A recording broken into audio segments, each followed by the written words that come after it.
అదే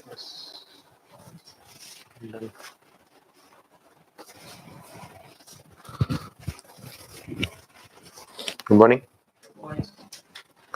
So did you revise yesterday's class? Really? Fine. Did you find any doubts? Sir, explanation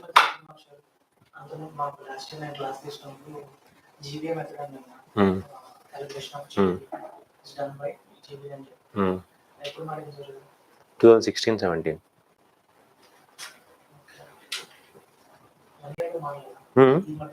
ఎప్పటి నుంచి అదే it's been 4-5 6 years 7 years అయింది. Modi government వచ్చాక మారింది అది జీడిపి ఎక్స్పెండిచర్ మెథడ్కి.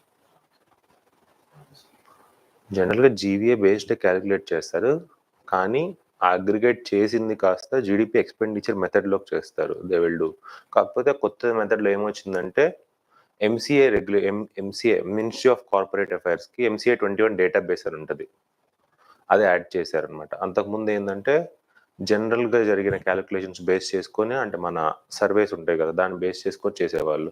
నెక్స్ట్ వచ్చేసరికి ఏమైందంటే MCA 21 డేటాబేస్, అంటే మినిస్ట్రీ ఆఫ్ కార్పొరేట్ అఫైర్స్ ఒక డేటాబేస్ చేస్తుంది ఫర్ ఇండస్ట్రీస్. సో దాన్ని బేస్ చేసుకుని అది కూడా తీసుకున్నారు.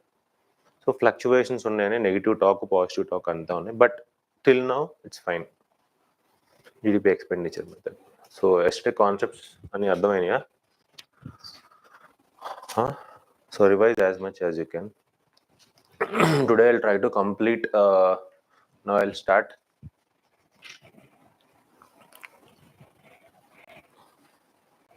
So yesterday we have stopped over here.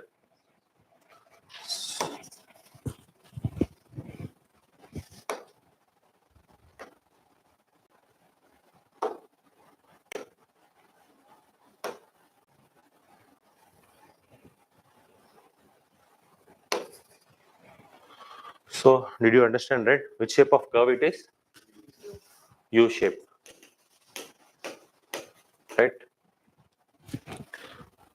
So today it's a very important one. This I'm expecting this time. NABFID. Any idea? NABFID, National Bank for Financing Infrastructure and Development. Right? This is a bank for what? Infrastructure development. So this is very, very, very important. This is in news. This is in news. I think last 5 days also this was mentioned in the news. Okay, so very important. So what's the main thing about this one? Is a specialized development finance institution in India aimed at supporting the infrastructure sector, set up in when this year is important. What they will do? Recently they have launched, in recent budget they have launched this NABFID. So it is 2021, okay, by the National Bank for Financing Infrastructure and Development Act. What this act determines? Act means what? Is it a statutory body or non-statutory body? Remember, very, very important, when any organization comes through the act, it comes as a what? Statutory body. So it's supposed for what? Infrastructure. For example, PM Gati Shakti. Again, PM Gati Shakti. And NABFID helps the PM Gati Shakti. Is it correct? Yes. Sagarmala project. Will it help? So constructing highways. Will it help? Yes, right? So remember, very, very important. It is for what? Infrastructure. That you need to remember. NABFID is stand for infrastructure, but it's which body? So fine. So again, see the words. Finance element is there, right? Generally, you are seeing it as infrastructure support. It gives what? Finance. So obviously finance, right? Then which ministry it comes? Ministry of Finance. Remember, Ministry of. So the connection is important for you. What I'm going to say here is, when you are reading something, in the name itself, you can get as much as information you can. So remember, it's a statutory body. It comes under Ministry of Finance. Objective to address the gaps in the long-term non-recourse finance for the infrastructure development, strengthening the development of bonds, derivatives, markets in India, and sustainably boosting the country's economy, augmenting the national infrastructure pipeline. This is another important. Maybe this year, last year, who are preparing for this exam, they don't know about this national infrastructure pipeline, but it came last 2 to 3 years back. It is there in the news. So it is again continues in the news. So if you see any other magazines of recent publications, you may not find about it, because it may looks old news, but it is evergreen news, right? So remember, see where I have stopped. So National Bank for Financing Infrastructure and Development. So see, the components of bonds and derivative markets also part of this. This is an interesting element of this NABFID. Got it? It's an interesting element. Generally, if the option comes, how this infrastructure, how these bonds, derivatives, they will link. You may feel it, right? Generally, if you see the question on the paper, you may feel it. So remember, this point is there. So next one, another important one, what? National Infrastructure Pipeline for the period of financial year 2019-22, 2024-25. It means, see, when it was started, during the time, after the time of COVID, right? So even though it has started, so it was worked for this year, this many years, right? So it is still valid, right? 2025, right? So it is important. So aims to invest approximately how much rupees? 111 lakh crore in infrastructure projects across various sectors. The investment is spread across both. This point is important. Both greenfield and brownfield. Anybody know what this greenfield means and brownfield? Greenfield stands for new projects. Brownfield stands for already the projects are there. Got it? So remember, the pipeline covers investments from the central government, state government, and the private sector. This is very important. So it's a three-pronged: central, state, and private sector. During the fiscal stimulus, during the fiscals of 2020-25, sectors such as, which has the highest component in this one? Energy. Remember, this point is important. Energy, roads, and urban railways. So remember energy. So the points you need to remember from this national infrastructure pipeline is what? 111 lakh crore for both greenfield and brownfield. And next one is central and state and private. And next one is energy is the main component of this one. Very, very important. It is mentioned in this year economic review. So this year there is an India's economic review. No economic survey was there this year. Economic review. So the curve, it looks new for you. It's smile curve. What is the curve name? Smile curve. It is for what? Global value chain. Now there is a disruption, right? You know, if you have some idea, after the COVID, most of the countries has depended on semiconductors from which country? China. So mainly China. Taiwan is there, but China. Large number of exports from the China. So what has happened? They felt that it is somehow to manage the things. So who are the country? For example, US is developing for a Tesla car. It is a EV car, full EV car. It needs a lot of semiconductors to ride that car, make that car. So what they have faced? They have faced them challenges. They find that we need some kind of near people or close people, then we can invest more. We can do work on more instead of trusting in a single country that is an opposite personality. What US has felt. Most of the top countries also felt the same, apart from the Russia. So coming to here, smile curve. Remember, it is regarding what? Global value chain. Value chain. Any idea what is the value chain means? If you start with one product, it's going to and at the market. For example, take agriculture. Agriculture, global chain, whatever value chain. When starts with seed, seed material, next farming, next irrigation, next transport, next warehousing, next market, last consumer. This is a value chain of agriculture. It's a flow of the things from starting to end. That is called the value chain. In there will be a lot of problems. So something is there. Yesterday we have seen one kind of inflation may happen over here. What is that inflation? Structural inflation or bottleneck inflation. Remember, this point is important. Now coming to here, smile curve. Here it is developed countries. So what generally the developed countries do and what the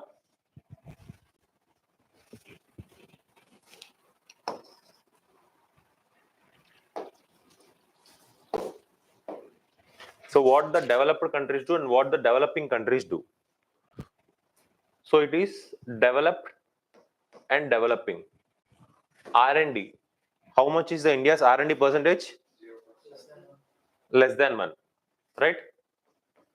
So if you take the USA or this China, it is something around 4-5% of their GDP.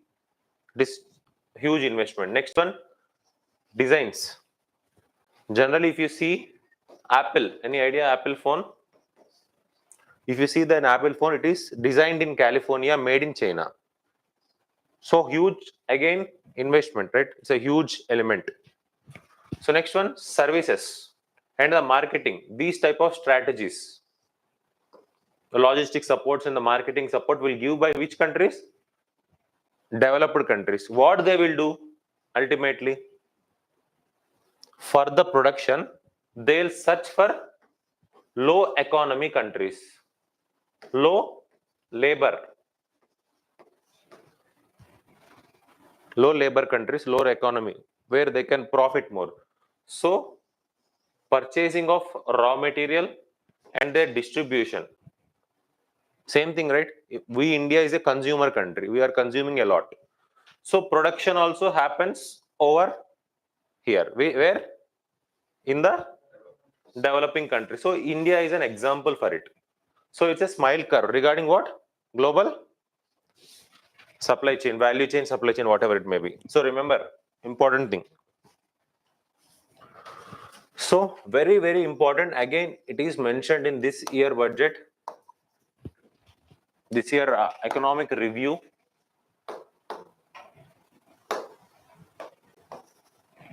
Right? Offshoring, friendshoring, nearshoring, onshoring. Very, very, very important. So what this offshoring tends? Off means what? Shoring. For example, country 1 and country 2. Again, the same example of Apple. Again, the same example of Tesla. So in this country 1, for example, USA, there is huge element of, for example, we Indians are going to USA and working over there, right? So there is less amount of dispensation money. For example, I'm working over there. In India, I'm getting less amount than in the USA. What USA people feel, it is very less for them. So then that's the reason why they outsource us. The generally things which works on the reality. So offshoring means a country 1 like USA, developed country, it needs its product to get in a lower rate. For example, Apple, maybe it is designed. Why it can't manufacture over there? Whatever the thing, cost overall, then they need some cost cutting. Then they can export to other countries. Their target is that, right? Whatever it may be factors. So that is the reason why offshoring, they have opted for other countries. What they have realized, if something happens, if something, any political disturbances happen, some geopolitics, based on the geopolitics, it may not happen. For example, semiconductors. So what they have thought, we'll do one thing. So we'll see here, company shifting their supply chain to other country. Raw materials, labor, market, economies of scale. Example, Apple is USA company, but manufacturing is happening in the China. What USA losses? This point is important. What USA losses is jobs, GDP, and investment. Here, talking about what perspective? From the country perspective. Here, we are talking about what? An market plus an individual company, right? So Apple is what? An individual company, right? Where is this? Yeah, Apple is an individual company. It is looking after for its own benefit. But what the country is losing? Jobs, GDP, and investment. So there's some global one. Obviously, if something is happening, something is hindering over there, right? About the supply chain mechanism, then they felt we need some close partner. We need to invest in that country, then we'll get returns. We have a bilateral issues. Then they have shifted to what? Friend shoring. So who are the friends of USA in generally global politics? Apart next to the China, which has some domination, it's India, right? Generally, for example, Tesla is coming to India. We are talking about huge projects. Apple already has established its manufacturing unit in the India. So they are coming to India means what? India is a friend, right? It consider it's a neutral in nature, right? So that's the reason why friend shoring. So what then government is giving incentives to set up supply chain to set up in the friendly countries. So what in the offshoring does government gives subsidies or something, incentives? They may not happen. But friend shoring it may happen because it is losing to jobs, GDP and investment to these countries. Obviously, right? This point is important. So next one is what? Yeah. No. Who is the home country? So I am the corporate. Yeah, I am the corporate. I am the Apple company CEO. What I need to do? I need to reduce my amount. I'm just planning to reduce my amount. So I go to the China. Instead of going into China to face such kind of repercussions, what you can do is go with our friendly country. We'll get as much as goods as fast as we can. There is no geopolitical issue linked with it, right? So that is the reason called it is friend shoring. Again, near shoring means, for example, again take USA. If it invests in the Mexico, if it invests in the Southern American countries, it's near, right? Got it? So next one is onshoring. On means what? On itself, on its land itself. Got it? On USA itself. Yeah, something like protectionism. So remember, offshoring, friendshoring, nearshoring, onshoring. So these, if you see this word, you may think on the paper. You can eliminate through options, right? Done. And very important, very important.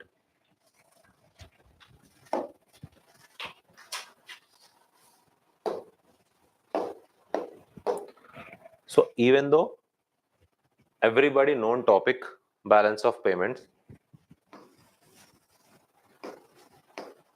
but we need to again see, because it's something basics you need to know. I'm going to tell in the next class based on these things only. So first one, current account and capital account. Yesterday we have discussed, right, something regarding this one. Any idea? Current account deficit, why this current account deficit may happen during the time of appreciation, depreciation. So appreciation from the other country's perspective. Yes, right? If it is appreciated in USA, then what generally happens to the country like India? Depreciates, right? Appreciation generally, it is not mandatorily. Again, the word I'm using is generally happens, depreciation. So if depreciation happens, what generally may happen, current account deficit should be reduced. Generally, it should be reduced. But in the context of India, what was happening? What is happening now? What is happening now? Is it decreasing any current account deficit? Because our import, if you see our imported items, what you are importing? crude oil, coal, gold, important things which we cannot skip, right?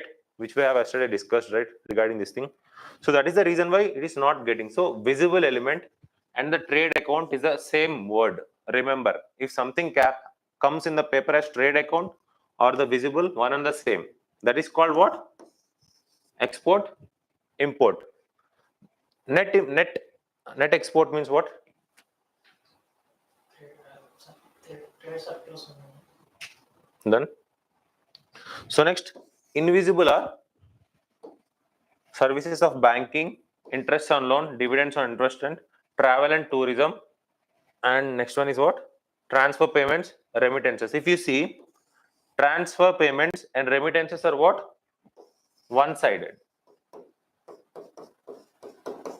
What is one-sided? There is no need of returning back. Right? There is no need of returning back. Last one is gift. This is also no need of returning back. But this is a huge component for us. These two are transfer payments and the remittances. Coming to the capital account, you already know FDI and FPI. FDI stands for foreign direct investment. It is mostly capital in nature. FDI is long term in nature. This is, you know, the basic facts, right? FPI is short term in nature. It is also called as which money? Hot money. Right? So next one, NRI deposits, investments, movement of capital, loans and borrowing. These already people know. So nothing much to explain. So now these points are important for you.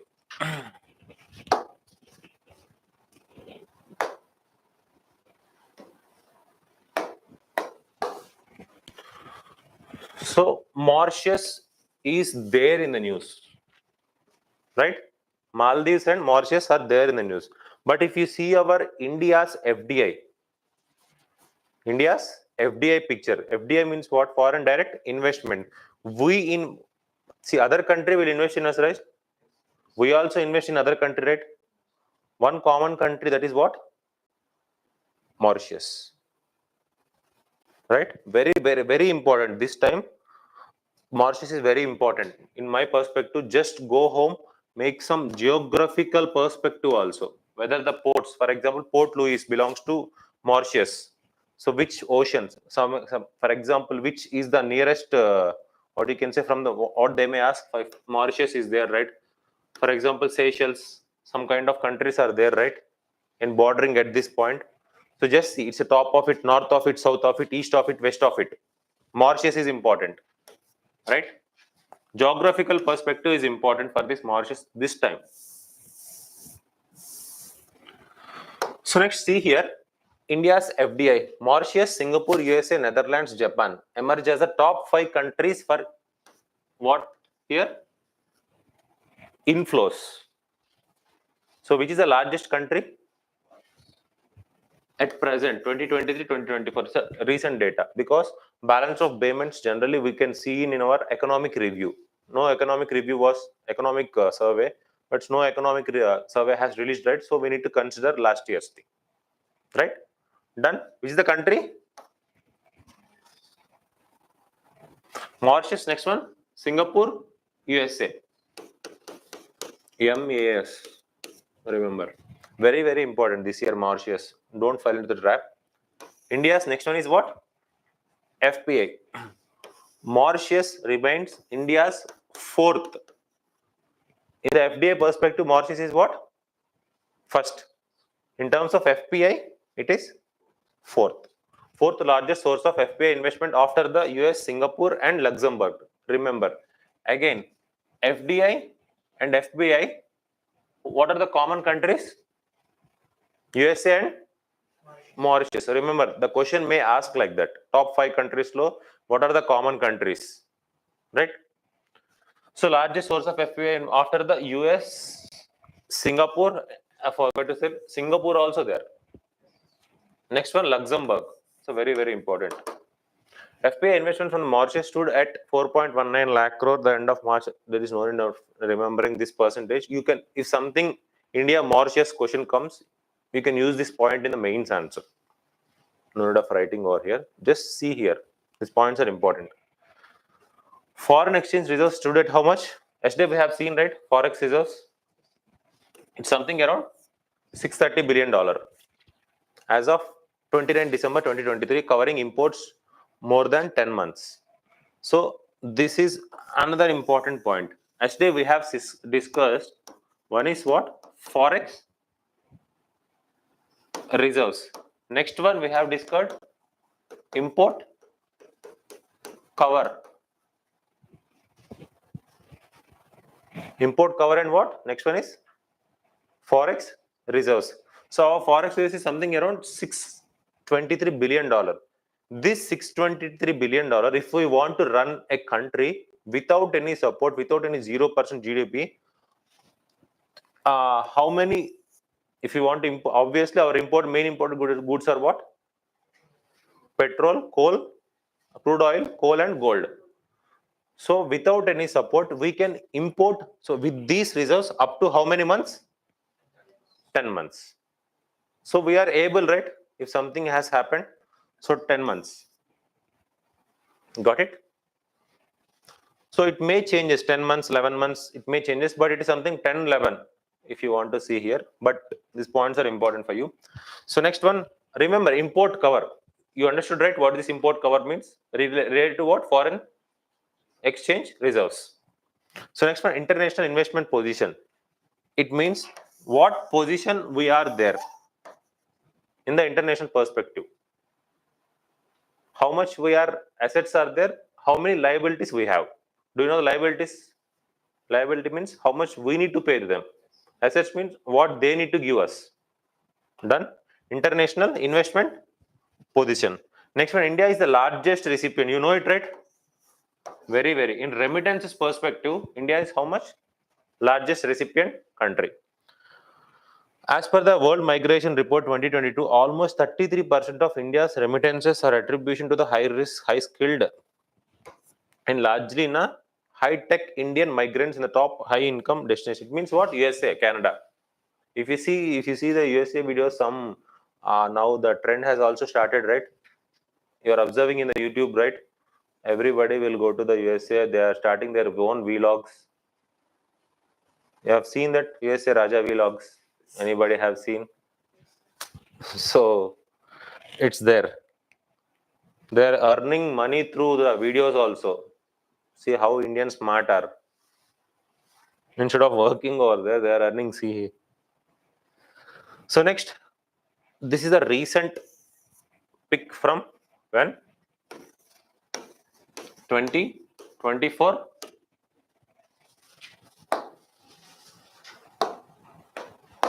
2024 April. So no need of remembering this data facts. No need of remembering. But order is important. No need of remembering. So which comes first, which comes second, which comes third, and which comes fourth. That is important. No need of remembering that facts. So foreign currency assets. How much? It is around. So don't see that. For it is around 630 billion dollar.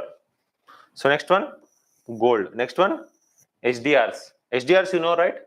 Special drawing rights. Special drawing rights.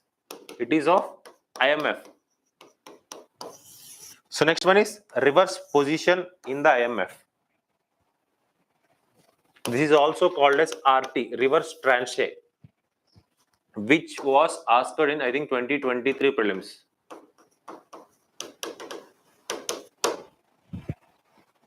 See, they didn't do much efforts. What I felt is, if they want to ask some questions, what they will do, they generally pick this government document. This I have picked from the RBI website itself. Right? They don't do much efforts. They'll generally see these names. Yeah, this is something different. We'll put it on the paper. Right? Done? Got it? So now see the question. Just make this question possible. Arrange in descending order of foreign exchange reserves in terms of value, right? In terms of value, foreign currency assets, SDRs, reserves, gold. Now tell me, first one is what in what they are asking? Ascending. Ascending means what? I've given. Fine. Sorry. Descending order. So top to bottom. So what is the top element? Foreign currency. Next one. Gold. Next one. Next one. Reverse reserve position or reverse tranche. Something is the same. So what could be the answer then? A, B, C, D. What could be the answer? B. Fine. So foreign currency assets అంటే మరి can they be bonds? Very country. Yeah. So something obligation and long term. Maybe. Yeah. It may be. Maybe a part of it. So next one. Yesterday we have seen this. Is India resilient to external shocks? So what is our import cover? It is something around 10 months. So our forex reserve is around $630 billion. So India is what? Fourth largest in terms of forex reserves, right? So we are capable, right? Fourth largest reserves, and next one is 10 months import cover. We have a scope according to the RBI. Fine. India's external debt was how much?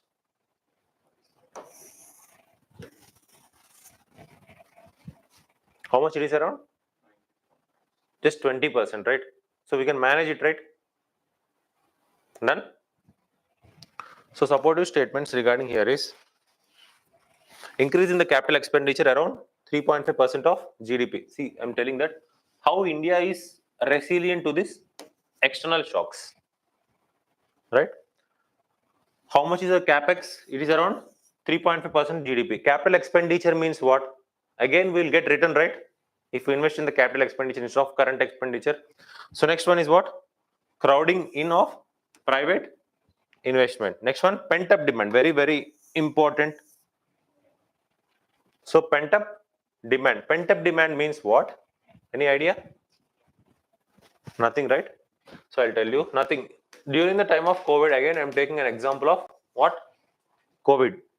I want to buy some goods,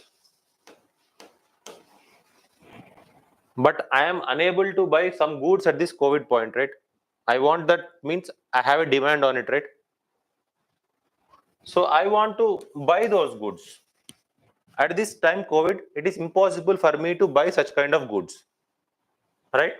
So what they have done in my mind, after this COVID leaves, I'll go and buy that good, right? Generally, you may feel it, right? That demand which already pent up with you means it's already there in your backside. I need to buy at this time. So that kind of demand is called what? Pent up demand. అంటే తెలుగులో ఏంటి అంటే అప్పుడెప్పుడు కొనుక్కోవాలి అనుకున్నాము, ఇప్పుడు మాకు కావాలి అది. సో అది మనకి పేర పెట్టుకున్నాము అంటే అది కొనుక్కోవాలనుకున్నాం కదా. సో అల్టిమేట్లీ సో దాన్ని that is called as pent up demand. So that is the reason why if you see, you can also link with yesterday we have discussed where there is a decrease in the savings rate. Yesterday we have seen, right? There is a decrease in the savings rate because of change in the attitude of the people or something.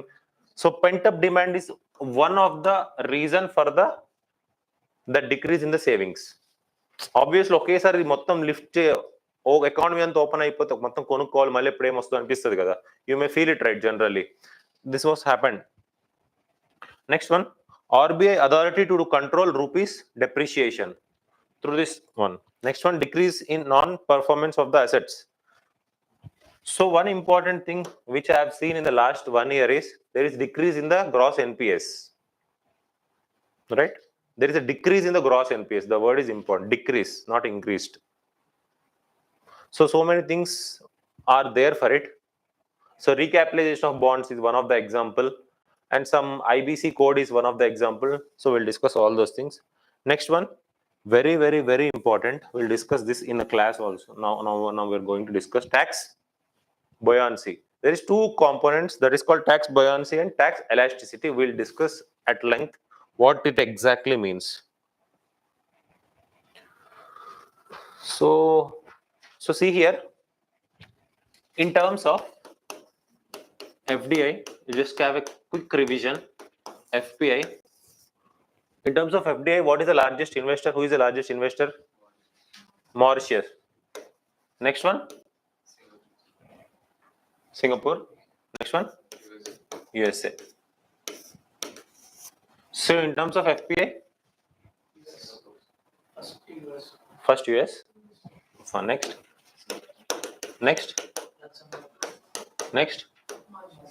Luxembourg is last, right? No? Fine. Mauritius. Done. This is FDI. Don't confuse. So why I am writing in a single pages. This is FDI. This is FPI. Next called what? Foreign exchange reserves. These three things are different, right? Don't confuse with it.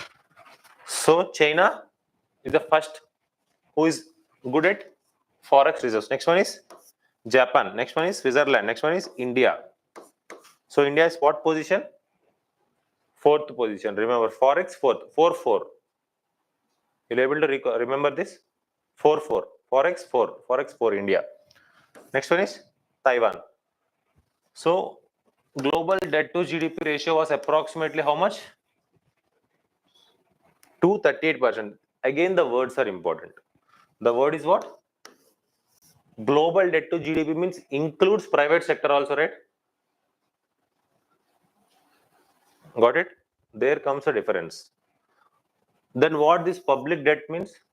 Governments, sovereign, right? These two differences. So they will play with such kind of words and they don't put much efforts. When we are discussing later part about this current PPYQs, we'll deal with it. It is surrounding around 70%. Rise to how much? 120%. What is our India's public debt to GDP ratio? 85. What was target mentioned in the FRBM Act? 60%, right? So now, see this. Which of the following statements are true? There should be higher external debt to GDP ratio to deal with external shocks. Is it correct? There should be higher external debt to GDP ratio to deal with external shocks. Is it right or wrong? There should be low external to GDP ratio, right? Then only we can counter the things. So first one is right or wrong? Wrong. Next one. India's debt to GDP ratio is within limit as prescribed by the FRBM target. Is it within our limit? Within the limit? It is 85%. What it was mentioned? 60%. So it is right or wrong? Wrong. So India is the fourth largest economy in terms of forex, where USA, China, and Japan are the top three respectively. So what's wrong here? US is not part of all top 5 forex. Then they will play with such kind of things. So rest are same, right? So what they have included? USA. They generally play with such kind of things only. So what's the option here? None. Done? So next, you know it, right? HDR, special drawing rights. It is related to what? International Monetary Fund. Refers to an international reserve asset created by whom? IMF in 1969 to supplement the official reserves of its member countries. SDRs are very, very, very important point. It is not a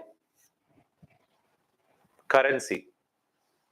So we can say something like HDR is something like Bitcoin.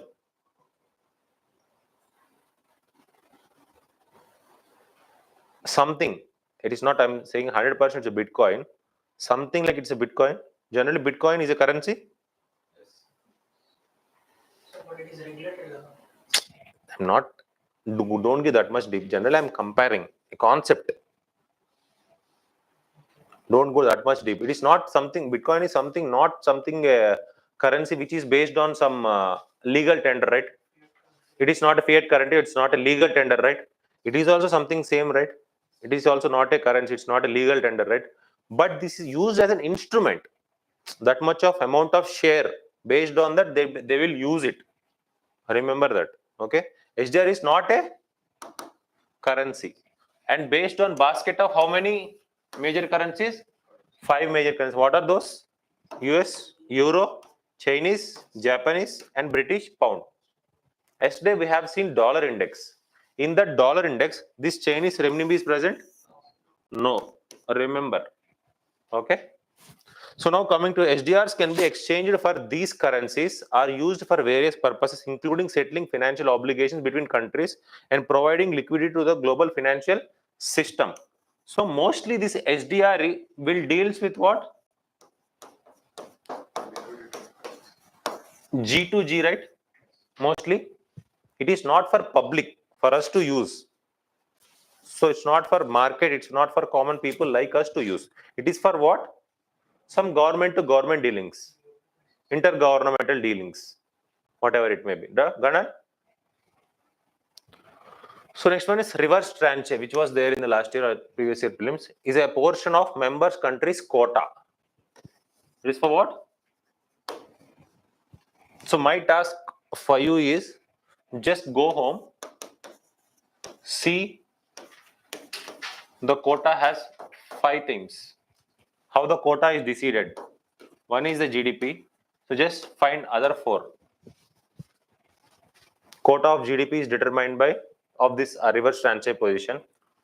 Quota will be there. IMF quota. How to decide? Based on the 5 factors are there. Just note down those 5 factors. Those are very, very important for you. So next comes is a portion of, yeah, I've already seen. Okay, is a portion of a member's country's quota, the financial commitment the countries when joining the IMF that can be accessed without any fees or economic reform conditions. Amount of the country's quota that IMF holds its own currency. Remember, so that's much here. This already has asked, but remember this quota is important. Just make note of it. Next one, instrument used by the IMF. Very, very, very important. This is again, this trend has started. Instrument used by the IMF, instrument used by the World Bank, instrument used by the all these international main organizations. Remember, standby agreement. It is related to what? No need of going deeper. No need at all. Remember the name itself. That's it. That's more than enough. So instrument used by IMF, SBA, standby agreements. Next one, extended fund facility. Next one, flexible credit line. Next one, rapid financial instrument. This question, I think it was asked in 2022. The 2022 prelims exam. Rapid financing instrument. Next one, policy support instrument. Next one, debt relief initiatives. There are 2 initiatives. What are those? Heavily indebted poor countries. Next one, catastrophic containment and relief. CCR trust. If you see this, did you expect it belongs to the IMF? You're unable to expect it, right? So remember such kind of question. Next one, you know it, right? Very famous thing, special drawing right. But this important, this is important. Altogether, IMF is important. So there are some reports which released by the IMF. Any idea? Anyone have an idea? What are the reports released by the IMF?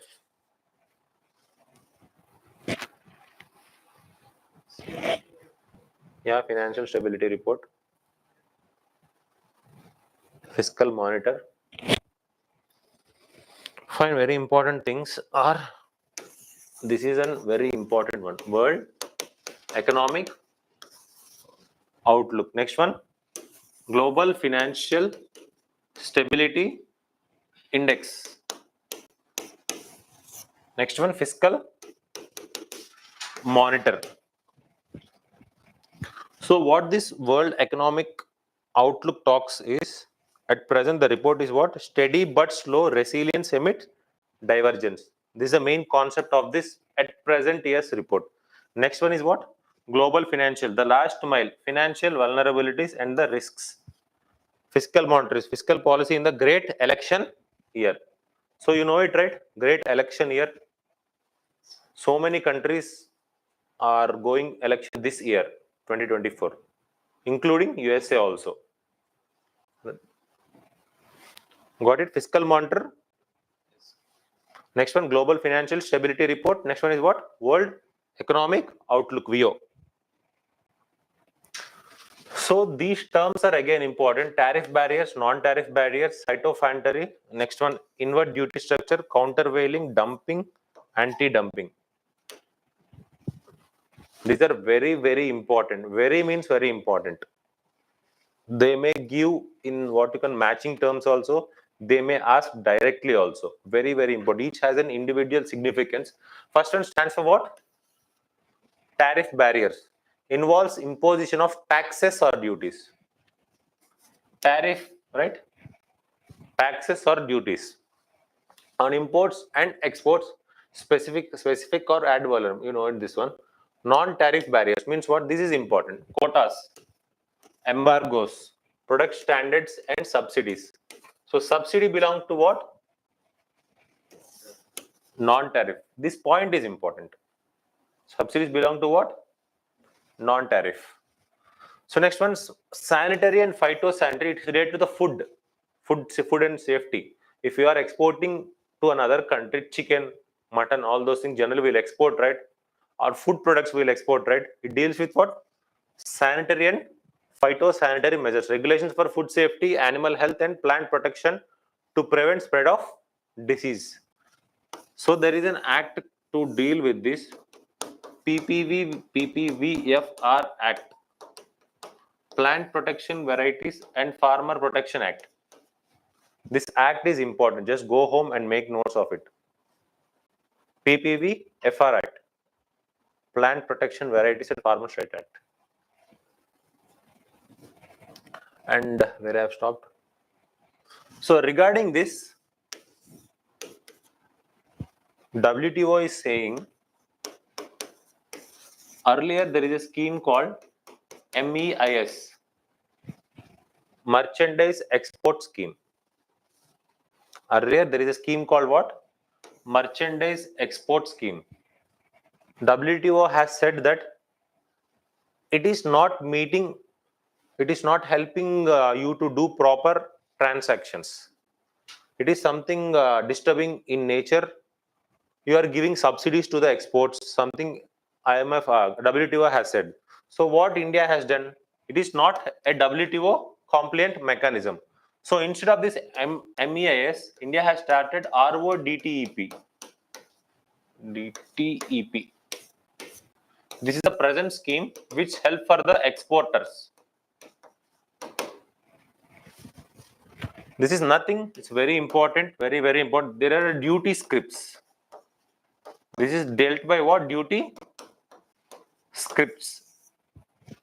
It means, for example, exporter want to export something to other country, right?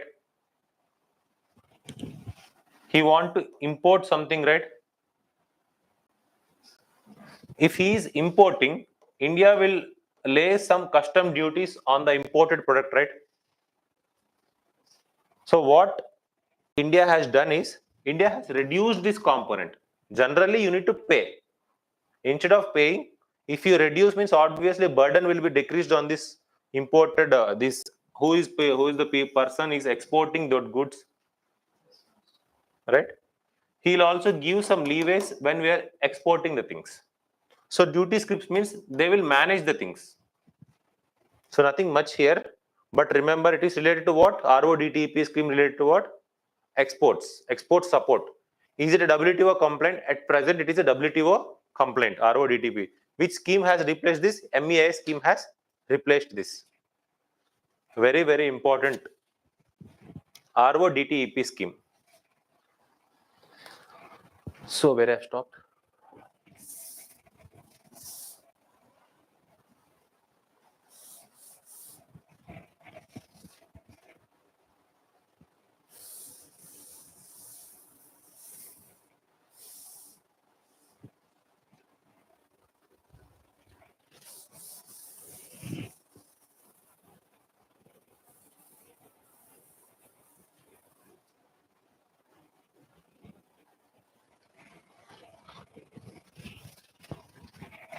So next one is, you know it, right? Inverted duty structure. Import duty. So this is another important concept. I'll tell you what it means. You are importing some product for what? For exporting, for using, or for manufacturing. This imported product, some raw material we have imported. This duty on this, the duty is more than the duty on the final product.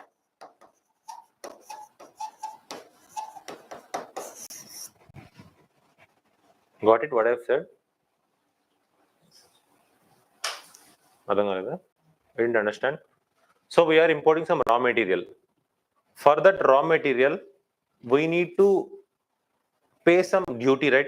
Customs duty. That duty or import duty which we are importing, that duty is more than the when we are export the final product, right? Again the duty will be laid on it, right?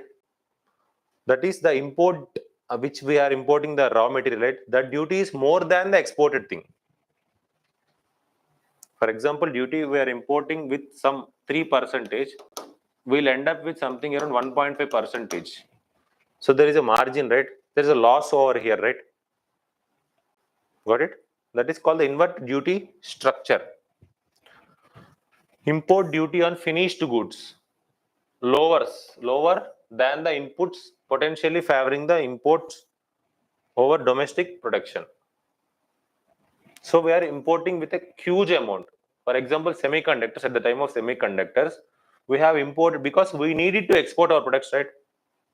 So we have in Taiwan, some other countries also doing, right? So China also, it has sent in the batches.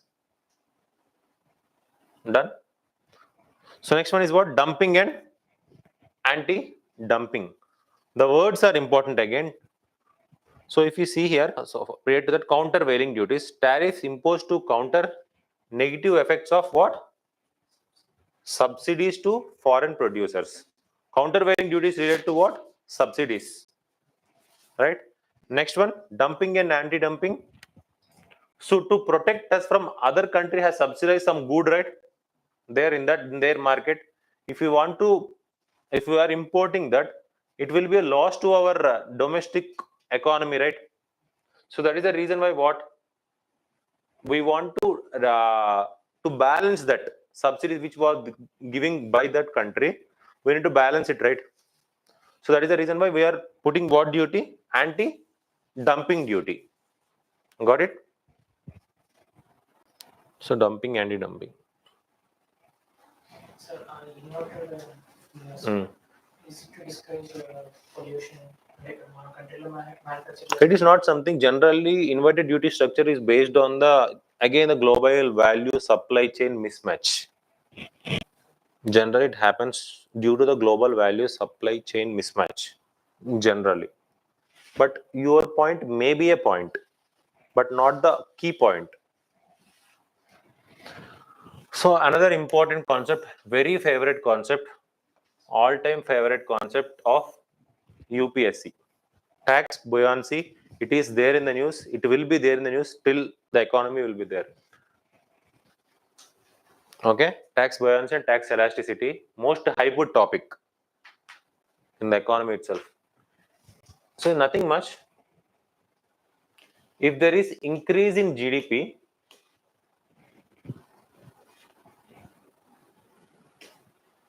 it shows how much tax revenue. So it means, for example, if there is 1% rise or fall in GDP, how it will reflect on what? Tax revenues. It means revenue to GDP ratio. Tax revenue, it is related to what? Tax buoyancy related to what? GDP. So there is other one, GDP and revenue. It is related to the GDP and revenue. What it is? Tax buoyancy. For example, if we are our country, if you see our country, our GDP, right? At first, we have seen the picture. So, what are our direct taxes and indirect taxes? So, how much is the percentage generally overall tax to GDP ratio? How much? It is around 11.6%, right? So, which is the main item, direct tax or indirect tax? Direct tax, right?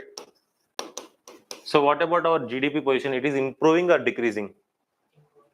Improving, right? So, the concept is same. It means is mixing of. So, what percentage of GDP? If there is a 1% increase, how much it will reflect on your tax revenue? How much you are able to collect? Got it? Very, very important concept. So, buoyancy greater than 1 means tax revenue grows proportionally more than GDP.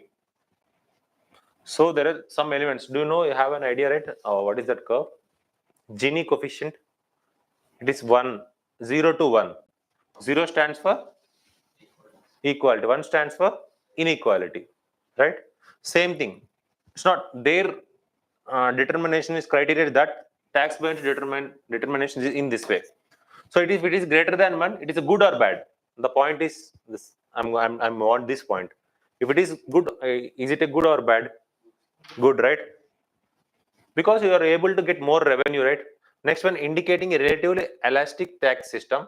This can be beneficial for government as it allows for automatic increase in revenue during the economic booms without needing to raise the tax rates explicitly. So no need of, here the point is not about the tax rates. It's a tax revenue to GDP. That is called what? Tax buoyancy. What about the tax elasticity? It is the tax revenue to tax rate. Whatever the tax elasticity, it is related to what? Tax rate to tax revenue. Whatever the tax buoyancy to the GDP. If you see the recent one, yeah, exactly. Present GST rate is how much? Tax buoyancy, how much the tax GST is buoyant? 1.22. Is it good or bad? It's very good, right? Some measures to improve, very, very important. This is very important. Some measures to improve what? Tax buoyancy. Broadening the tax base. Is it correct? How you will get more revenue? If you include more people into the economy. It means what? You need to shift an unorganized to organized, right? Informal to formal, right? What was happening is the same thing. For example, UPI payments may change, right? So digital payments may change it because informal is becoming formal. So next one, bringing new sectors or activities under the tax net. Next one, simplifying the tax codes, standardizing the tax rates and brackets, enhancing the tax administration, investing the technology, building capacity through skill, enhancing the skills, encouraging the formalizations. So these are very important points. It may directly come as a mains question also. Second one, under the government as well. Bringing New sectors of activities under the tax net. Yeah. alcohol and Yeah. If you bring into the GST perspective, it's already in the tax net. You're saying that it is already there in the tax net. Excise duty is what? Tax itself, right? But if you include that into the GST, then again this rate may increase. But what's the issue over here is most of the states is dependent on the state excise duty regarding this alcohol production. So that's why if so again the government is also doing the same. They want to capture as much any seats. Do you know the GDP? Do you know the BJP, right? If they are efficient, something like Congress. Earlier in the starting time, Congress is everywhere in India, right? Apart from 2 to 3 states, they have the unique policy, uniform policy. Same thing, BJP also planning to do the same thing. If it comes again to the power with some, they are planning something 400 seats, right? I don't know. We'll just see. So recent there has a report, right? What is the person's view on constructing the Ram Mandir, how it impacts on the elections? Any idea? How much could be your percentage? Ram Mandir? Elections, on elections. So it is, according to that survey, it is something around 6 to 7% only. It's just 6 to 7% only. Done.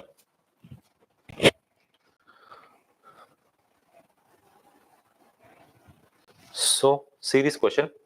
Which of the following reasons are required to make the tax buoyant? So remember, tax buoyancy means what? Tax revenue to GDP. Tax revenue to GDP. What about tax elasticity? Tax rate. Done. GDP, B, buoyancy. See here, what are the reasons required to make the tax buoyant? Rationalization of tax base. Is it correct? Whatever it may be. Rationalization is a prospective term only, right? Even though it's widening, rationalization. Is it right or wrong? Faceless tax assessment system. It means what? Using technology, right? Is it right or wrong? See, why I'm framing such kind of questions is, they have given some static names. So I'm connecting with the current, what was happening here. Reality, in reality. The questions are also framing same thing like this only. So faceless transaction, is it right or wrong? Use of AI in a tax collection. Linking Aadhaar and PAN. Yes, right? Encouraging informalization. Encouraging what? Formalization should be. So these are current based, right? Got it? So these in this way the questions will be framed. So any doubt regarding tax buoyancy? No, right? So what is the answer? D.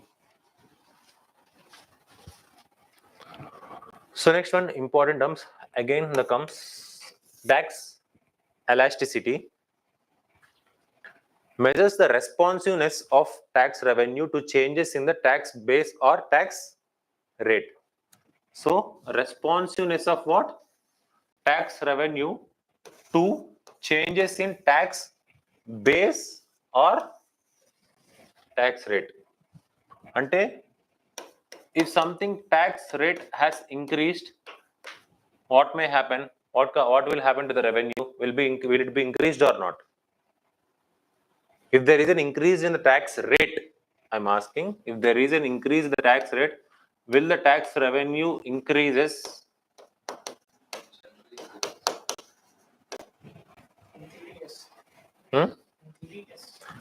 In theory, it is no. In practical also, it is no. Why? Because there is a curve, Laffer curve. Up to a point, people will accept. At one point, if the tax rate is more, what will happen? Tax evasion may happen. What will happen? They'll find some things to avoid the tax. For example, is shell companies. They are going to invest in other countries, right? They'll shift your tax domain to other countries. During economic booms, tax revenue might be more elastic, while during the recession, it might be less elastic, obviously, right? So next, different types of tax elasticity. This is another important thing. Price elasticity of the demand. Next one is what? Income elasticity of the demand. What is the difference between the price and income?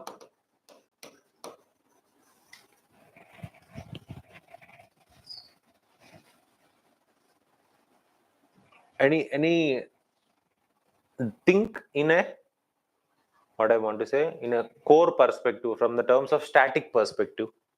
Think. Price is the rate and income is the revenue.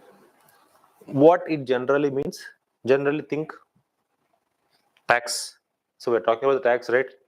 Price stands for indirect, right? Income stands for direct, right? Got it? This is the difference you need to understand. At least you need to categorize it.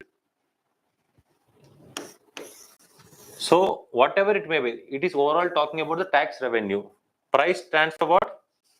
Indirect, right? For example, GST. It is based on the MRP only, right? Of the product. Income based on your direct tax. It's based on your income only, right? So remember this point: price elasticity of demand and income elasticity of demand. Done? Got it? Understood? Understood? So what is tax rate? What is tax elasticity then? Responsiveness of tax revenue to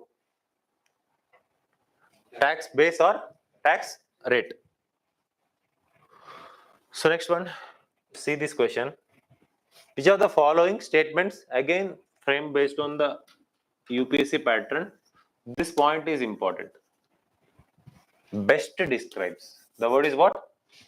Best describes the concept of tax elasticity in the context of where?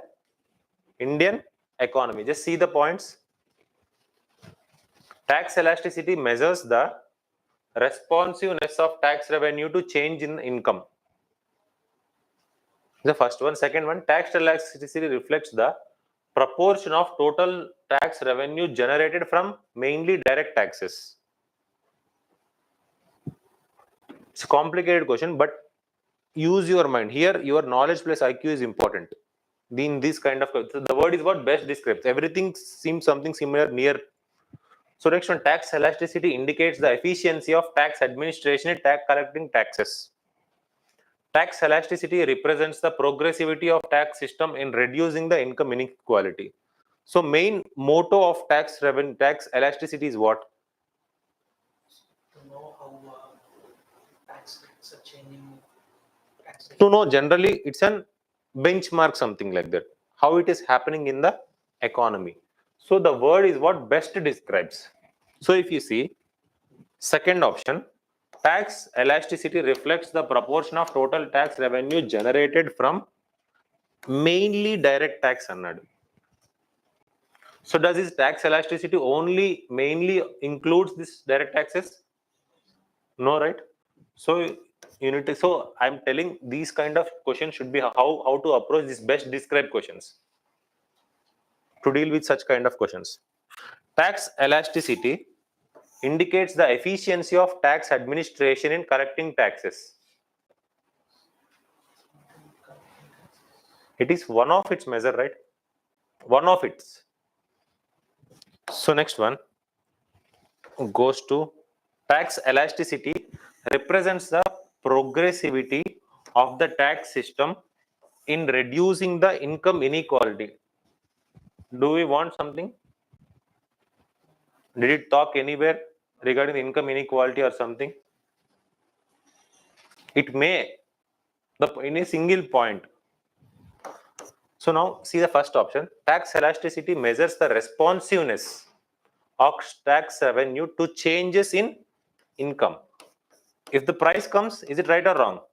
Instead of this income.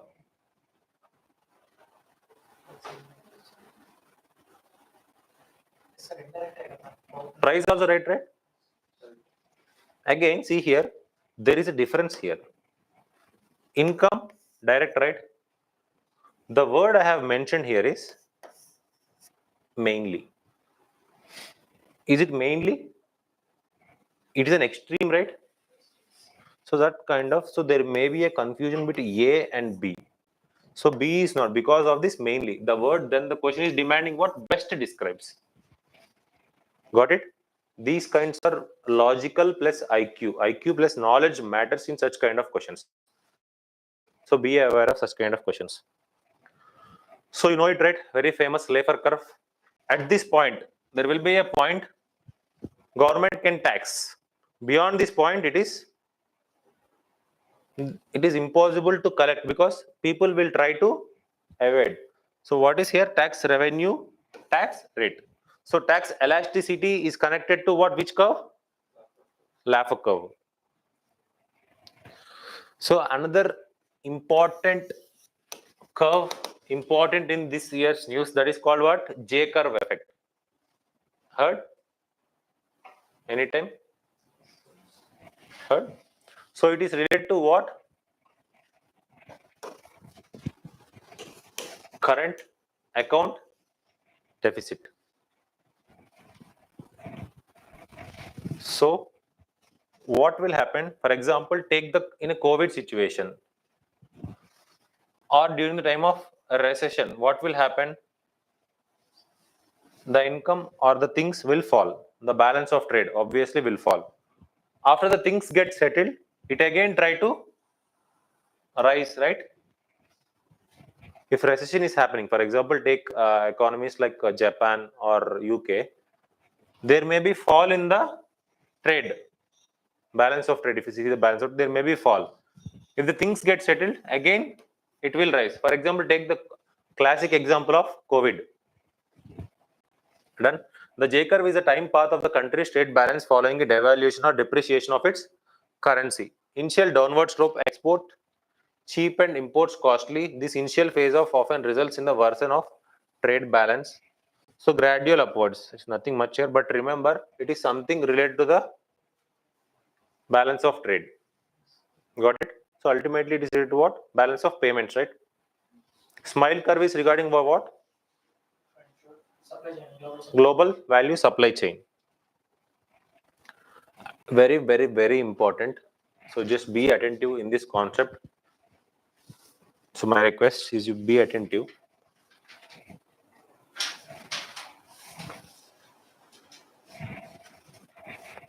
Aggregate money supply. Mostly monetary policy, you heard right? Monetary policy, whatever the RBI is dealing, how the banking system inside works is based on this money supply concept only. How the banking system mostly works, apart from the RBI's tasks of each and everything, how the banking system is depends on this aggregate money supply. Ultimate aim of a bank is what? Generally, bank runs with an aim of what? Profit. It takes something and it gives something. For example, if you are a savings person, what you will do? You will put something in your bank. I need something to buy. What I'll do? I'll take loan with an interest. Through your savings, I am giving a loan to some other person with some interest. Means I'm getting some profit, right? With your savings only. Some X person is investing, some Y person is getting benefit. In between, there is a transaction with some percentage. That is called profit to these banks. How generally the banking system will work on this single principle. This is a principle how the banking system works. Now, every point is important in the perspective of the bank. So we are talking about what? From the perspective of banks. So currency in circulation, the words are very, very important. What are the currencies in circulation? Currency with whom? Banks, and currency with public.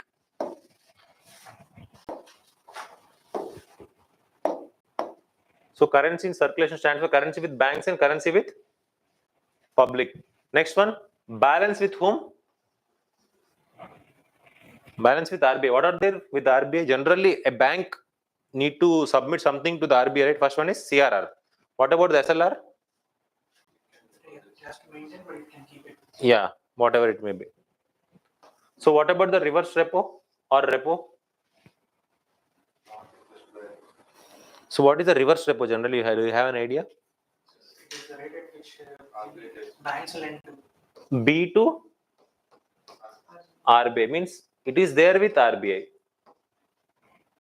Components are important. Balance with RBI law. If the word you have seen repo, is it correct?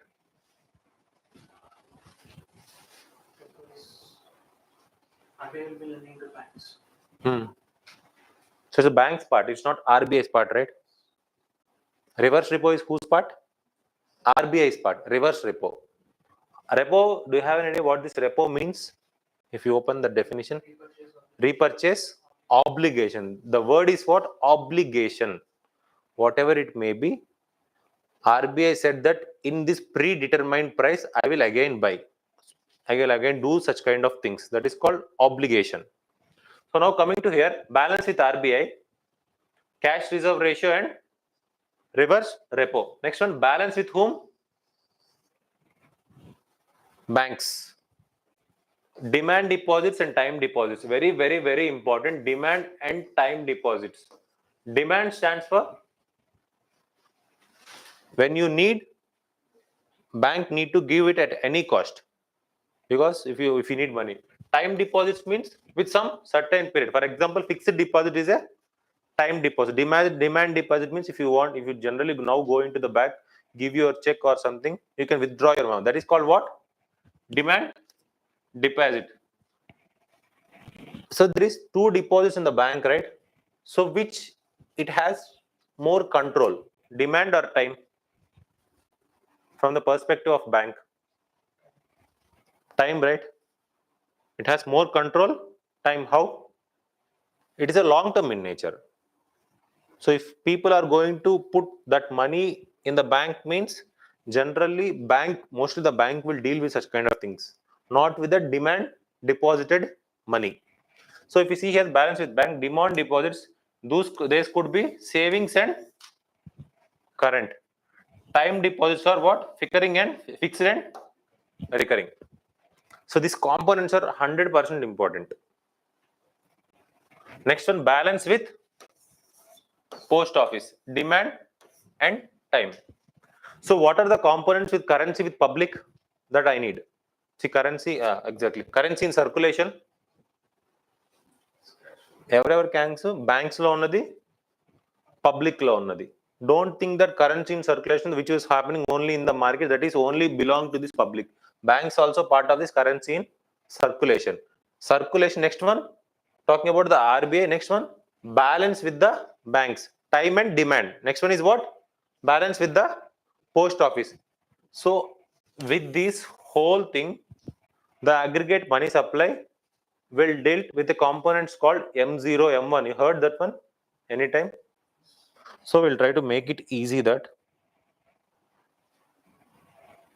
So now see M0, that is called reserve money. For example, cash reserve ratio is a reserve money or not? You should not touch it, right? Bank should not use them, right? Right? For example, if there is decrease in CRR, what generally bank will do? If there is decrease in CRR, for example, what is the percentage at present? What is the percentage? It is something around 4.5%. If the RBI has reduced its capabilities, says that bank you can reduce it to something to 3.5%, it have a scope of 1% to lend more, right? It means decrease in CRR will increase cash in economy, right? Cash as the economy ki endukante it will give loans, all right? Decrease in CRR will increase in consumer loans. Consumer loans అంటే consumer loans తీసుకోవటం ఎక్కువ అవుతుందా తక్కువ అవుతుందా? Decrease in CRR will increase, right? Remember, this point is very, very important. Cash reserve ratio, how the cash reserve ratio will affect, that is, we can link this with the concept called money multiplier. Money multiplier, heard anytime? So very base of the base, generally if you see the fiscal policy, the base is based on what? Budgets. For example, what is your revenue account, what is your capital account, how you deal with the taxes, all those things comes under the fiscal policy. Tax adjustment mostly belongs to the whom? Government, fiscal policy. If you come to the monetary policy, this is the key here. How the bank rates will change something in the economy. So if you decrease in the CRR, what about the inflation? Will it increase or decrease in the economy? Inflation increase or decrease? Yes. Got it. In a single concept, they are linking multiple things in an economy, right? So put some benchmarks, it will work. So where I have stopped?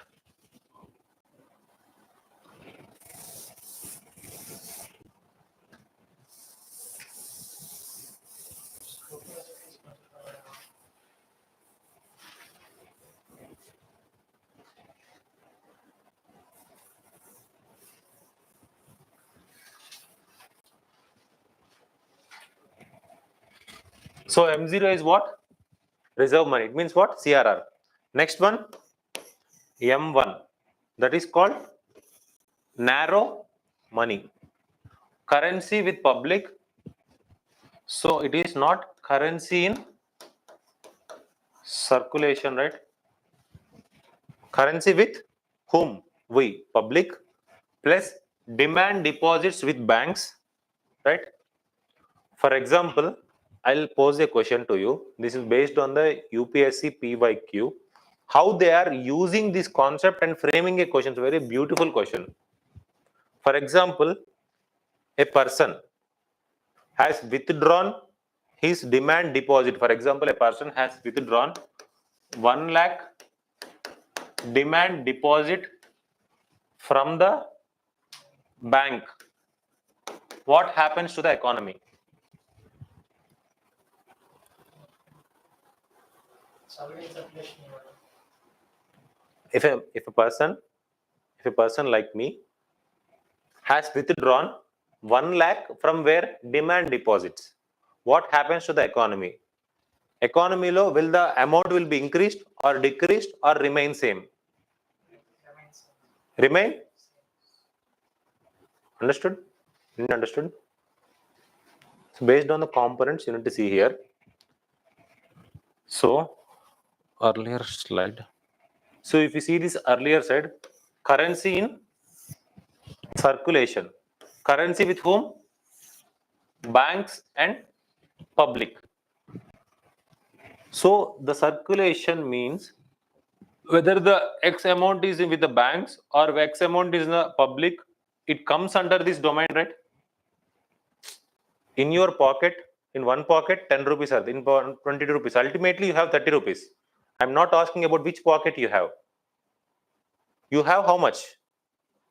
If I put this 10 pocket into this 30 rupees, it will become in this pocket. Even though you have ultimately what? 30 rupees itself, right? Got the concept? Such kind of concepts they are using by using such kind of these kind of things. We'll see in the later when we are discussing those PYQs. Now coming to here, what about the narrow money? Currency with the public. Next one, is it a volatile or non-volatile? Currency with the public. What about the non-volatility? It won't disturb the market. For example, somebody has said that what they have said, bank is going to bankrupt. What you will do? Bank run, the bank run will happen. What you will do? You generally go and try to withdraw as money much from the bank, right? So is it a volatile or non-volatile? So what about the fixed deposit? You are already agreed to the terms. It is not volatile. It's less volatile. Compared to it's less volatile. It's not volatile, it's less volatile. So remember, currency with the public, demand deposits with the banks. The terms of what? M1. That is money is called what? Narrow money. We cannot use this money because it is volatile in nature, right? At the first, I have started with the concept, right? In which terms we can deal with the economy, the money supply, whether it's a demand or time. The bank runs based on demand deposits or time deposits. Bank run with demand or time deposits. How it will earn profit?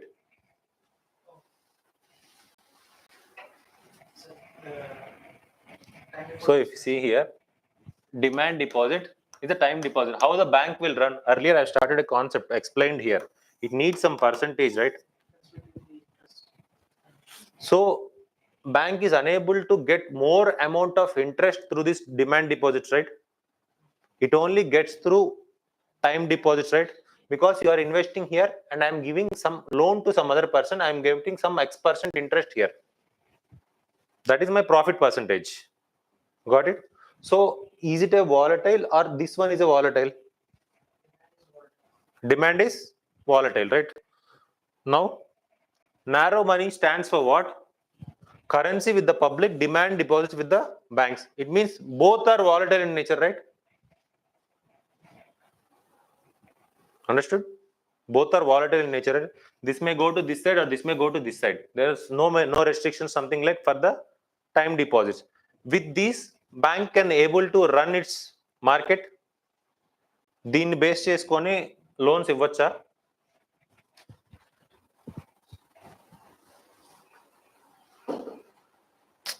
No, sir, we cannot. It may, but it is impossible task, right, to deal with such kind of things. For example, you don't know when you will come and take money from it. Cannot maintain the reservation. You can maintain 4%. Generally, it is something. Whatever it may be, you can do it because some capital will be there. They can manage it. But general course, generally, if the bank need to get profits, then how it will work? Understood? So then the concept is what? Narrow money. With this narrow money, you cannot do the banking business with the market. So next comes of what? M2. M1 plus post office, again what? Demand deposit. It is not time deposits. Next one, very, very important one, that is called broad money. M1 plus time deposits with the banks. Now come what? Time deposits. Now I have, okay, M1 is there with me. Some amount is there with me. Again, time deposits also there. What the bank, for example, you have invested 100 rupees, not invested, you have put some 100 rupees. Generally, you have put in the fixed deposit, you have invested 1000 rupees. With this, you will get some X percentage. From the perspective of bank, I am talking. You are a common public, you have put these two amounts as a savings, as a time deposit, as a demand deposit. Generally, bank treat this, right? Bank will see in these two accounts only, right? Whether it's a demand deposit or a time deposit. They'll get some X percentage if that loan, because a term is there, 10-year term is there. 10-year వరకు disturb చేయరన్న dimension తోటి ఉంది. What the bank will do, it will also use some amount from this, right? Because it is already have a reserve of 1000, right? Got it? Got it? Understood? Concept? Very, very important. Don't try to miss the linkages and concept. If you understand this concept, monetary policy, whatever the banking things will be very, very, very easy. Everything is dependent on this one only. Okay. So next, M3. Now the time deposits. Now the money terms what? Broad money. Now you have a leeway to invest, give loans, whatever the things, because you have a safe amount with you, right? So next one, what? M4. M3 plus again post office, time deposits. Got it? So which is more volatile in nature? When we compare M1 and M3, which is more volatile in nature, narrow or broad? Volatile. Narrow. Which is more liquid in nature? Narrow. These 2 points are important. With which the bank will run, bank will work? M3. Broad money toti. Got it? Broadness అనేది M4 ఎక్కువ. So generally post office deposits అనేది general banking terms లో వాడడం కదా. నువ్వు general గా post office కి ఎప్పుడైనా సరే డిపాజిట్ చేద్దామన్న థాట్ లోనే ఉంటది కదా. There is limited amount. For example, if you compare the things, 1% ఉంటే 99% అంతా బ్యాంక్ లో ఉంటాయి money. M3 has more broadness కదా. M4 has broadness అంటావు కదా. Even though it has broad, but we won't use much in the market because banks is the main theme for you and me to deal with the transactions. So that is the reason why they have devised it. I have not keep any names regarding this. Narrowness will increase from top to bottom. Broadness will increase from bottom to top. Narrowness increases from bottom to top. So here is broad, narrow, more narrow. Got it? So you understood concept right earlier? M0, M1, M3, M4. And the concept of this, you understood right? Currency in circulation. Currency in circulation, what are the components of currency in circulation? Currency with public and banks. What are the currency with the amount with the RBI, CRR and reverse repo. Done. With the banks, time deposits. Done. You understood, right? Now, another concept called money multiplier. So very easy, very famous concept. Nothing much. If you understand this formula, if you understand this, then it is very easy for you. What is the M3 component? Now tell me. You need to tell me. What is the M3 component? Right. Next one, M0, narrow money. So that is called CRR, right? For example, if this CRR increases, what will happen? Money. So money multiply may not happen because I've started itself. There will be decrease in giving loans if the CRR increases, right? Currency in the public will be decreased or not? So savings habit of the people will be decreased or not? Because they are not getting money, right? So everything is happening over here based on what? Money multiplier. So money should be multiplied. When you are investing something means you are expecting a return from it, right? Guddiga 10 రూపాయలు పెట్టి 9 రూపాయలు తీసుకోలేవు. You're not going to do such kind of business, right? So generally the things happens like this. Very, very important. Money should be multiplied. So it is whole things rotates around what? Cash reserve ratio. Done. So explain how the banking system can create new money through the process of credit creation. It essentially measures the multiple by an initial increase in the monetary base. Central bank money can lead to an increase in the money supply. So increase in the monetary base means what? See, increase in the monetary base means increase in CRR or decrease in CRR. Now tell me this point. Bank, I am a bank. I have some monetary base. That monetary base should be increased. Ante తగ్గించాలా పెంచాలా? Yes, right? Got it? Very important concept. So generally increase in monetary base అనుకుంటే generally increase in CRR అనుకుంటారు. But conceptual clarity is 100% important for this exam. Understood? నాకు తెలిసి ఒక 100 రూపాయలు 500 రూపాయలు పని చేస్తుంది కదా, ఒక 5 మందికి వెళ్ళి ఇన్ని transaction. So it's based on the banking. So that's the reason why earlier we have understood some concept, right? M0, M1. Based on that only the things will work. Generally here M3 means what? Broad money. If this M0 decreases means what? CRR తగ్గినట్టు. Means what? CRR తగ్గటం means what? Rate. CRR rate తగ్గటం అంటే CRR తగ్గటం వేరు, CRR rate తగ్గటం వేరు. CRR cash reserve ratio ఒక rate తగ్గినప్పుడు ఏమవుతుంది? ఇంక్రీజ్. సో మోర్ డిస్పోజబుల్ ఉంటుంది. సో మోర్ డిస్పోజబుల్ ఉన్నప్పుడు ఏమవుతుంది? It will get more returns. The money will be multiplied. అంతే, అంతకుమించి ఎక్స్ట్రా ఆలోచించకండి. ఇట్ ఈస్ ఓన్లీ రిలేటెడ్ ఇక్కడే ఉండండి, ఇక్కడే ఉండండి. From the perspective of banks, no need of this money multiplier belongs to whom? Banks it self bank గురించి మాట్లాడాలి, బ్యాంక్లోనే ఉండండి, బయటకు వెళ్ళకండి.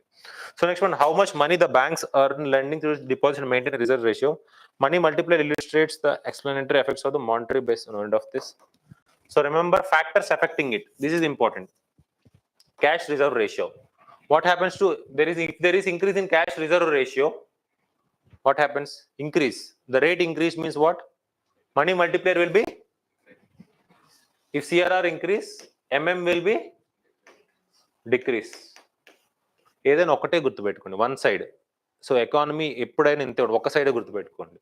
So obviously cash reserve decrease అయితే ఏమైంది? Money multiplier will be increase. అందుకే ఒకటే గుర్తుపెట్టుకోండి, don't confuse. Again repo rate. If the repo rate increases, what about money multiplier? Money multiplier will be decreases. Currency deposit ratio, very, very, very important. If the currency deposit ratio increases, what about the money multiplier?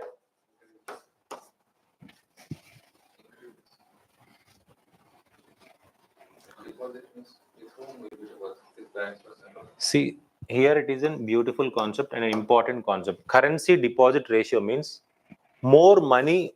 If there is increase in currency deposit ratio means the money will be more in the market. It is something opposite. More currency with the public. Currency deposit ratio means if there is increase in the number of this currency deposit ratio, it means public has more money cash with them, not with the banks. So if the increase in the currency deposit ratio means what happens to the money multiplier? Decreases.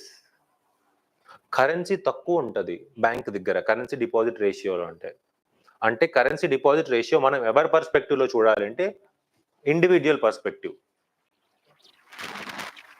If the currency deposit ratio is more means what? Currency is more in the hands of whom? Public. Understood? These are the different concepts and important concepts. ఇలాంటి వాటితోనే game play చేస్తారు. So ఇవి అర్థమైతే rest monetary policy అంతా ఇలా ఆడేసుకోవచ్చు.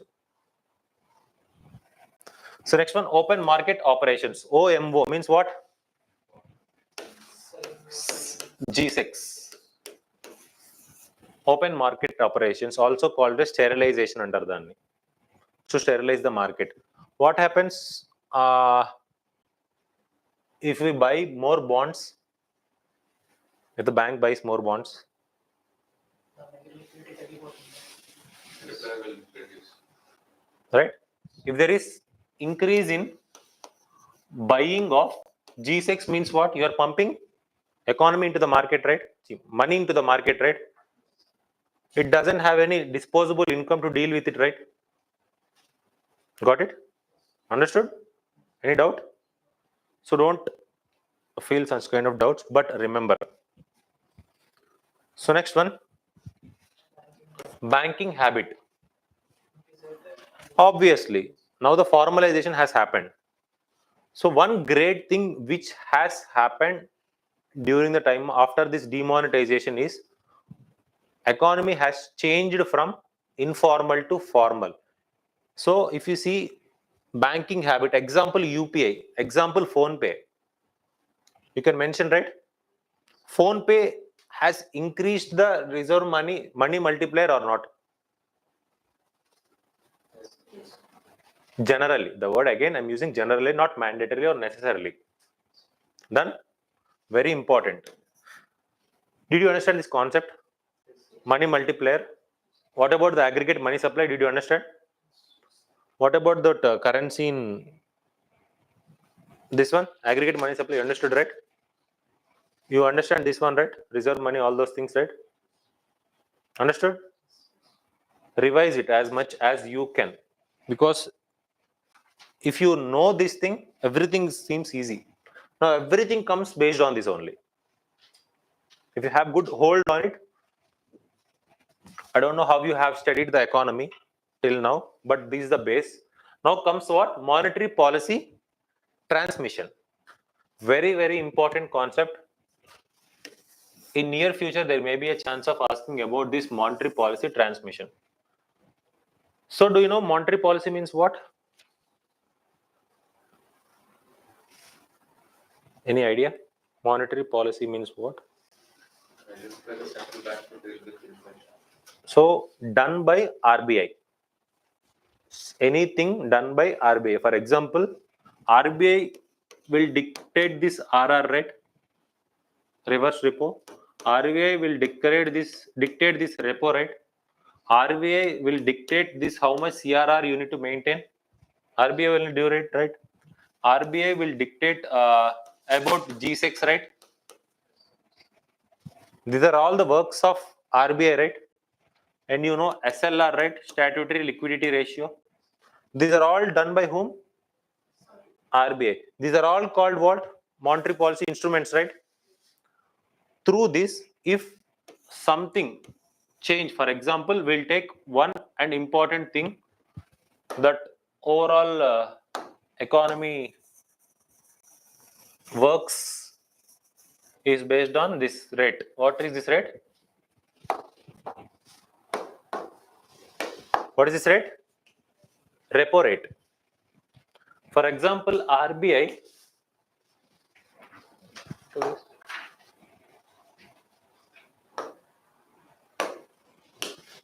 For example, RBI increases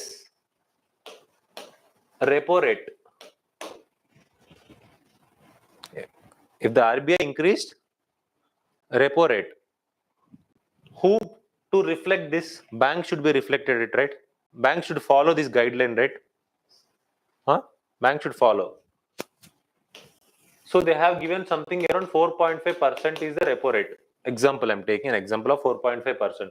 Banks also need to maintain its minimum interest rate should be around 4.5% when it is giving it to the loans, right? But banks are unable to deal with it. Who? I'm a bank.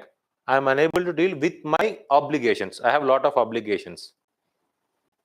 So I'm unable to transmit this rate to the common public. In maybe long run. For example, if the 4.5% change, generally people will expect, right? As a business, you need a loan, right? You'll wait for something, right? The percentage will be decreased. I'll get some loan for the lower percentage. You may take it, right? Generally, there is no bracket. There is no time bracket. It should be reduced, but it's like a standard thing. You need to follow. It's a benchmark. Generally, if the bank follows, the things may work. So if this 4.5% is unable to reflect, the bank is charging at 6% means, does the monetary policy transmitted effectively? Did you understand this concept? Understood? This is called the monetary policy transmission. When central bank is doing something, that should be reflected in the banks. Ultimately, it should reach whom? Market. This is the overall concept. మొత్తం bank monetary policy మీద ముగ్గురు ఉంటారు. RBI, banks, public. Everything rotates with these three, right? Where I stop? Yeah, refers to the process through which changes in the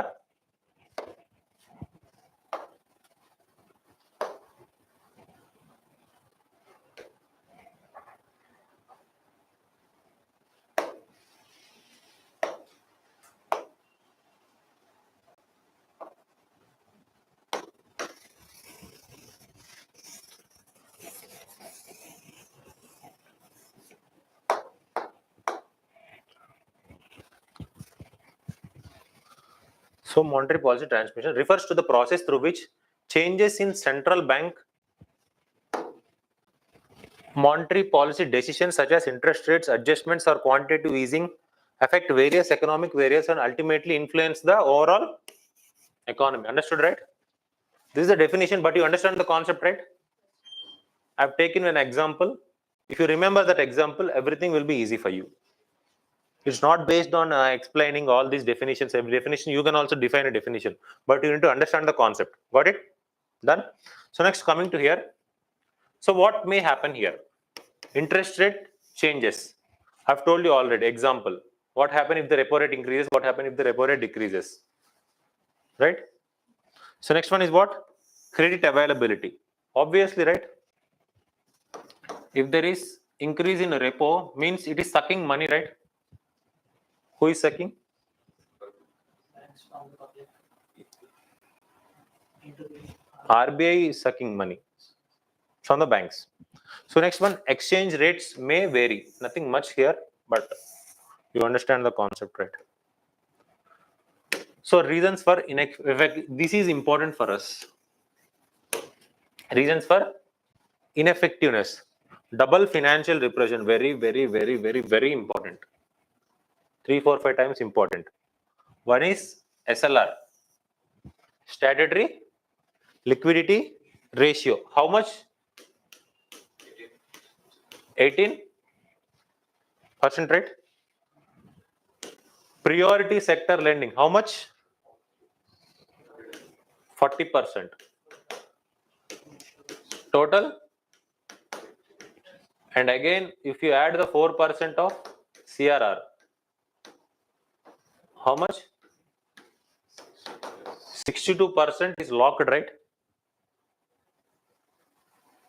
ఒక bank దగ్గర 62% lock అయిందా లేదా? Got it? PSL, if you are then elagante, it's just for what? Welfare. It's not for profit making.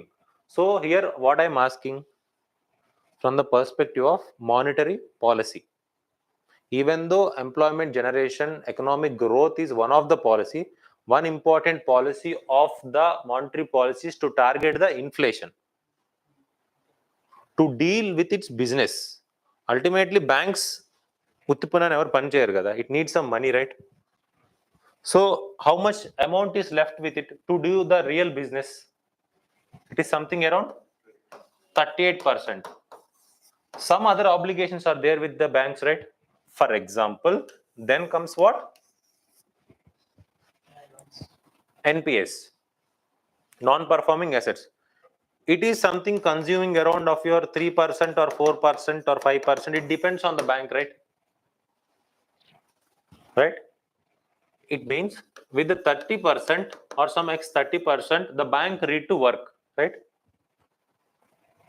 So you are giving to maintain the amount of 4.5% of repo rate. RBI is dictating you. But with these all obligations, with this only 30%, bank is unable to do it, right? Bank needs some profits, right? Got it? Understood? So remember, this is very important. If you understand, everything is easy. So why these NPAs are going, what was happening? So non-performing assets. At present, gross NPS has decreased. We'll see it later. But remember, gross NPS has decreased. Next one, political influence. Is there an influence? PSL is a kind of RBI is guided by whom? Government itself, right? Obviously, there is a political influence, right? Yes or no? Done. Next one, pro-business.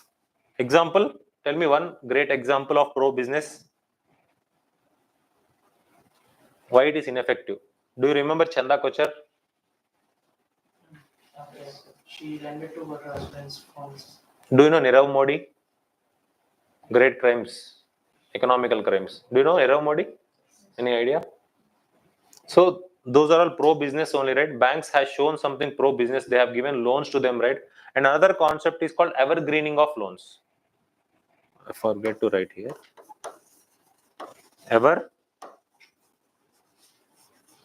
Evergreening of loans. What it means? Yes, what you are talking about. Yeah, the same loan. For example, if you want to need some loan, banks say that please pay some amount of your previous loan. Then I'll again give you the loan. Got it? So the loan, for that loan, you are taking another loan. For this loan to pay, you are taking another loan. So the loan process is continuous, right? That is called what? Evergreening of loans. This is also one of the reasons to ineffectiveness of this monetary policy transmission. Next one, limited access to formal finance. Example,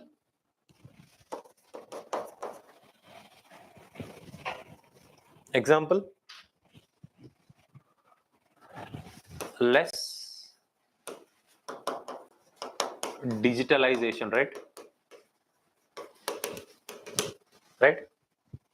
If more digitalization, there will be more access to formal finance, right? If there is more ATM card facility in your local area, then there will be, means rural area, you will get more cash in your hand, right? It means formal thing may happen, formal economy may happening over there, right? This is also one of the reasons. Next, another thing is what? Informal sector dominance, obviously, right? Most of our economy depends on this informal sector itself, right? Now it is becoming somehow formal through this UPI payments, somehow. Got it? Very, very important. Monetary policy transfer. Understood, right? Understood? Fine. So next one. What's this monetary policy means? Responsibility explicitly mentioned in where? RBI Act. Explicitly mentioned means what? It is there in the RBI Act itself. Object is to control. Main important component is this, but this is not only the component, right? Objective of the bank to increase employment, to increase economic growth. Next one, to check the balance of payments. How you can relate this one? To check the balance payments, how you exactly? So first of all, మీకు పదం రావాల్సింది forex reserves. Obviously, right? Very important thing, very easy thing, everybody know the quantitative tools of the monetary policy. What are those? Repo.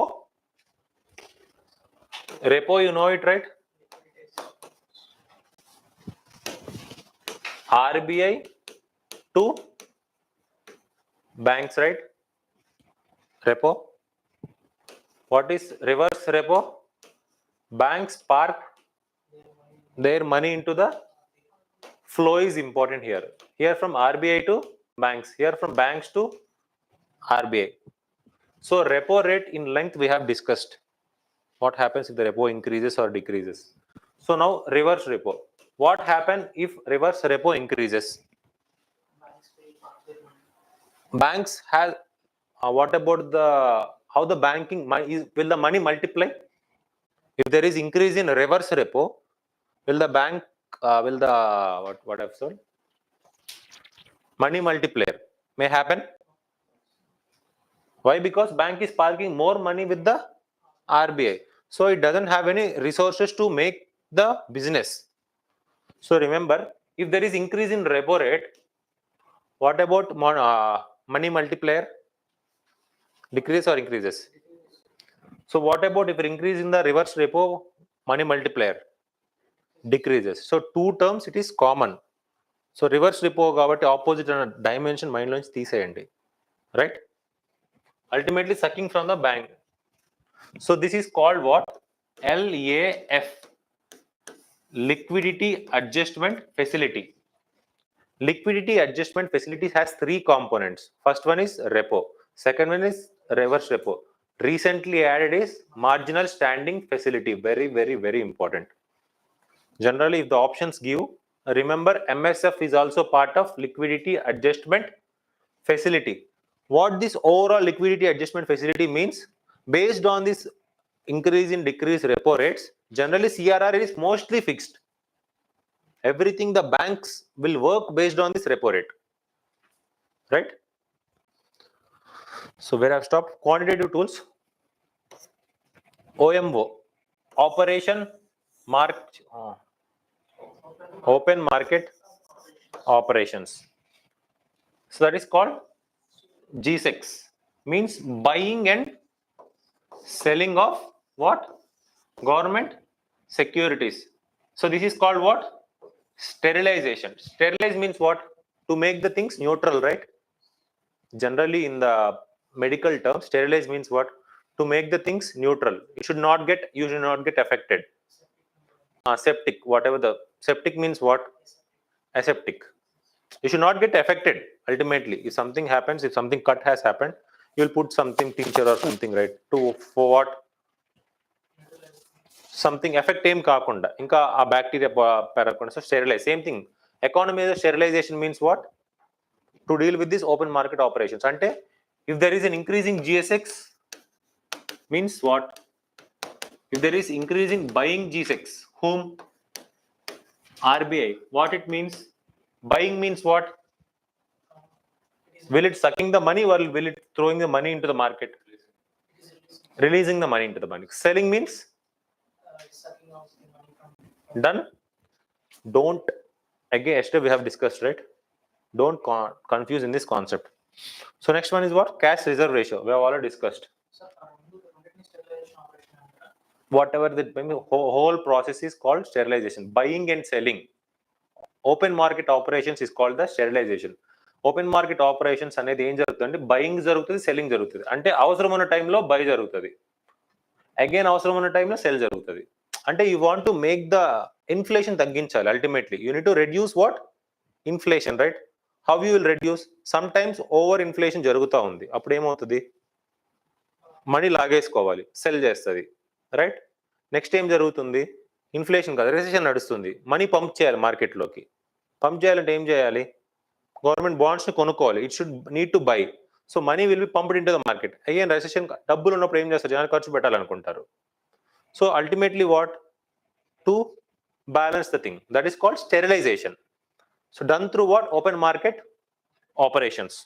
Got it? Next one, statutory liquidity ratio. So government, based on the government regulations, exactly, statutory liquidity ratio generally determined by whom? Government will dictate it, but the things will be done by whom? RBI. Government will dictate it. So what happens? Increase in SLR, SCRR? SLR, increase in SLR. Quantity multiplier. Reduce, right? అంతే. అది పెరిగితే ఇది ఏమవుతుంది? అదొక్కటి గుర్తుపెట్టుకోండి. Monetary policy అంతా ఈజీనే, ఇంకేం ఉండదు, మొత్తం దీని మీదే ఉంటుంది. Next one, liquidity and liquidity adjustment facility. It includes what? Repo, reverse repo and marginal standing facility. So next one, repo rate. E-Kuber, very very important. It is a core banking solution network of whom? RBI. Through this repo rate, those transactions will happen. What is the platform name? E-Kuber. It is a core banking solution network of whom? RBI. Through which these repo transactions will happen. Got it? Done? Yeah. So there is an NDS, negotiated dealing system is there. Through that generally we'll buy it. This is generally E-Kuber is for the banking related only. So banks will deal with the things. Public? Maybe E-Kuber, I think NDS has changed to this E-Kuber, I think so, but NDS generally negotiated dealing system. There is an NDS OS is there. There are 2 to 3 things are there, but E-Kuber is also one part of thing. Like fine. If repo increases, money supply decreases in the market. You know all those things which we have discussed in length. So what happened to the inflation? Just answer this question. If repo increases, what happened to the inflation? Will it be decreased or increased? Decreased, right? So raise banks borrowing costs. Banks may increase loan interest rates, decrease borrowings and spendings. Business may reduce investment. Consumers may cut consumption. Can dampen demand, pull inflation, right? Inflation will be decreased. Next one, attract foreign investors. Why? Interest rate. Again, yesterday I have told you who is the culprit. Investor ఒక్కడే different గా ఉంటాడు, మిగిలిన ఎంత normal గా ఫ్లోలోనే వెళ్తుంటది. ఇవన్నీ చూడండి, something effect ఇలానే ఉంటుంది, డిక్రీజింగ్ ఎఫెక్ట్ ఉంటుంది. కానీ వీడొక్కడికే ప్రో ఎఫెక్ట్ ఉంటుంది. ఎవరికి? ఇన్వెస్టర్ ఒక్కడికే ప్రో ఎఫెక్ట్ ఉంటుంది. Got it? So next one, strengthening rupee, reducing import covers, slow credit growth, influence inflation expectations leading to more prudent saving and wage setting behaviour. So ఒక్క repo మీద ఇన్ని concepts నడుస్తాయి. Understood? UPSC can ask this concept, this concept, this concept, whatever the concept, everything is linked to what? Repo. So now comes MSF, marginal standing facilities. Very everybody knows this, but the minimum amount is how much? 1 crore. It should be greater than repo,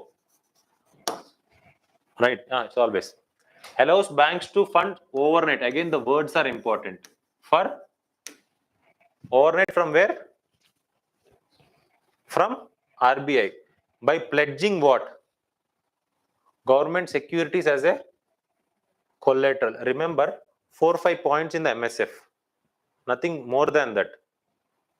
What are those? Minimum 1 crore. Next, what about is a collateral free or you need to give collateral to the RBI? You need to give collateral. What you need to give collateral as G6 as a collateral to. Next one, it is a overnight single day. అంటే ఇవాళకి అంటే ఇవాళ నా transaction సరిపోలేదు.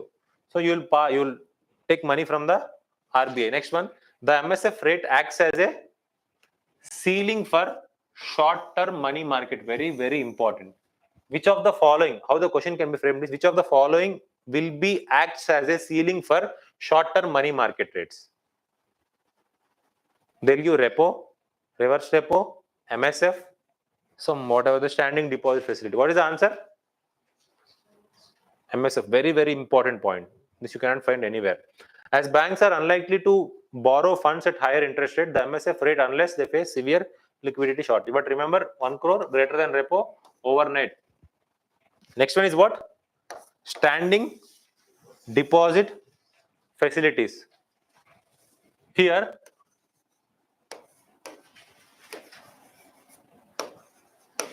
so money from where? RBI to in the MSF. RBI to where? Banks. It is overnight with collateral. Collateral overnight, RBI to banks. Next one, banks to RBI, no collateral. Again, overnight. Got it? That is called what? Standing deposit facility. It means what operations is happening here? What is the operation happening here in the standing deposit facility? Bank nunchi RBI ki veldundante what it is? Reverse repo rate. Understood? Bank nunchi RBI ki veldundante ఏమవుతుంది అది? Reverse right, reverse రెపోనే కదా. Reverse repo అంటే ఏంటి అసలు general గా? Banks park చేస్తాయి కదా ఆర్బీఐలో. Standing deposit facility something same, but it is for the overnight. ఇంకొక పాయింట్ ఏంటంటే uncollateral, no need of collateral. Very very important. ఒకవేళ డిఫరెన్స్ ఇస్తే ఈ రెండిట్లో he'll make you to confuse you. Standing deposit facilities depends on the reverse repo. ఒక point గుర్తుపెట్టుకోండి, MSF connect with repo, SDF connect with reverse repo. So confuse ఉండదు, ఎందుకంటే main concepts మీకు తెలుసు కాబట్టి. Done. But it is not collateral support is not there here. Standing deposit facility for overnight. These two are for overnight. Done. So answer these questions. If repo increases, money supply in the market, what happens? Increases or decreases? Decreases. Next one. What happens if repo increases by Reserve Bank of India on inflation? Inflation will be reduces. What happens if repo increases on investment and consumption of households?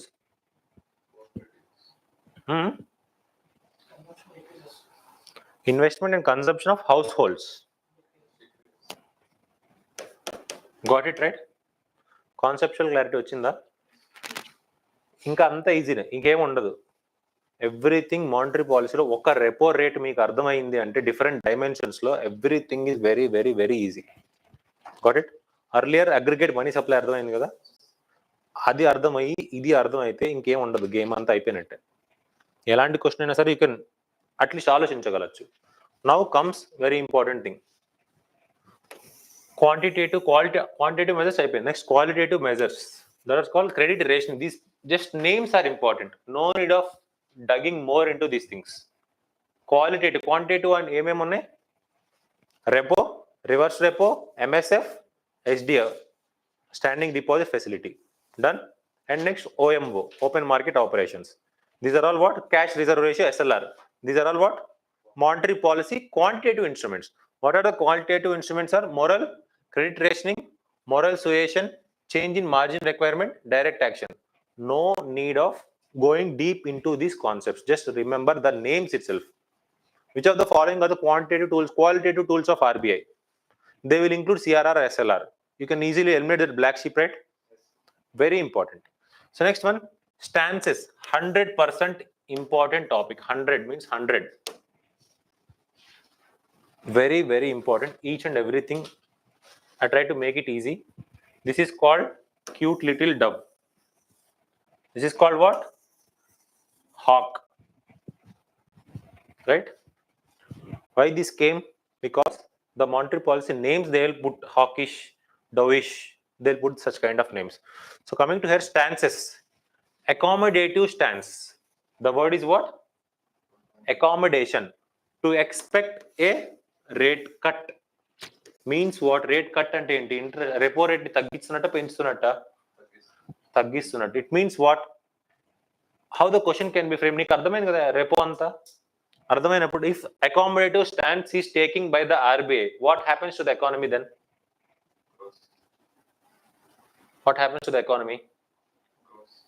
Economy grows. What happens to the investments? What happened to the consumption? What happened to the inflation? Increases. Understood? Ante okkati teliste chalu. Everything is easy. Next one, hawkish. Favors high interest rates. Remember, hawk anedi ఎక్కువ ఎత్తులో travel అవుతుంది, అవునా? Compared to the dove, right? Dove is very near to us, right? hawkish very high seas, high atmosphere lo veltadi, right? Remember that point. Hawk stands for high. H means repo rate increase ante తగ్గించినట్ట.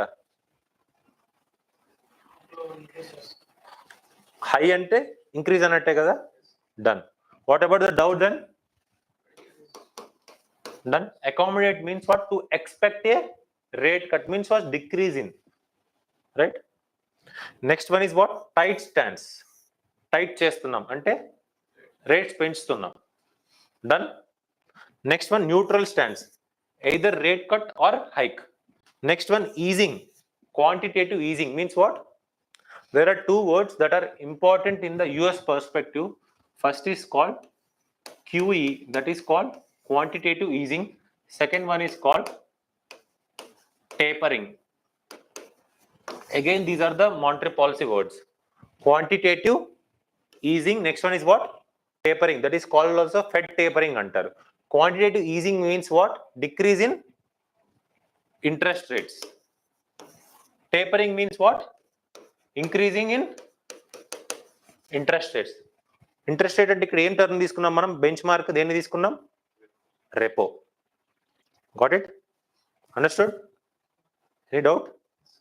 Is అంటే ఏంటి? తగ్గిస్తున్నట్టు. దానికి opposite tapering అంటే increase చేస్తున్నట్టు. ఇది fed bank పెట్టుకున్న పేరు. I don't put any new name to that. Okay, దానికి మన రీజన్స్ అది మనం చెప్పలేము. సో ఎలా ఉందో అలా ఫాలో అయ్యి మన ఎగ్జామ్ క్లియర్ అయిపోవాలంతే. So Fed bank, tapering, right? hawkish, high interest rates. Dovish, low interest rates. Accommodate means what? To expect a rate cut means to expect a low interest rate. Expectation. It may happen. Next one, dovish. Next one, calibrated tightening. Very, very important. No decreasing rate or unchanged. At present, we are in the position of calibrated tightening. If you choose today, if you see, we'll generally see the graph. We'll see this calibrated tightening. ప్రస్తుతానికి ఏం తగ్గించలేదు, అట్లానే continue చేస్తూ ఉన్నారు. Okay, based on economic condition. Again expansionary monetary policy, contractionary monetary policy. Expansion means what? To decrease the interest rates or increase the interest rates. Expansion జరగాలంటే public లోకి money వెళ్ళాలి. Money should go into the market means what? Decrease. So expansionary monetary policy is dovish or hawkish? Connection అర్థమవుతుందా?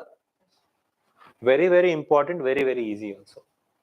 ఈ ఒక్క సరిపోతుంది, ఇదొక్క slide సరిపోద్ది మీరు అర్థం చేసుకోవడానికి. ఎవ్రీథింగ్ దీనిలో ఇంక్లూడ్ చేశాను నేను. What about the contractionary monetary policy? ఇది same thing, right? Tapering, Fed tapering. Words ఎలాగైనా మార్చచ్చు. వర్డ్ ప్లేలో గేమ్ నడుపుతున్నారు యూపీఎస్సీ అంతా. ఒక్కొక్క దానికి డిఫరెంట్ వర్డ్స్ ఉన్నాయి. ఫెడ్ టేపరింగ్ అంటే ఇంట్రెస్ట్ రేట్స్ తగ్గించడం, పెంచడమా? Increasing in the interest rates. What about the quantitative easing? Decrease in the interest rates. Done.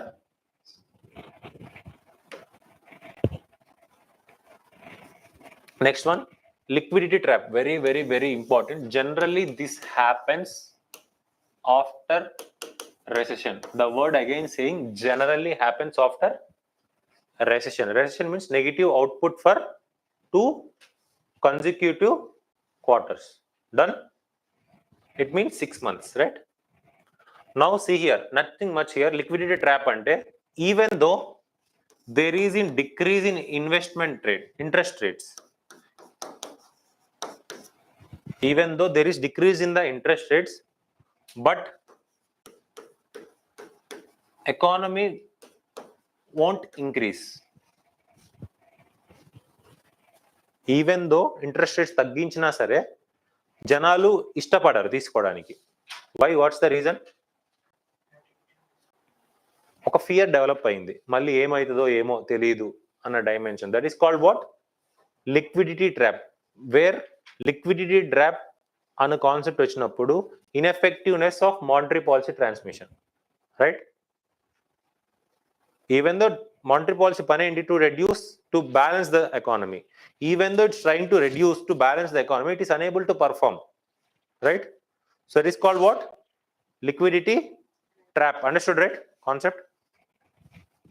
Where the prevailing interest rates are low and people prefer to cash saving instead of investing or consuming. The following conditions typically exist: low interest rates, high savings, low investment, monetary policy ineffectiveness.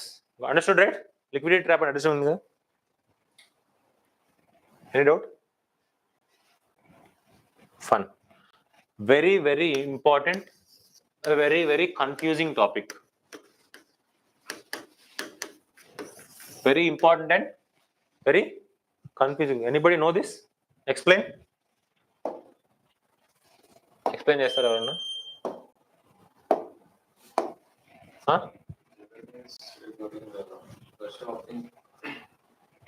As a medium of exchange.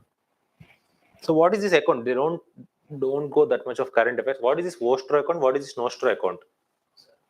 Denominating in domestic currency. So avoid dollar payments. That is fine. What is this Nostro account? What is this Vostro account?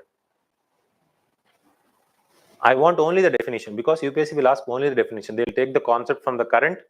They will ask here, what is Nostro account? What is Vostro account? Any idea?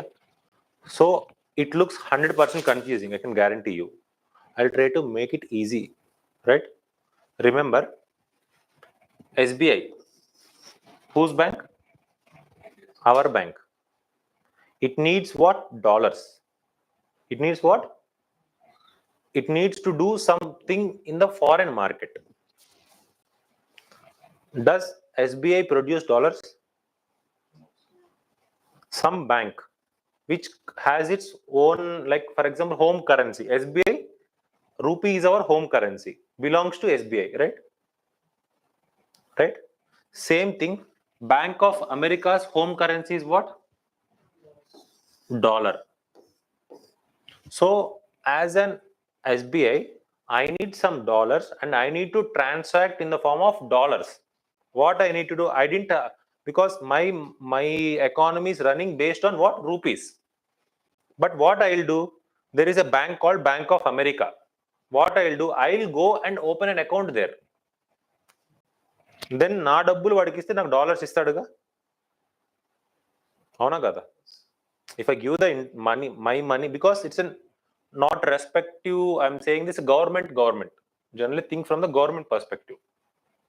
Government is పక్కన government నమ్మితే trustworthy అంతేగా. You're parking some collateral, it's everything. ఇక్కడ అవసరం లేదు. ఇక్కడ concept ఏంటి అంటే వోస్ట్రో account అంటే ఏంటి, నోస్ట్రో అకౌంట్ అంటే జస్ట్ డెఫినేషన్ తెలుసుకొని సరిపోతుంది అంతే. I'm an SBI. I need some dollars, some huge amount of dollars. I don't have dollars to run the business. What I will do? I will go to some country like Bank of America. I'll park my money. Means I'll give my rupees to them. ఇవ్వాలంటే first Kanchi rupees డॉलर्स కింద మారేది కదా. పేరు dollars కి మారుస్తావు, నువ్వు డబ్బులు dollars రూపంలో వెళ్ళవు కదా అక్కడికి. అంటే ఆ transaction for example $1 equal to how much 85 rupees. ఈ 85 రూపీస్ వెళ్తే you'll get some $1 in digital mode, right? You are not మోసుకొని వెళ్దాం అనుకుంటున్నామా? అట్లేమి ఉండదు. అంటే మనం ఏం క్యాష్ తీసుకెళ్ళి ఎక్కడేం పెట్టాం. So there lot of things may happen. For example gold also they may park through the form of gold, through the form of mutual contract. For example, exports, imports will happen with both as countries, right? They will also give something for us, right? మనం also import చేసుకుంటాము, right? Export, they also export for us. Some transactions may happen, right? So ఈ transactions నడపడానికి some bank account should be there, right? So do you deal with that such kind of things?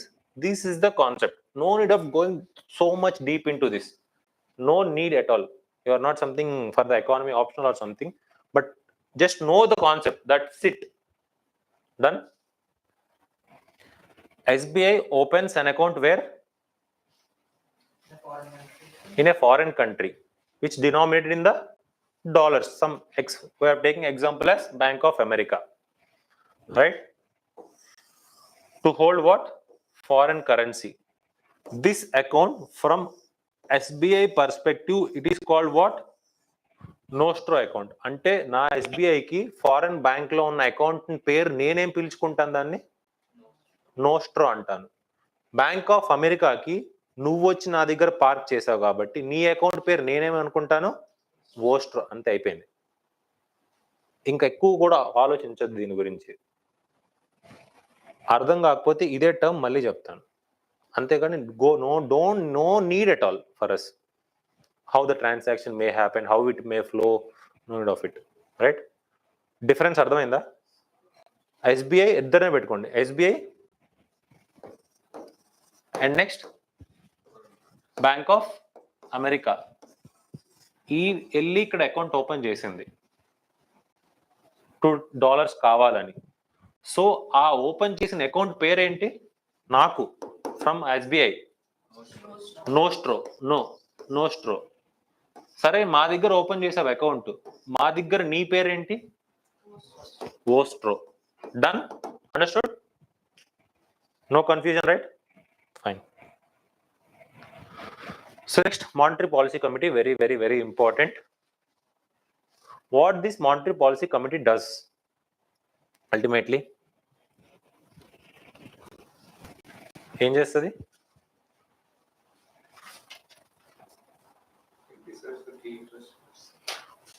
Monetary policy committee, earlier we have seen that, right? Monetary policy will inflation targeting. Next one, unemployment, growth, economy development, each and everything. Mostly the main theme of this is inflation targeting through its monetary policy quantitative tools, right? So monetary policy, it's which body? Statutory body under which act? RBI Act 1934, not Banking Regulation Act 1949. Remember this point. They will play with these two acts only.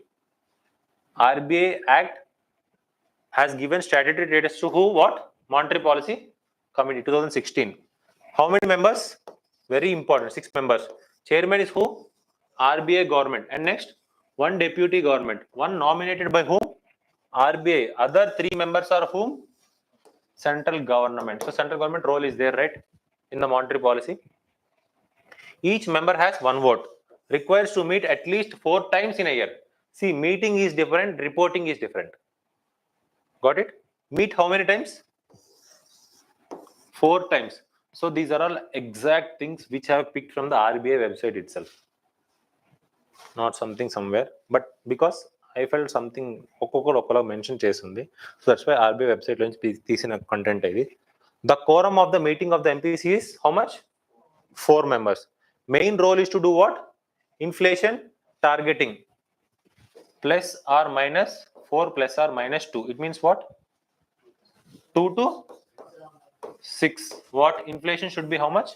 In this range, 2 to 6%. The main theme. In terms of what? Yesterday we have discussed, right? Consumer price index combined, rural plus urban. Next one, monetary policy reports every 6 months. This is important. half yearly report. Next one, 4 times means quarterly. Meets quarterly, reports half yearly. Very important. Next one, proceedings are confidential in nature and binding on the RBI. Very, very important. Got it? So, important things which I have seen in the recent current news, which will be helpful for your exam, because if you pick last 5 to 6 years of PYQs without RBI, there is no question. ఒక్క question కూడా అంటే ఒక question minimum 1 question is there regarding the what RBI. So RBI is a very, very, very important. So as many మీకు సంబంధించిన ఏవైతే ఉన్నాయో just gather as many as important information. So first one is what? You know it, right? RBI how many years?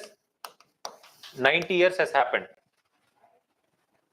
RBI was established but through which act?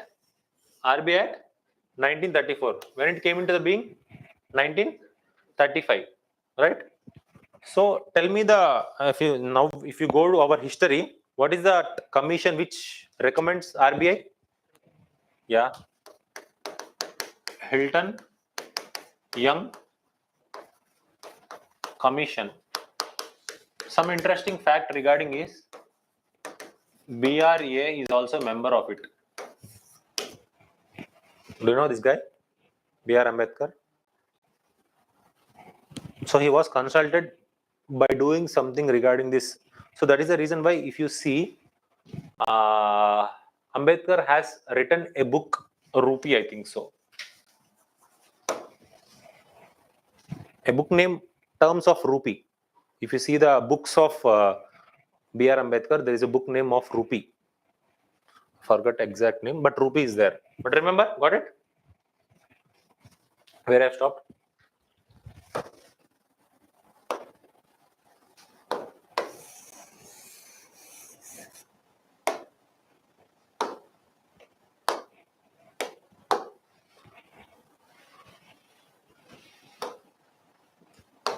So what is the scheme here? Very, very, very important this year. Retail Direct Scheme 2021 gives individual investors access to maintain what this which you have told, right?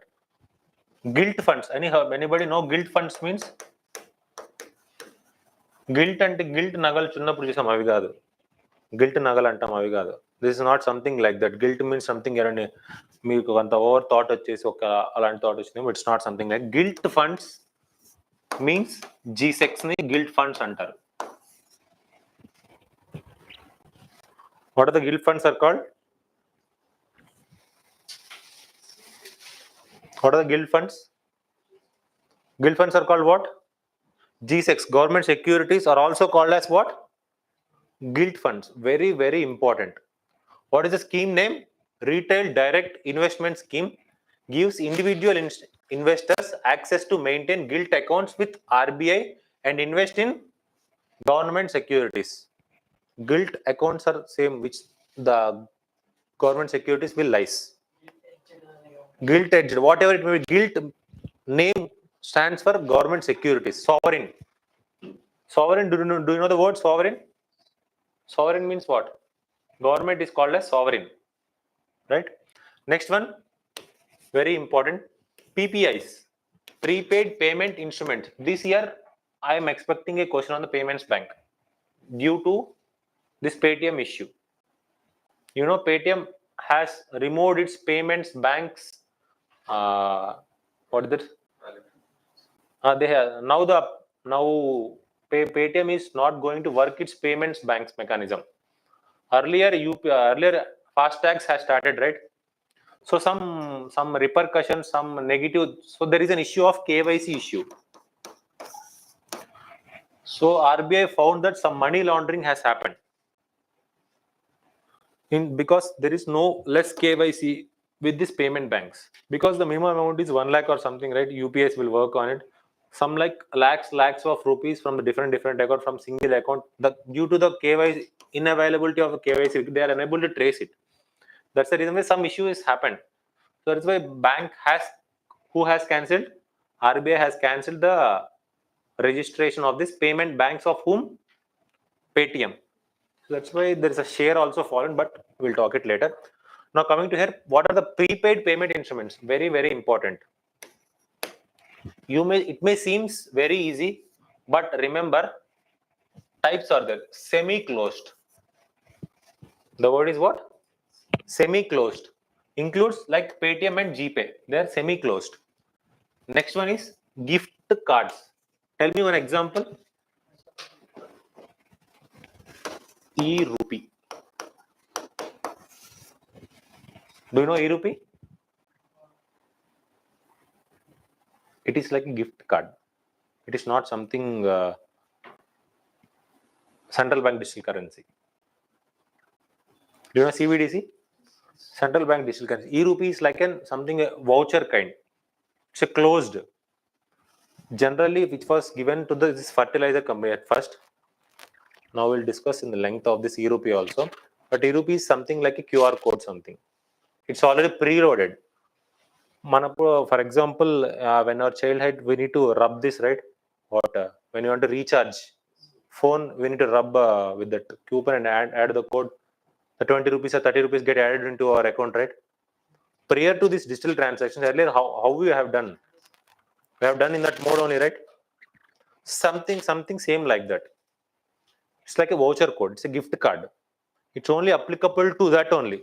If you are erasing Tata Docomo and typing in the Airtel, it will work. No, right? It is linked to that one only, right? Same thing is the e-rupee concept also, but in the form of e-mode. Got it? Same thing. Amazon gift voucher, if you take the example, but e-rupee is a government example. So where I've stopped, closed PPIs.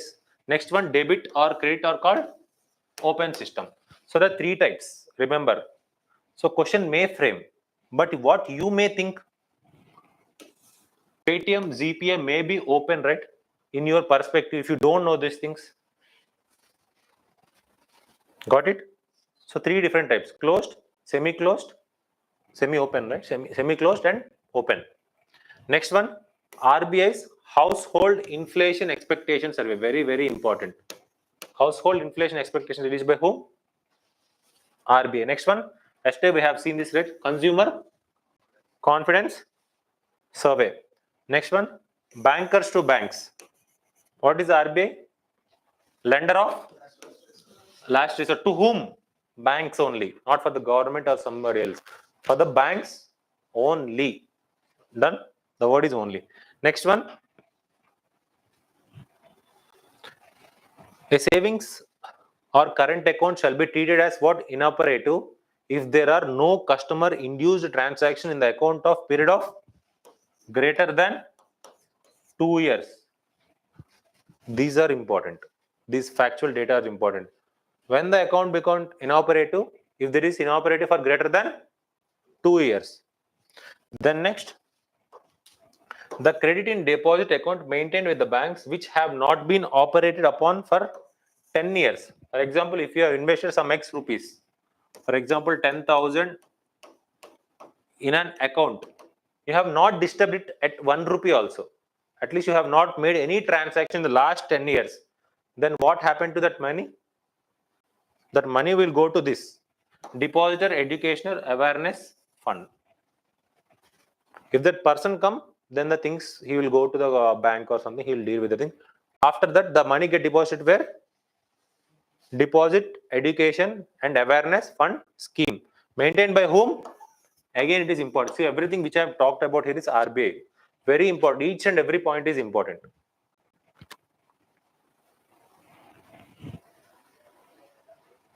Yeah, fine. Sources of earning for RBI. How the RBI earns? You have doubt, right? How the RBI earns? First one is interest in the government securities held. G6 transaction, it will do it, right? It has some interest rate, right, to deal with it. So interest rate profit will get, right? Who will put that profit? With RBI itself. First. Second one is what? Interest on loans and advances made to whom? To the public?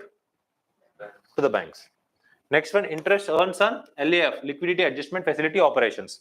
Next one, interest income from foreign currency assets held. Next one, earnings from forex swaps. Very, very important. Next one, seniorage. Any idea?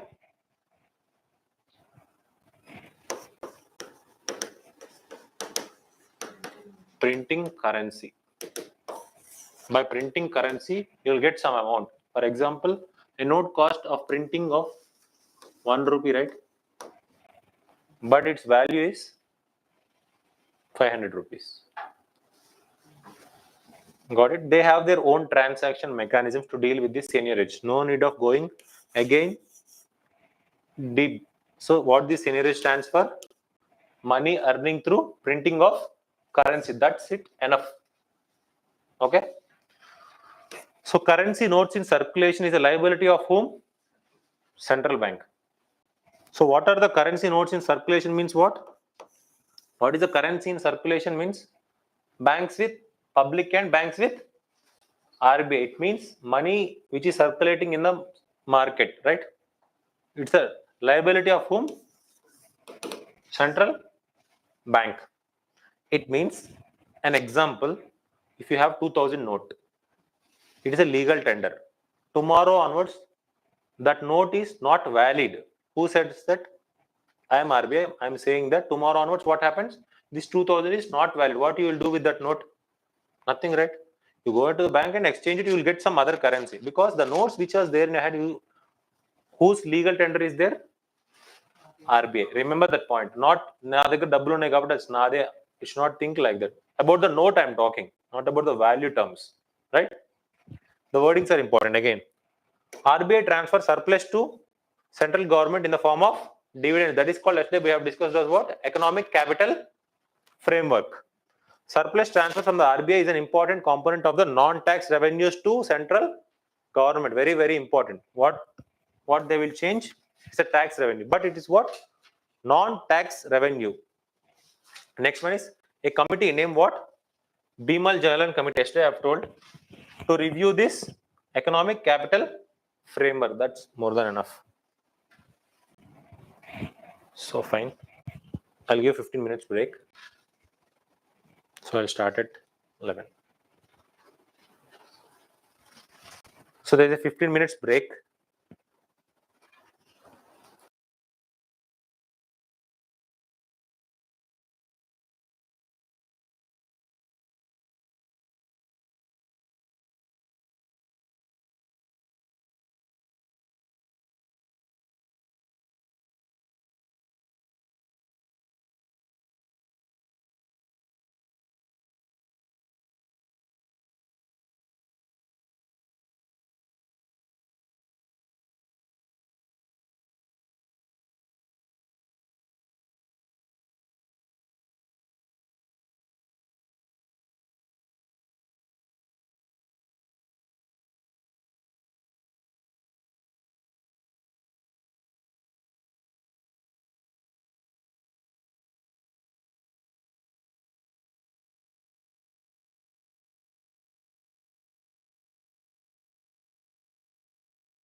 Hello, hello, hello.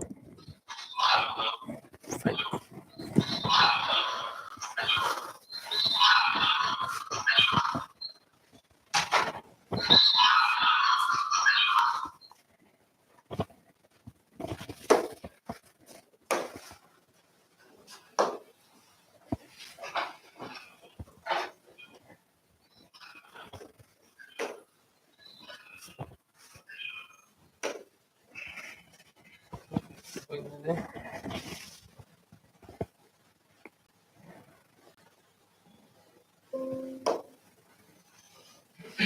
No, nothing.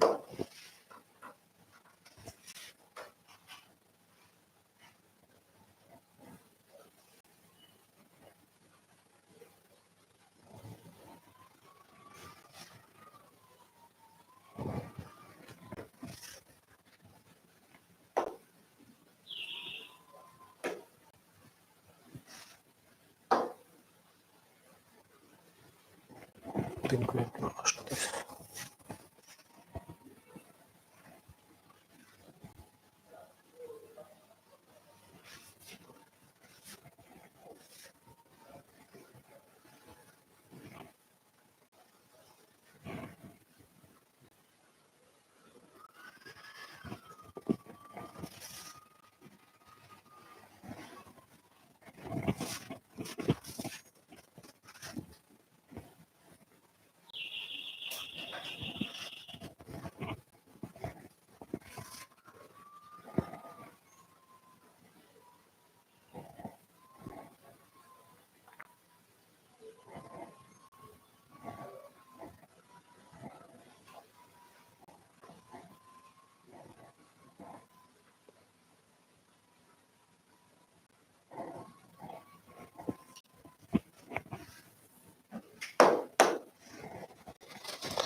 Sorry for the inconvenience. A negotiated dealing system. This negotiated dealing system, it's an electronic platform dealing in where? For government securities and the money market. In 2005, RBI has introduced what? NDS OM, that is for order matching, which is an electronic platform based anonymous order matching trading for dealing in the government securities on which market? Secondary market, right? So corporate bonds are not traded, very, very important in this NDS. Who maintains this? Who deals with this NDS? RBI, right? So remember one organization which helped to deal with this NDS, that is called what? Clearing Corporation of India. What is the name? Clearing Corporation of India. CCIL is the clearing agency for what? G6. It acts as a central counter pay party. It acts as what? Central counter pay party for all transactions in the G6. April 2001, with the objective of offering reliable clearing and settlement services in the money, and so it was established when? 2001. CCIL now operates the trade repository for interest rates, credit and foreign exchange derivatives, in addition to that for money market instruments like certificates of deposits and the commercial papers. What it will clear? Relating to this money markets. What about this commercial papers also? So these commercial papers for private agencies, remember? So just recall it. Certificate of deposits and commercial papers for private agencies.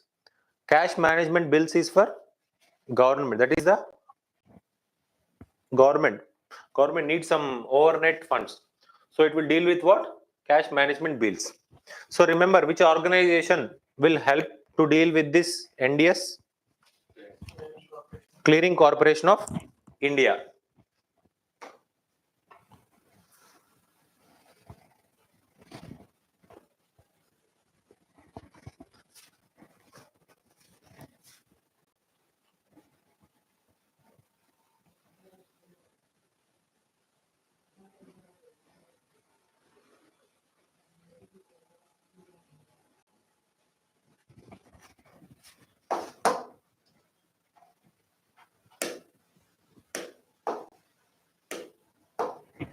RBI transfers its surplus to the government with the section allocation of profits of the RBI Act.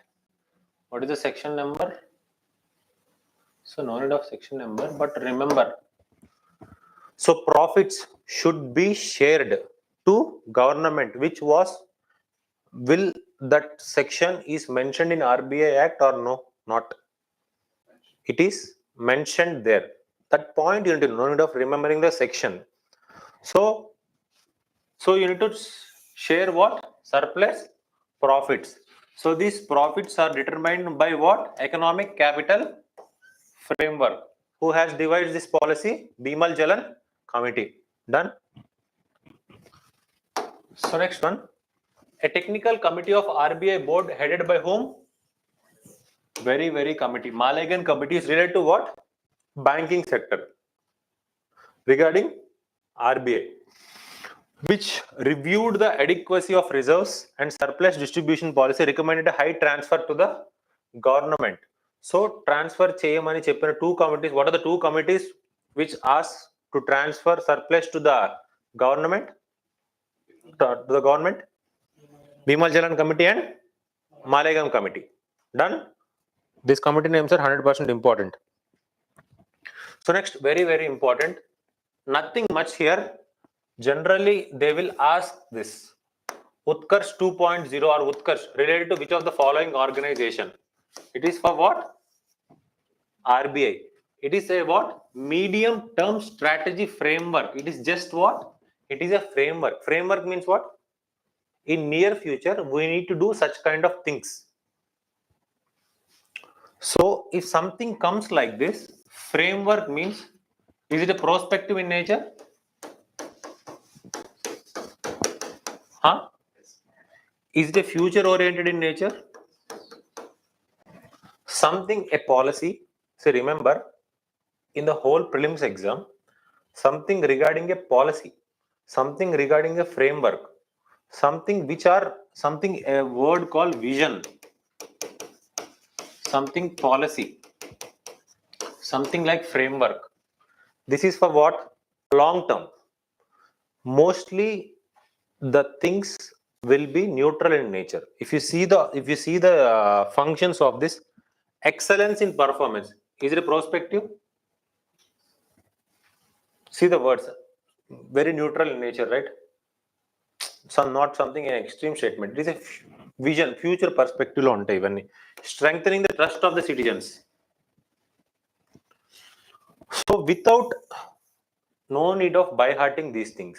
If you see in an option something which is future oriented perspective, if the question asks about policy, vision or framework, mostly the options are correct. See, no need of readings, no need of by hearting, enhancing the role. Yes, future oriented, right? Next one, transparent, accountable should be there. Yes. Next one, best in class and environmental friendly digital. Yes. These are future oriented. Ila undali. It should be like this. No need of by hearting these things. If something is, you understood these terms, how the wording is framed. If it is something prospective, something neutral, something in future oriented, mostly such kind of statements true for if a question asks about vision, policy or framework. This is an IQ game. No need of by hearting these things. Got it? So next one. This is based on the recent withdrawal of rupees 2000 note. Who has the power to withdraw banknotes? Who has the power to withdraw the banknotes?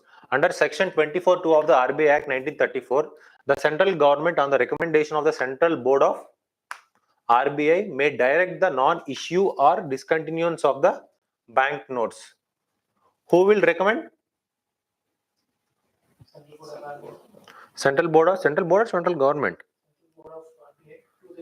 The central government, on the recommendation of the Central Board of RBI, may direct the non-issue of the discontinuance of the bank notes. Done? Obvious, it's by the RBI Act, right? RBI Act ద్వారా నుంచి వచ్చింది కదా. It is statutory regulation. It's not something advisory regulation. What is forex sell, buy, swap auction? This is also there in the news, right? Why there is a need? For example, RBI is there, some X bank is there. Why RBI will swap dollars to what you can say home currency or home currency to dollar? What is the reason? If you understand the reason, nothing is there here. First point, to balance foreign currency reserves or assets. Second point, to suck money from the market. If you buy dollars, what will happen? Buy. You're releasing what? Money into the banks, right? Banks also maintain some proportion of foreign currency assets in their component, right? For example, ICICI. If you go to that ICICI bank or Citibank, if you want dollars, they will give you, right? You want to go to some flight to abroad, some Maldives or no? Yes? Are you willing to go? If you are going to willing to go some other country, you'll go to the bank and you'll collect the dollars, right? With whom you'll collect? From the bank itself, right? So bank has some reserves of it, right? Whatever the dollars or foreign currency assets. So forex generally happens to suck the money or to, it is something like, and again it's a kind of monetary policy. What the repo rate does? Increase in repo rate means what? Increase in repo rate means suck the money. So buying dollars means what? Releasing the market or taking from the market? Releasing money. So if RBI is selling means sucking. Same thing, right? See, maybe the word forex or something has came, but you have already a concept of buy and sell regarding RBI, right? You know that concept, right? Same thing applies here. But they'll try to confuse you with such kind of forex auctions, this, that. But you understand the homegrown concept which we have devised on based on the repo rate. Everything same, similar only. Now what? Tell me, for example, dollars. Buy dollars. If RBI buy dollars from the market, means RBI buys dollars from the banks, what will happen? Money supply will increase. Buy means what? I'm giving rupees. I'm taking that. I'm giving payment to the banks. Banks will ultimately goes to market. Same thing, right? Forex generally what will, so instead of using this repo, reverse repo, banks use this kind of things also to balance the economy. Got it? But if we use this thing will be labeled as a dollar manipulator. Who? US will label us as currency manipulator. Even though they made it or no, but we need ultimately to target our inflation, right? To adjust our economy, right? First, right? We need to take care of self first of all. So that is why, if you understand this logic, what is this forex? Now you understood what is forex, well, swap, all those things. The main reason is this one. If you understand nothing here, you need to understand the concept. Just apply it. That's it. You understand repo rate, right? What the RBI does with sell and buy of G6? RBI sell, RBI buy. These are two possibilities only, right? If sell, selling means what? Sucking from the market. Buying means what? Pumping into the market. The same thing is same here. Right? Done?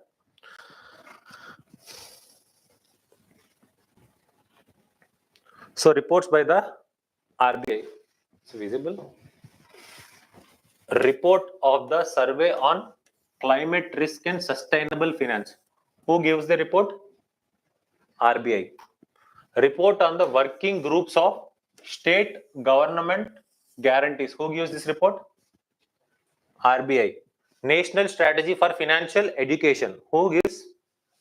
RBI. National strategy for financial inclusion. It is going to end this year. Very, very important this year. It has completed its journey of 5 years. National strategy for financial inclusion. See, if this question comes, if something is prospective in nature, put it as a right option. Got it? It is a strategy, means what? Future oriented, right? Done. If something data is there, try to skip, and mostly wrong or right may happen. If the wording statement, if you have earlier we have seen, right? Where is that?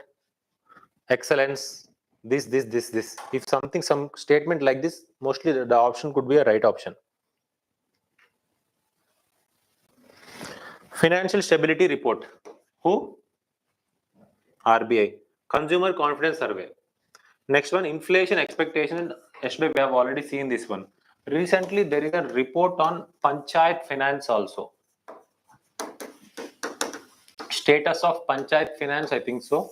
A report, just go home, just see in the letter in the Panchayat finance related. RBI has released a report. Okay, how's the panchayats or these ground level bodies are working. So next one, digital payments index. Very important. Who releases this digital payment index? Huh? Again RBI. Since January 2021. Again, this is important. What is the base year of it? 2018 is the base year to calculate this digital payment index. Fine. What are the parameters? 5 parameters. Payment enablers, payment infrastructure, demand side and supply side. Next one is what? Payment performance. Next one, consumer centricity. These 5 parameters are important. Which has the highest component here? Payment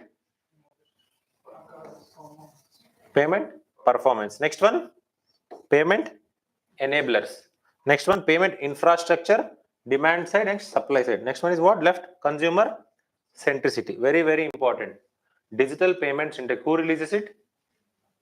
What is the base year? 2018. When it was came into the being? 2021. Very important. These are very important current affairs regarding the RBI. And another important great thing is what? Prompt corrective action framework. PCA norms under. Anybody heard? Very important. Again, it has completed its journey of 20 years. 2002 it has came. So last year they didn't ask about it, but this year there may be a huge chance of PCA, prompt corrective action. If the bank is not performing well, if the banks are not performing well, RBI has some regulation to check based on some conditions. These type of requirements, these are criteria banks need to follow. What are those criteria? Are capital to risk weighted assets, CR, AR. Next one is net NPS. Next one is return on assets. Actually this was discontinued. Remove this one. Next one, tier 1 leverage ratio. Okay, very important. Of all the things, CR, AR is very important. Capital to risk weighted asset ratio. What it means? Any idea? What are the risk weighted assets? NPS is one of the example of risk weighted assets. Loans extended. So PSL, those are also risk, right? So something bank for educational loans. So means there is some risk. You heard a word of narrow banking? Anybody heard? Narrow banking.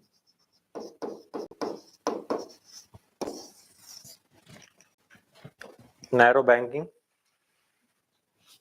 Anytime, anywhere.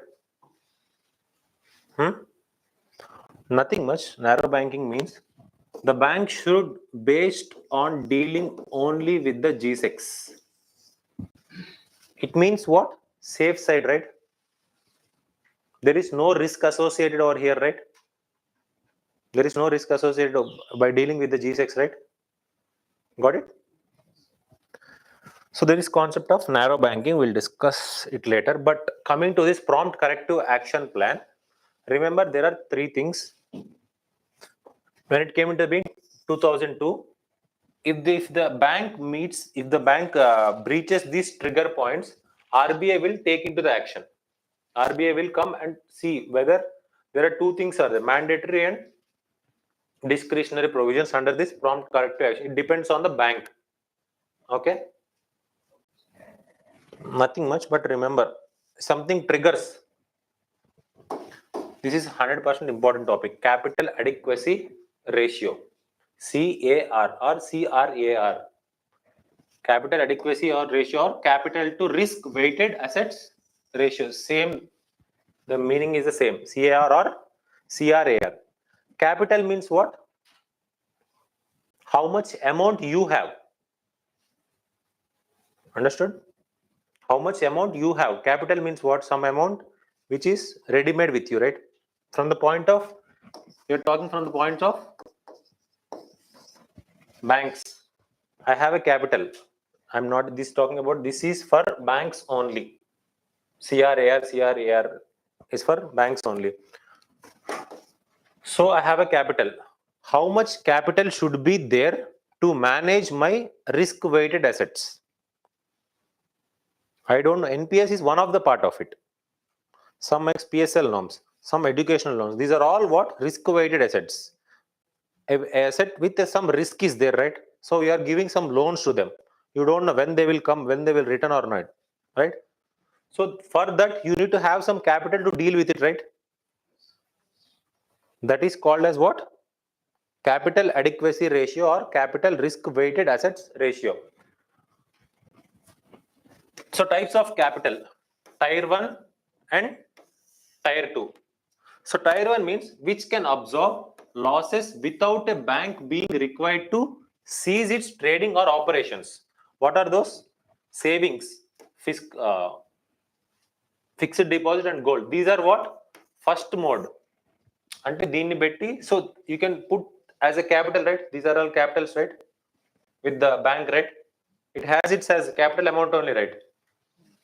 So next one, tier 2, which can absorb losses in the event of winding up, so provides less degree of protection. For example, house shops already you have taken from the people as a collateral. For example, home loan means what? Home loan means if you want to put home loan, if you want to get loan, home loan is different. If you want to get loan, you will mortgage your property, right? You'll put your into కాగితాలు పెట్టి loan తీసుకుంటాం. Idea ఉందా? You heard, right? So at that time, it is a second round. It's a tier 2 because as a collateral you have given to me your house copies, right? This is a second tier. Means first means very liquid in nature. These are liquid, right? Most liquid compared to this, right? These are physical in type. These are liquid in type, right? So tier 1, tier 2, very, very important. While tier 1 is subdivided into common equity tier 1 and additional tier 1. No need of going deeper here, but remember, common equity tier 1 and additional tier 1 are the components of what? Tier 1, which absorbs losses more. Got it? Tier 1 capital plus tier 2 capital by what? Risk weighted assets into 100. This is a formula. Very easy.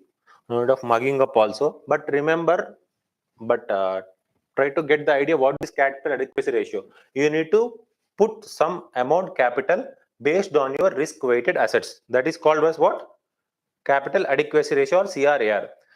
So what what is this? What is this body called? Basel. Basel has recommended to maintain some amount, some percentage, right? The banks in India are required to maintain earlier 9%. Tier 1 capital how much? 7%. Tier 2 how much? Tier 2 capital 2% along with a capital conversion buffer of how much? 9.5, 2.5%. Hence, unlike Basel 3 norms, how much? 10.5%.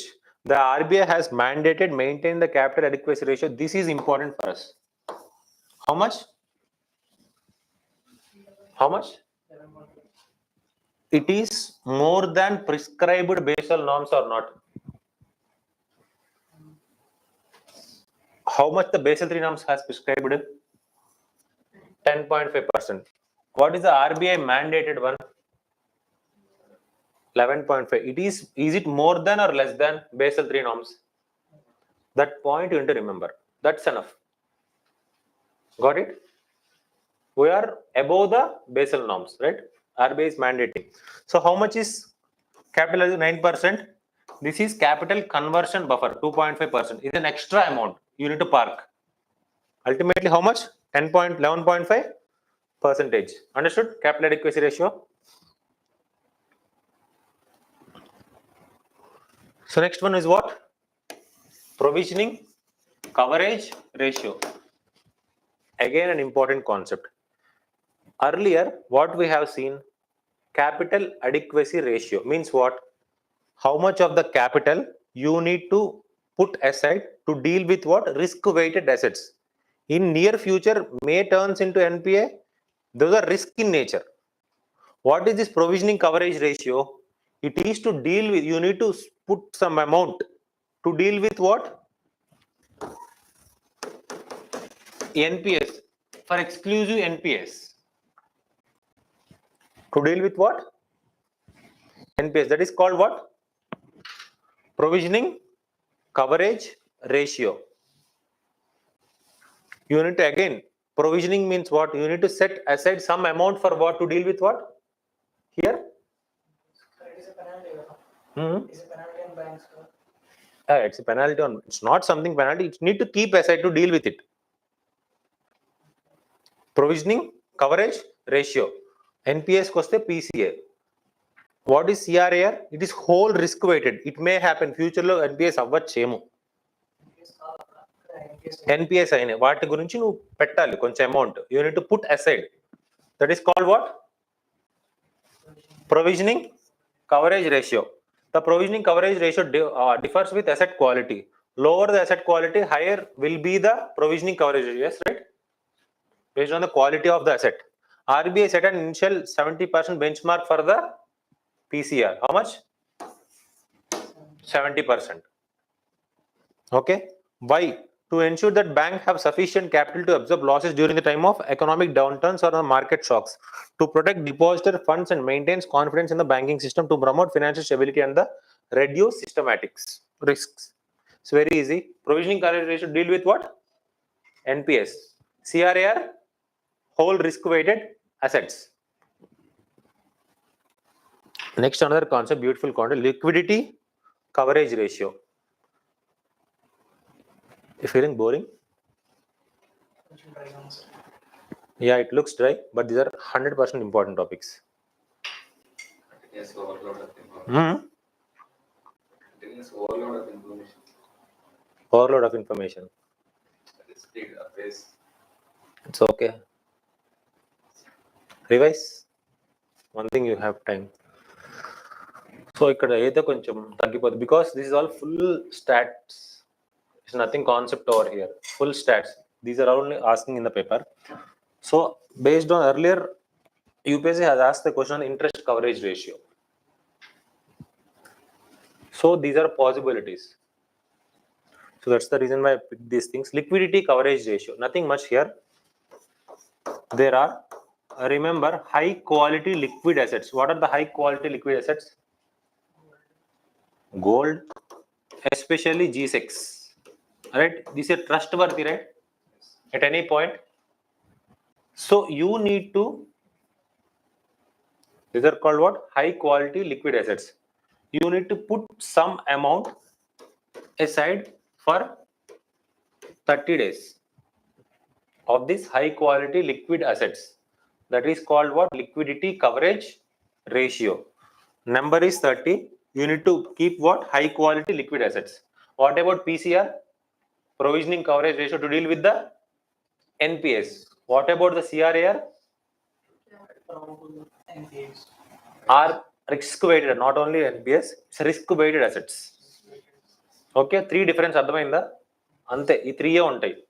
ఇంకోటి leverage ratio ఉంది, ప్రస్తుతం అంత importance లేదు దానికి. So next one, you know this, right? Base erosion profit shifting. Any idea? BEPS. Base erosion profit shifting. Nothing much. For example, tax haven country like Mauritius, It's a tax haven country. NX company is there in India. NX company is there here. It will transfer its accounts to this company. So wherever the company, whether it is in India, whether it is subsidiary of this X company in Mauritius, this company belongs to the same, right? What they will do, they will transfer this amount to this subsidiary where low tax rate is there. So a tax evasion happens here, right? So base erosion profit shifting means here the base, mostly this X company will rule, have a market in the India, but it is shifting its profit, but it's shifting its terms of operation to where? Mauritius, where is a low tax rate country. Got it? So they're shifting your profit to their rate. You are getting profit rate now. If you want to pay in India, it is something like 18%, 19%. It is something like 2% or 3%. Example I am telling. You're getting huge amount of profits, right? That is called what? Base erosion profit shifting. So that is also called as what? Transfer pricing manipulation. Concept I have told you, right? That is called what? Transfer pricing mechanism or manipulation or abusive use of tax havens. So to deal with this, two countries are going to sign an agreement called double taxation agreement. Okay. So we have seen the shell companies have started, some things has happened, right? So double taxation avoidance agreement will be signed between these two countries to deal with such kind of BEPS, base erosion and profit shifting. Next one is global anti-base erosion rules. Remember, globe rules is rewarding for what? Which of the following, how the question will be framed? Globe rules recently seen in news related to what? Related to what? Base erosion, profit shifting. Done? So next one, two things are important here. There is a difference between DBUs and CBs. DBU means digital banking unit. Digital banking unit. One example is Kotak Mahindra Bank. If you see, mostly its accounts are opened through mode of digital. Any idea? Kotak Mahindra Bank? 811, right? Recently, RBI has stopped its digital accounts. You are not going to open the digital accounts because you are crossing some limits. RBI has given that warning. RBI has stopped this digital payment, digital account creation through which account, which bank? Kotak Mahindra Bank, right? So then comes the importance of this topic. What are these digital banks and what are these challenger banks? Digital banking units are example of Kotak Mahindra Bank, which has a minimum physical presence. Mostly they runs through business through what? Digital only, right? Kotak Mahindra 811 account. You heard it right. Next comes a challenger banks. These are 100% digital. There is no office for it. You should not go. There is no physical office to go and contact. Everything won't happen. Those are called as what banks? Challenger banks. Done? Understood? Names are important. What is the difference between DBU and challenger banks? Physical presence. Main difference is this one only, but the operation rest are the similar things only. Here it is example. Fino, Neo, Five Money. If you open, anybody have made a transaction in Swiggy or Zomato? If you see, if you scroll down or something, recently there are new transactions. If you open, there will be fee card, some recently the metal card, first metal card, something, right? Those are all these examples of this challenger bank. They are 100% digital in nature. Done? So these are all nothing here. Niche targeting. So remember, these points also important. Niche targeting, you know, right? It will only target some kind of audience. For example, Swiggy, you are keep on ordering in the Swiggy. What it will give? It will give, for example, if you subscribe to that, FI account, I'll give 2% cashback. What you will generally do? If you are Swiggy order daily, you will obviously take that account, right? So that they'll play some kind of games over there. So it's done. Very, very, very, very important. After the RBI, another body that is important is what? NABARD. All-time favorite of UPSC are two. One is RBI, second one is NABARD. They don't do much efforts. When tomorrow's class, I'll take in the last 1 or 1.5 hour of PYQs, I will show you how the things has done with this, how the UPSC will frame the questions. Prior to that, you need to understand what generally these organization does, right? If you want to, NABARD means main audience of this NABARD to deal with what? Agriculture and rural. Agriculture and rural, right? These are the two things, right? If you have that concept in your mind, you can easily make the things possible, right? You need to understand its dimension. So when it came, NABARD Act 1981, very, very important. What is the committee has recommended it? Shivaraman Committee, wholly owned by Government of India. Earlier there is a share, now it is wholly owned by Government of India. It does not provide what? Direct credit assistance to whom? Householders. Next one, it refinance. It is also called as refinancing agency. Right? Its supervisor regarding what? RRBs, RCBs. So again, see the word rural, regional. Regional means what? Rural in nature, right? NABARD stands for National Agriculture Bank for Reconstruction and Development, right? So agriculture mostly rural in nature, right? So that's why they're focusing over here. It has 3 institutes under it. Agriculture Credit Department, very, very important. These institutes are 100% important. Agriculture Credit Department, Rural Planning and Credit Cell, Agriculture Refinance and Development Corporation. What they will give generally? Agriculture Refinance and Development Corporation comes under which of the following organization? What is the organization name? NABARD. Very important. Its important schemes are 100% important. Again, SHG Bank Linkage Program. Do you know SHG? Self-help groups. SHG Bank Linkage Program. When? 1990. Next one, Rural Infrastructure and Development Fund. RIDF. Rural Infrastructure Development Fund. First one is what? SHG Bank Linkage Program. Next one, NABVENT means what? NABARD Venture Capital Fund. Okay. NABVENT means what? NABARD Venture Capital Fund. Next one is what? eShakti. It is nothing much here. Digitization of these SHGs. Okay. Next one, PODF. Producer Organization Development Fund. PODF. This one is for RIDF, Rural Infrastructure. PO means Producer Organization Development Fund. Next one is what? LTIF, Long Term Irrigation Fund. Warehouse Infrastructure Fund. Next one is for National Implementation. This is important. This is an environmental connected topic. Regarding what? Adaptation Fund, right? Any idea? Adaptation Fund. Adaptation Fund mechanism under the COP, UNFCCC, right? So, which is the agency in India to deal with this one? NABARD. Important, 100% important.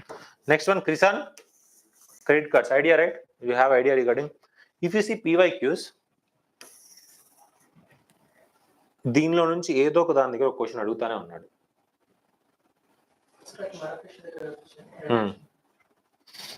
So there is a question on this one. There is a question on LTIF. There is a question of, I think, eShakti, I think so. There is a question of this SHG Bank Linkage Program. Very, very, very important. Last year also there is a question on SHGs. What do you know the reason why there is a question on SHGs in last year? Any idea? 2023 there is a question on the SHG. It's not of the budget. is a famous personality called Ella Butt. Any idea? She started an organization called Seva. It is a successful SHG. One of the hit SHG, self-help Ella Butt. She died last year. So that is the reason why they have asked a question on the SHGs. So this year, who is that famous personality has died? This year means not this year, last year. Very important guy. I'm talking about from the perspective of agriculture. Sorry. Yes. You can expect a question based on the Swaminathan. You can Swaminathan, maybe, see, there may be a huge chance of expecting a question from the Swaminathan, whether it's his recommendations, whether MSP, whether how this MSP works in the mains question coda frame a chance only. MS Swaminathan is a very key personality, right? Father of green revolution, blue, right? Not red, only green, right? HYV seeds, right? Whatever the thing, MS Swaminathan is important. Just go home, read as much as from his dimension, because agriculture also related to economy. So agriculture is important, right? So next, you know it, right? PSL, priority sector lending. For public banks and foreign banks, how much? 40%. And very, very important thing, SFB, small finance banks. What is the PSL target? 75%. This is the exclusivity of this SFBs. SFBs are what? Small finance banks. First defined in 1992 by whom? KS Krishna Swamy has recommended this. PSL norms లాంటివి follow అవ్వాలి. Who is that person guy? KS Krishna Swamy. It causes financial repression to the banks, which you have already discussed, right? Highest PSL states, very, very important. Where? Tamil Nadu, Punjab, Haryana. Tamil Nadu is first state, PSL norms. Next one, lowest PSL states, Bihar, UP, Arunachal Pradesh. Categories and targets under the PSL. Agriculture, very important. These categories are important. What? Next one, MS. Next one, export credit. Export. So I have told this RODTEP scheme. DTEP. Just go home and read this scheme. It's important. Next one, education. Your educational loans. If you want to go to foreign abroad, you can take it. Next one, housing loans. Next one is what? Social infrastructure. Social infrastructure. Next one is what? Renewable energy, like solar panels పెట్టుకోవాలి. You heard a scheme called what is that scheme? Surya. Not Surya. It's an old scheme. It gives what is that? Solar pump sets.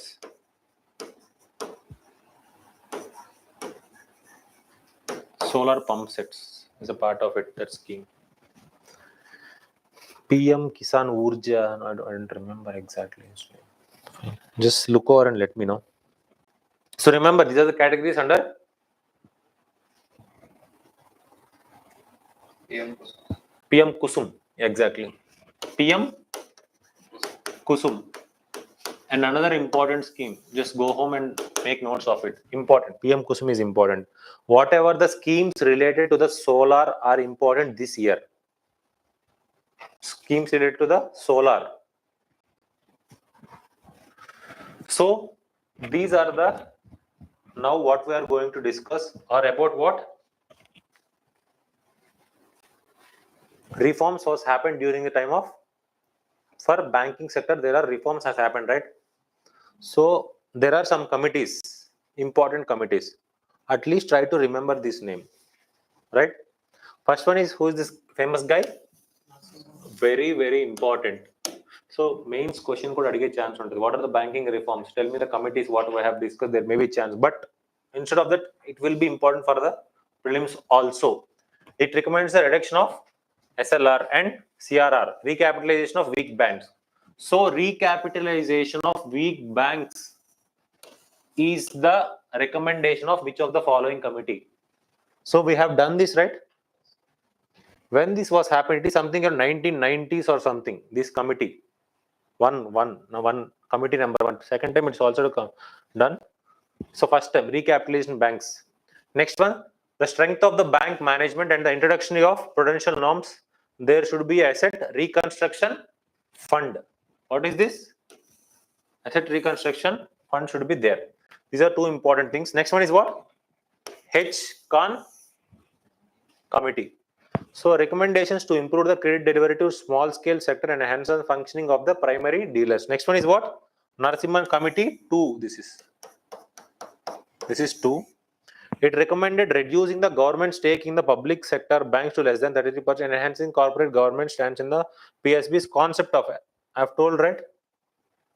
Narrow banking. What this narrow banking means? Instead of investing in the risk weighted assets, invest in G6. There is no, what you can say, no risk associated over there. Next one, Raghuram Rajan. You know this person? I love this guy. Recommendations to strengthen the banking system stability, enhance financial inclusion, and promote the financial stability.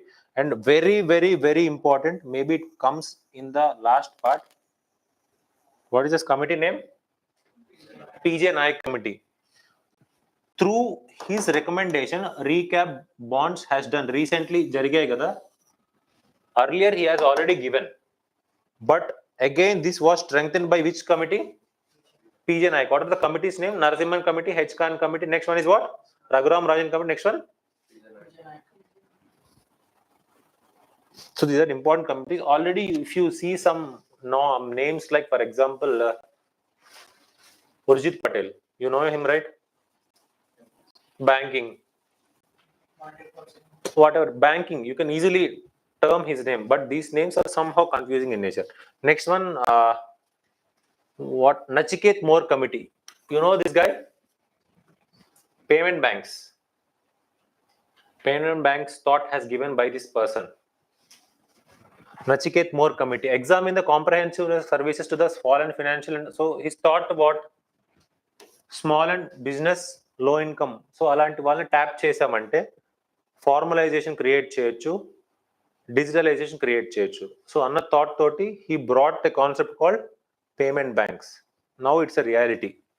So establish the payment banks, small finance banks, and the creation of a universal electronic bank account.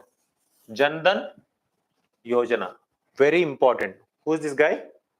Nachiket More committee. Next one, you know this, right? Indradhanush plan.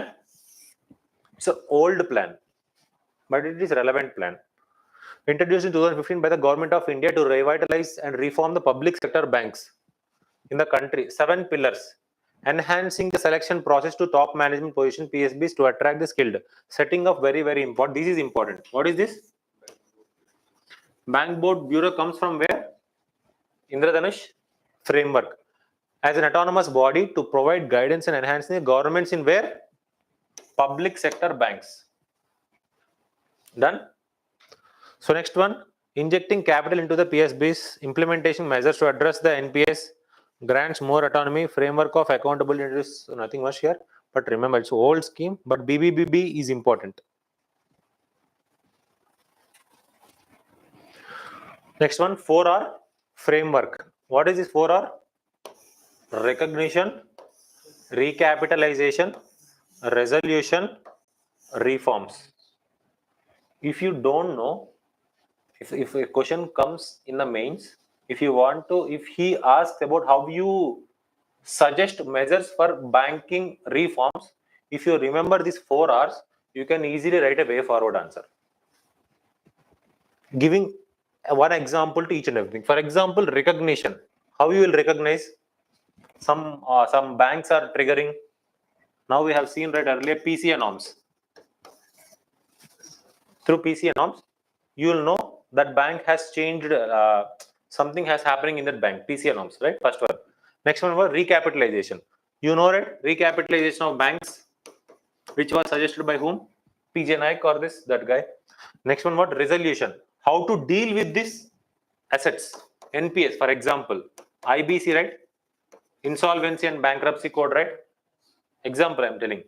So next one, reform. What are the reforms you can do? For example, increase in the digitalization, financial literacy. Got it? So this is very important for your prelims also. Next one is what? Ease. It is a 100% important topic. The word I am telling here is 100% important. Ease. Ease is what? Enhanced access and service excellence framework. It is for what? Which sector? Banking sector. Now is 6.0. It was started 1.0. Now it is what is the number? 6.0. So ease is an initiative launched in 2018 to improve the public sector banks in India. Done. Just go home. There are some recommendations, some framework guidelines are there. Note down. Ease are important. Done.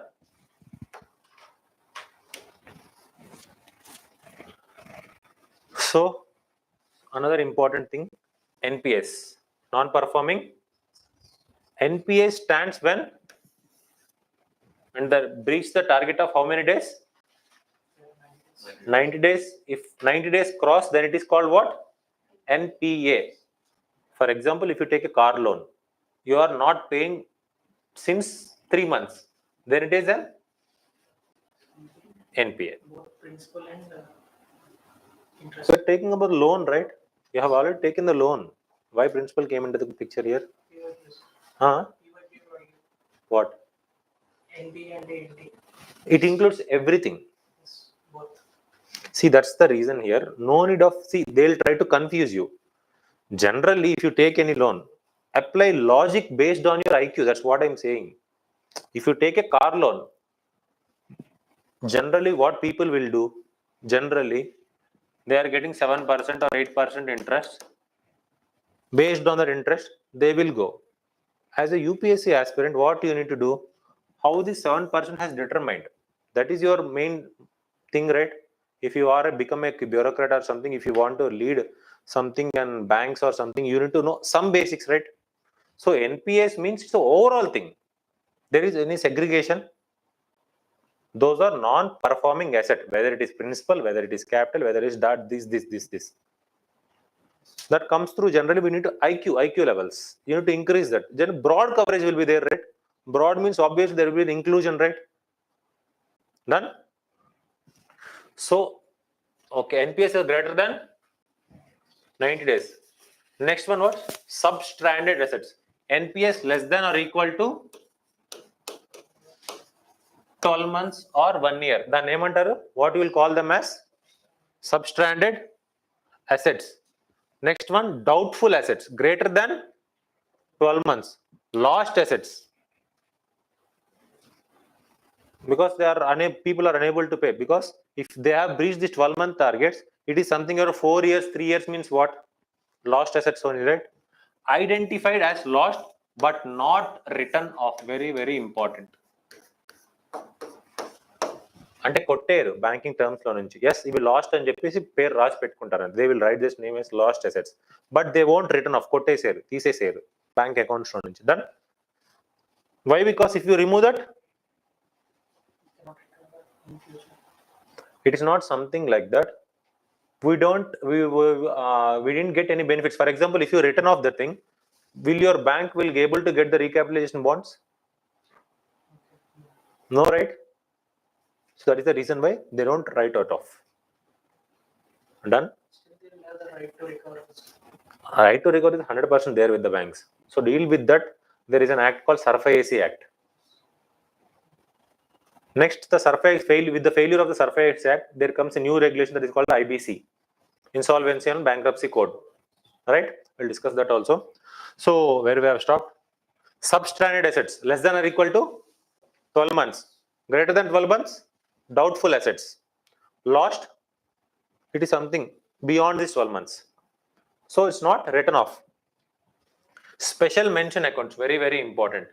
For example, if you are unable to pay the loan for the first 1 month, that 1 month is called as what? Special mention account 0. ఒక నెల కట్టలేదు నువ్వు EMI, then it is called what? Special mention account. Okay, వీడు చేస్తాడేమో అన్న భయం start అవుతుంది. Next one SMA 0, SMA 1, SMA 2. Next 30 days, next 30 days. After 30 days, it will turn into NPA. Special mention account. Then next, non-performing asset. Got it? Next one, gross NPAs. recovery agents of Recovery agents. Where? SMA 1 or 2. It depends on the bank. Usually 1 or 2 లో వస్తారు. It depends on the bank. For example, if you take a loan from some bank, for example, ICICI, they'll vapify. If you skip 1 month, next day, they'll keep on calling you. Sir, when you will come? Sir, when you will pay? Sir, when you will pay? When you will pay? After 15 days, they'll come and home. Sir, at least pay 70%. Next, you pay the interest with the 30% next. Their target is that. So instead of what generally people will do is, instead of going with the private banks, they'll go with the public banks to see if any skip. We don't know, right? Generally people. So EMI is a biggest threat to our economy. What I feel, because each and every loan you are taking now, even though you didn't have that money with you, right? EMI means what? You didn't have that money with you. You are taking an advance payment for what? For your personal consumption. For example, you are taking an iPhone. Yesterday we have talked, right? You are taking an iPhone with an EMI. Will it reap any benefit? Maybe your individual satisfaction. That is more, I think so. But apart from that, will it reap any benefits from the monetary terms, economical terms? No, right? Who is benefiting on behalf of that? Not only the banks, any lending agencies. Who lends the money? వాళ్ళు బాగానే ఉంటున్నారు, బొక్క ఎవరికి పడుతుంది? We people. So generally hardest part ఏంటంటే, EMIs are becoming less collateralized these days. Less collateralized. Earlier, EMIs done through where? Credit cards. Credit card means who will give the credit card? Bank will give. By what authority the bank will give, sanction you the credit card? They'll see your background data, they'll see your CIBIL score, they'll see your track performance, they'll see your employment guarantee, all those things. Earlier, credit cards, issuing of credit cards, EMI starts with the credit cards itself, right? They have seen that. Now what has happened? EMI's perspective itself changed. By entering the Bajaj FinServe, any idea? Bajaj cards has came. They didn't see that much of worthiness, credit worthiness, whether you have or that, whether you have some kind of employment. They don't take back check or something. Their main target is what? Giving EMIs. They know the concept, because low rung of people, for example, which are BPL, so above BPL, they know, right? They may skip the account. What they will do through the mode of EMI, they will, it's like a biscuit to them. What they will do? They will buy some costly product. They are unable to buy, right? Unable to repay it, right? What was happened in the COVID is the same thing. COVID came, moratorium has started. So bank has asked all these financial institutions, you need to please hold for 6 to 7 months. When economy comes into the track back, you can collect from that.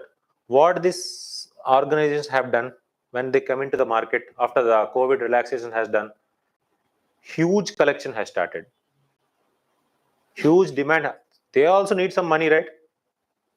What they have done? They have done. So that is the one of the reason where this GNPS has decreased recently. Cross NPS has decreased, right? This is one of the reason of the COVID. Why there is a decrease in the appadadaaka lane enduku taggindante? This is one of the reason. These are the underlying reasons. Okay. So don't concentrate much on this. Coming to here, gross NPS of the SPS have declined. Ratio of 9.7% 2019. How much? 3.87. See, this is a what? Which year? Generally means pre-COVID year. Exactly started with the 2020 starting itself, right? So when 2023, how much percentage has decreased? 9 to 3.87%. What are these NPS? Gross NPS. Why? I've told, right? One of the factors is this one. So lot many factors. No need of, we are not discussing about the mains, right? So next one, fiscal slippage or slippage. Do you know fiscal slippage, right? Government not Fiscal deficit, not meeting the fiscal deficit. Same thing. If it is banking terms, it is not monetary slippage. Means if it is unable to meet this target, then it is called what? Slippage. Slippage in respect to SCBs has declined from slippage ratio from 3.73 to 1.78. Means what? They are more able to recover this NPS, right? What this means?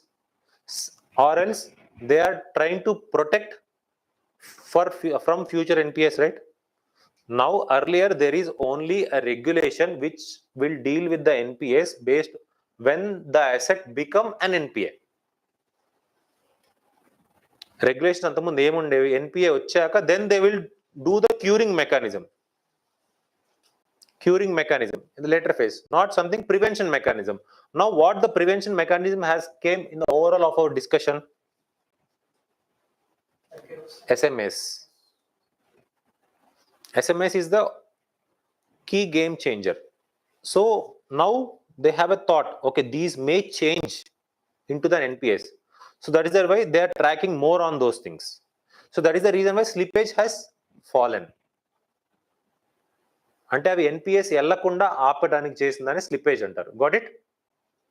Very important. So next one, debt recovery tribunal. This is an important one. It is a statutory organization. Comes under which act? Debts due to Banks and Financial Institution Act. What is the act name?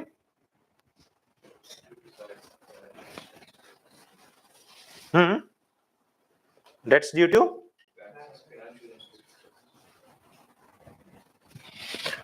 Okay, RBF led to the establishment of DRTs if above 20 lakhs. Then only this DRT will come into the play. If that loan thing is above 20 lakhs, to deal with that debt recovery, then this DRT came into the picture. What is this? What ultimately this debt recovery tribunal means what? It want to recover the debt. That's it, right? That's it. Its appellate is what? Debt recovery appellate tribunal. So the actions which were done by the DRT, if we didn't like, we can go to where? DRAT, appellate. So next mechanism for it, as per the section 2022 RDBFI Act, DRT and DRT shall be guided by the principles of natural justice. 100% important question, 100% important point. These DRTs are determined by what? Principle of natural justice, not by the civil procedure code, that code, this, that. Done? And proceedings before the DRT and DRAT shall be deemed to be a judicial proceeding. DRTs operate under the Ministry of, again this is the important one, Ministry of Finance, and their structure is similar to that of a court. Each DRT is headed by presiding officer and shall be qualified as what? District judge. See what I am telling here. When this class over, maybe after maybe tomorrow, I think so, I'll share this whole PDF. What you need to do is, if you have a tab or some, it's fine, or else if possible reduce it into 1 page or 2 page. Take it this PDF as a printout. Who is inaccessible to this PDF, means digital mode lo cheyalonu, who are unable, take it as a printout. So go and ask, try to reduce the content. Content means in a single page 2 to 3 what you can say slides, and take it to the PDF. Whatever the important marks where I am putting, for example, Ministry of Finance, district judge, there is an appellate tribunal, so there is an act. Next one is what? Each DRT is headed by preceding of, he should be qualified district judge. Next one is the PO shall be appointed for the term of 5 years until 62 years. These are the important underlining words. This everything is not required for us. These keywords are important for us to crack the prelims. Got it? Try to do it. It will work because I put lot of efforts in dealing this. If I want to write this debt recovery, I can write pages. But very important, which is important for the prelims, I picked those things only onto this thing. DRTs continue to play an important role in the recovery of debts or bankruptcy of.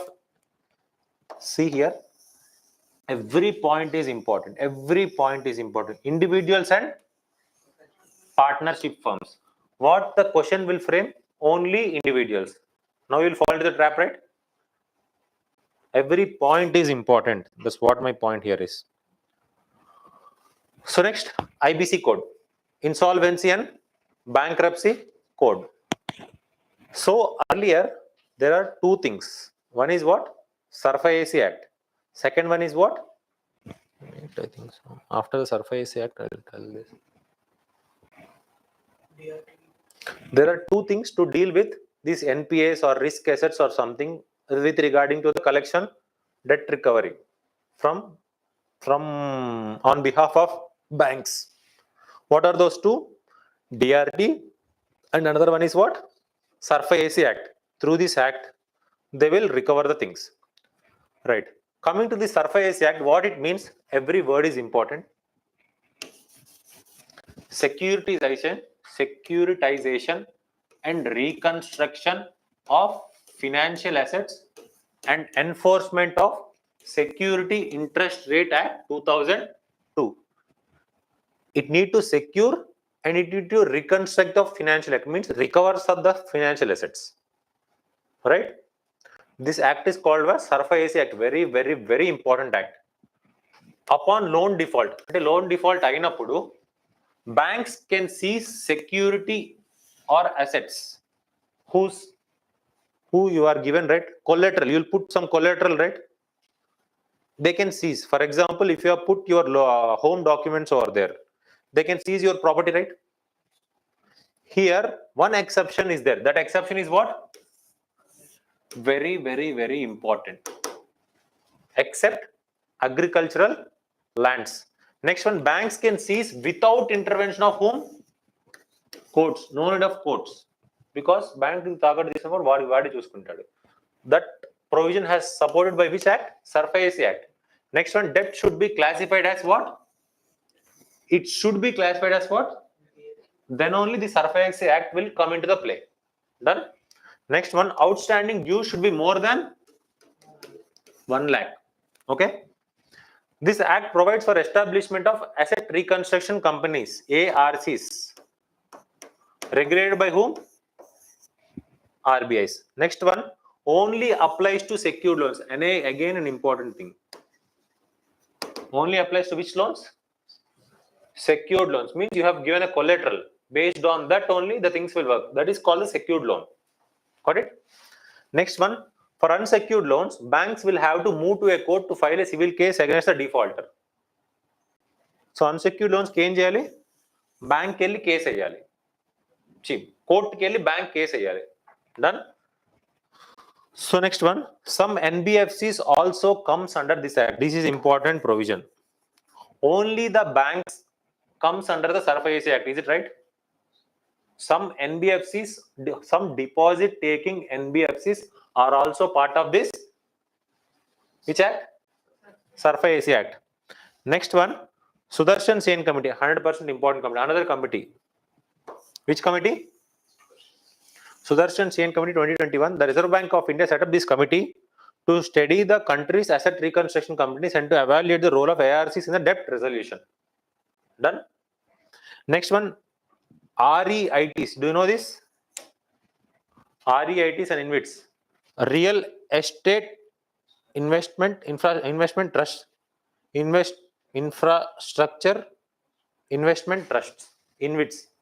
They are also dealt by this whom? SARFA-AC Act. Very, very each and every point is important. So next one, NAR. So clear to this? Fine. We have left with something, right?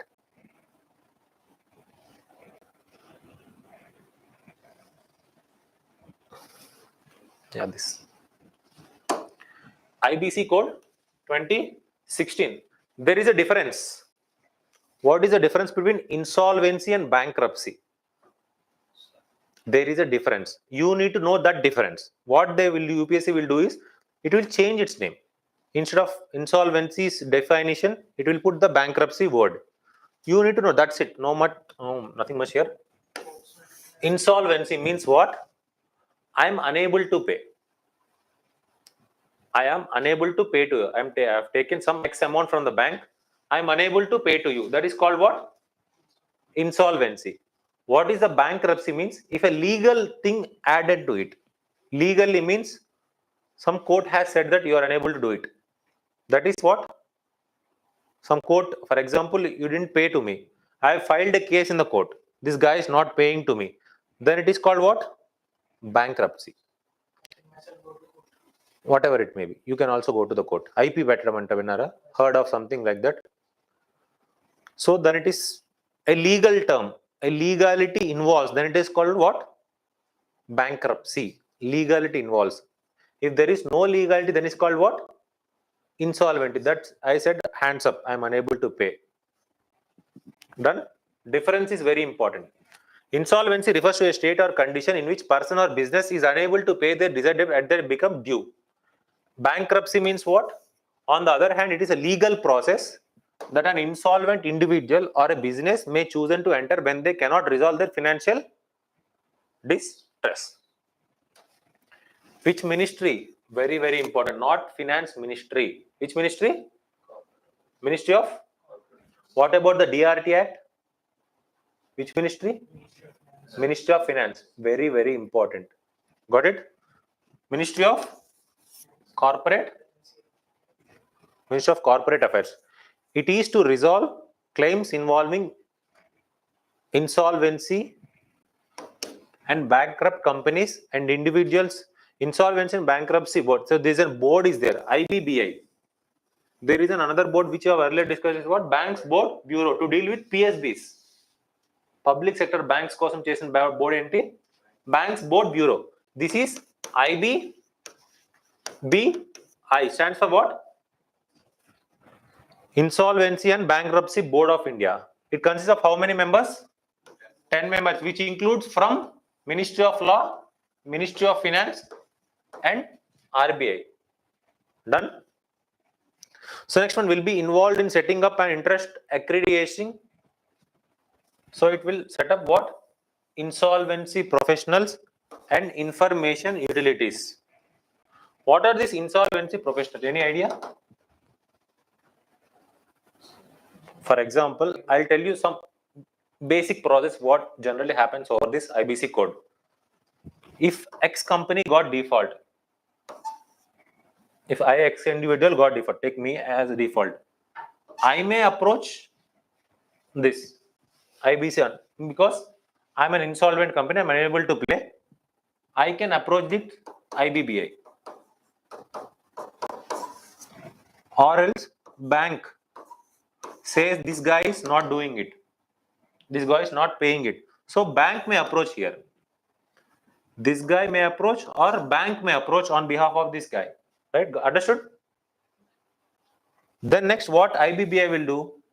It will see how it was happened, how the credit worthiness is there, how it is unable to do it, how it is based on this IU, information utilities. So it has some what? Where is this? It's information. How the track record of this guy, this X person, all its details, everything, it will get collected. Any assets are there, each and everything. That is based on where? Information utilities. Now what it will do? It will refer this to whom? Insolvency professional. What this guy? This is the main guy ultimately to deal with the whether to liquidate the asset or to revive it. Got it? Understand the process?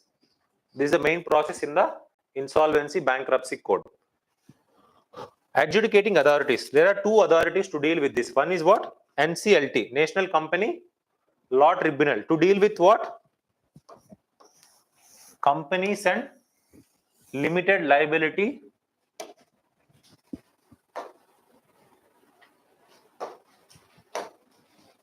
So NCLT deal with what? National Company Law Tribunal. Companies and limited liability entities. Next, from the perspective of individuals and partnership, from who is that guy? Which we have earlier studied? DRT. So adjudicating authorities are two authorities. What? DRT or National Company Law Tribunal. National Company Law Tribunal is dealing with what? Companies and limited liability entities. What about DRT?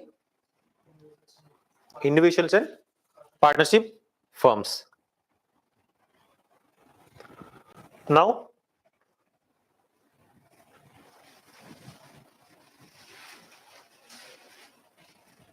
so from here it's important, I've already told that. Recently under Banking Regulation Act has been amended to provide authorization to RBI to issue direction to banks to initiate the insolvency resolution process under the IBC. And next, see this recent RBI ordinance. Court states that, no, of course, this court states that LOTs under what? Where?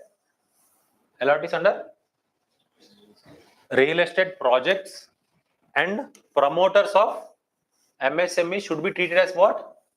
Financial creditors. What does this mean? They are also applicable under this IBC rules, right? Got it? Real estate projects means REITs. Now we have discussed it. Real estate infrastructure trust, investment trust, InvITs also part of it. Dono same, right? So next one, at present, very important. These stats are important based on this IBC. Recovery rate has witnessed a significant decline. Earlier the economy felt that what? IBC is a huge success. It has done a huge recovery rates. Now its performance has what? Declined from 32% to 43% to 32%. This point is important. Its performance is declined or inclined? Increased? Declined.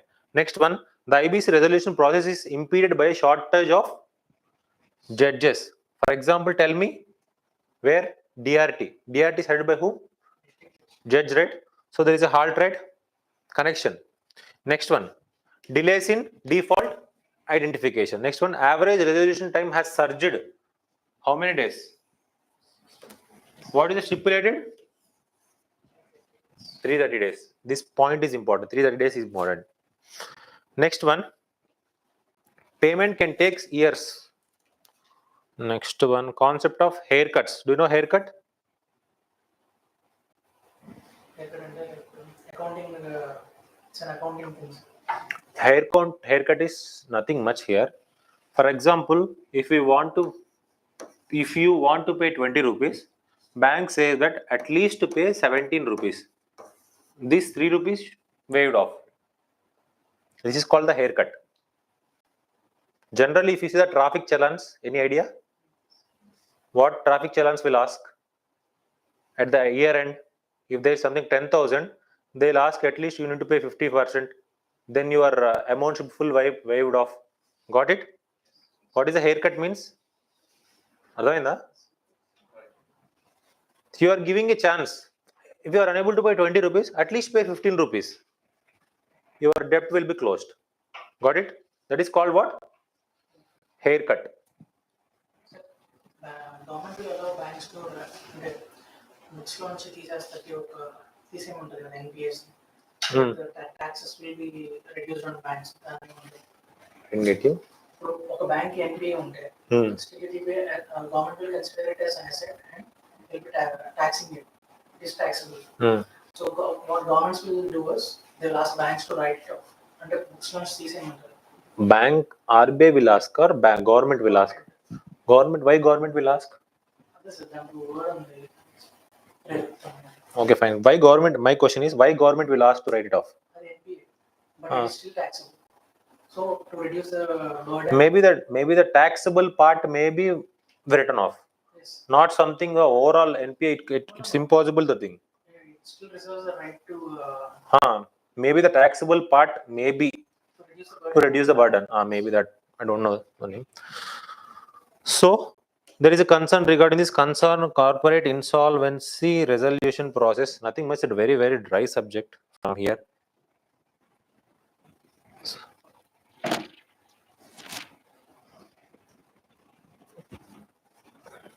And another important concept, NARCL.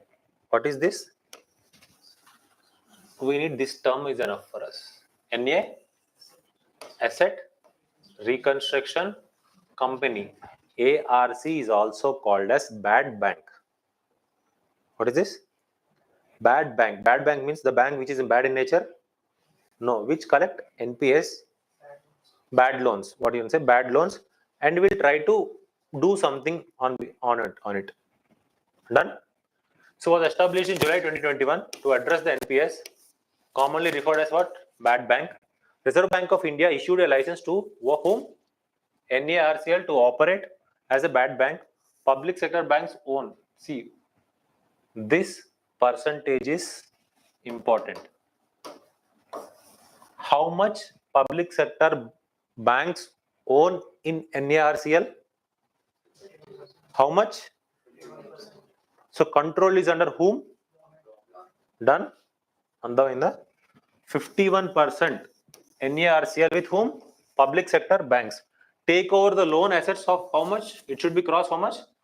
500 crores. Next one, IDRCL.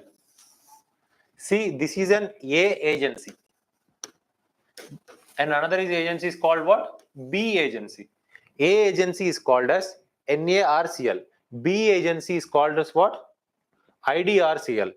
India Debt Resolution Company Tribunal. Fine. What this A organization will do is, it will acquire the properties. Who acquire the properties? Bad properties? NARCL.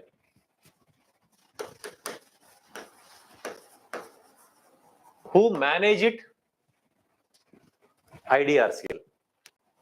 It is like a package something. NARCL and IDRCL, it's like a package. Even there are two different organizations, it's like a package. Who acquire the things? NPS? Acquiring. I or N? Acquiring, not managing. First step. National, NARCL, right? First, I will acquire it. Then next, so process, everything process will be seen by whom? NARCL. Because these assets, yeah, there may be possibility. If you will take it, we can deal with it. So all the things, groundwork will be done by whom? NARCL. Now what they will do? They will take that asset and give it to whom? IDRCL.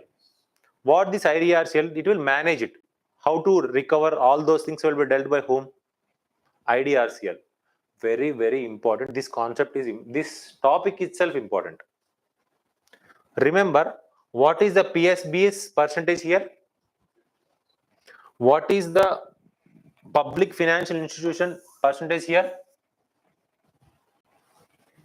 PSB's and public financial institution percentage, how much is here? So, what you can say? Acquiring is whose part? NARCL. Mainly, whose vote is there? Dealt by whom? Next step is whom? Management. Dealt by whom? Mostly. If it is 51% means who has the share? Private has the share, right? 49% is by the PSB. Got it? Linkage? Why they have taken? If you see the past performance of the banking sector, private sectors are eligible to collect more, recover more, right? If you see the general picture also, does SBI call and ask you to pay, or ICICI Bank call you, ask you to pay in the next month? ICICI itself, right? So not only if you remove the ICICI, also some Citibank, S Bank, all those things, right? The NARCL will acquire the assets by making an offer to the lead bank. Once NARCL offer is accepted, then IDRCL will engage for management and value addition. What is the lead bank?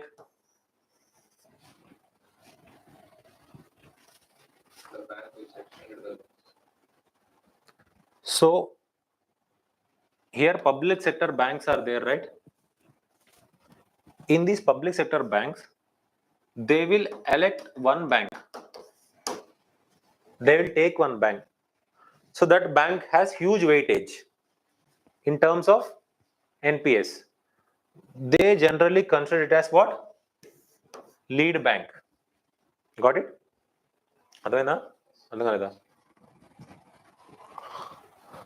So tell me this answer. Which of the following statements are true? Gross NPS has reduced recently from last 3 years. Reduced? To deal with NPS, NARCL was established in recent interim budget as a bad bank. When it was established? 2021. At least you don't know the year. You need to know it was not established in recent budget. Done? Right or wrong? Next one, IDRCL, which will acquire assets where public sector banks and public finance will hold a maximum of 50%, 51% stake. It's a resolution body warrant that it wants only 49%. So IDRCL is the management body plus 49% is of PSBs. So two statements are wrong. One statement and two statement. What UPSC will do is they will put here manage. They leave this as 51%, or else they will put 49% here. They will put acquire over here. One statement wrong, one statement right. Two statements in a single statement. I have framed two different statements, two wrong statements here. But there is a possibility that three types of statements they may ask in a single statement. Understood?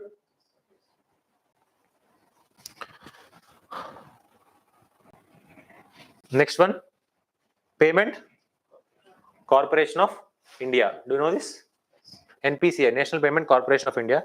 Very, very, very, very, very, very important.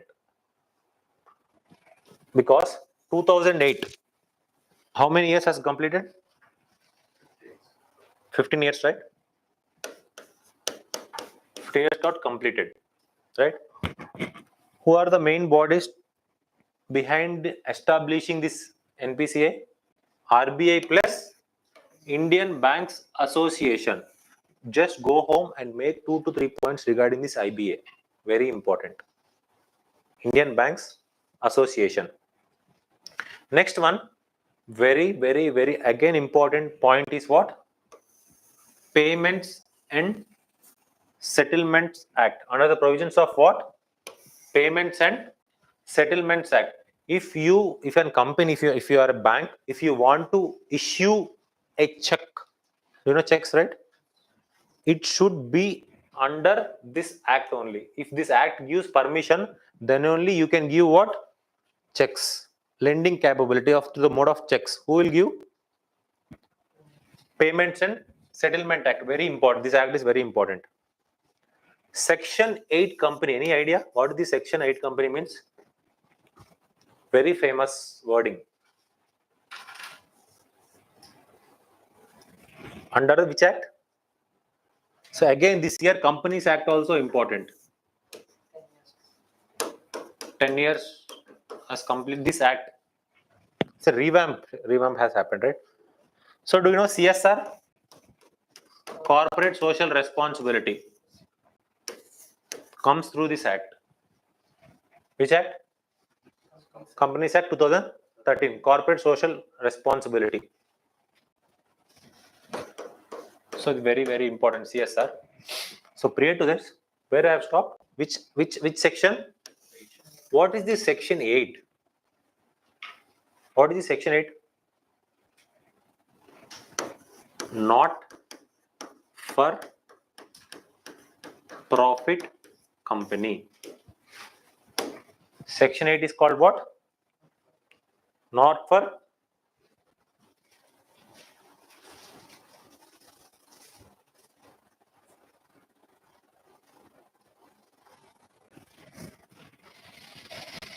Next one is what? Products of NPCA.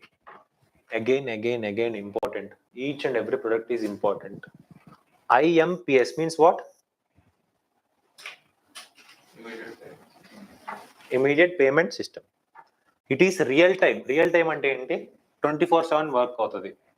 Again the word is important. Only online. Minimum 1 rupees, maximum 2 lakhs.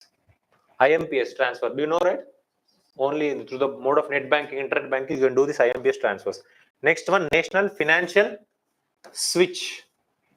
This is very important one. If there is an ATM, this is a bank 1, bank 2. This ATM belongs to this bank 1. But you are an account holder of this bank 2. You can withdraw from this bank, right? This ATM, right? Huh? How this ATM knows this bank is tied with this bank? Like, why I need to give this? Why this ATM need to give? Because you are an account holder of this bank. How it will know? It will know through mode of what? National Financial Switch. Got it? Understood? National Financial Switch are for what? ATMs. Interoperability of ATMs. How many types? There are 3 types of ATMs. Idea? Bank labeled item ATMs. Next one, brown ATMs. Next one, white labeled ATMs. Do you know this differentiation? Oh no, I thought skipped. Fine. Bank labeled means ATM which was named SBI. SBI has its own bank ATM, right? Right. Next one, brown label ATM. On behalf of this bank, on behalf of the SBI, on behalf of whom? On behalf of SBI, I will operate as a private company. I will operate what? Your service. I am a private agency. You are unable to reach to that point. For example, not the SBI, take the lowest bank. For example, Andhra Pragati Gramina Bank. Heard somewhere? Whatever, such kind of Gramina banks, all those kind of.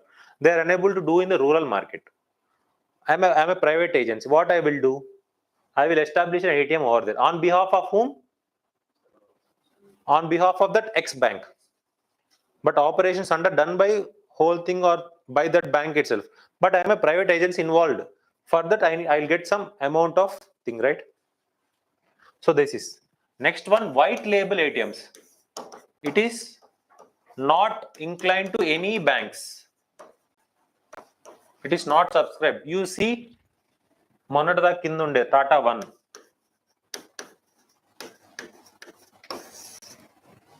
Here itself.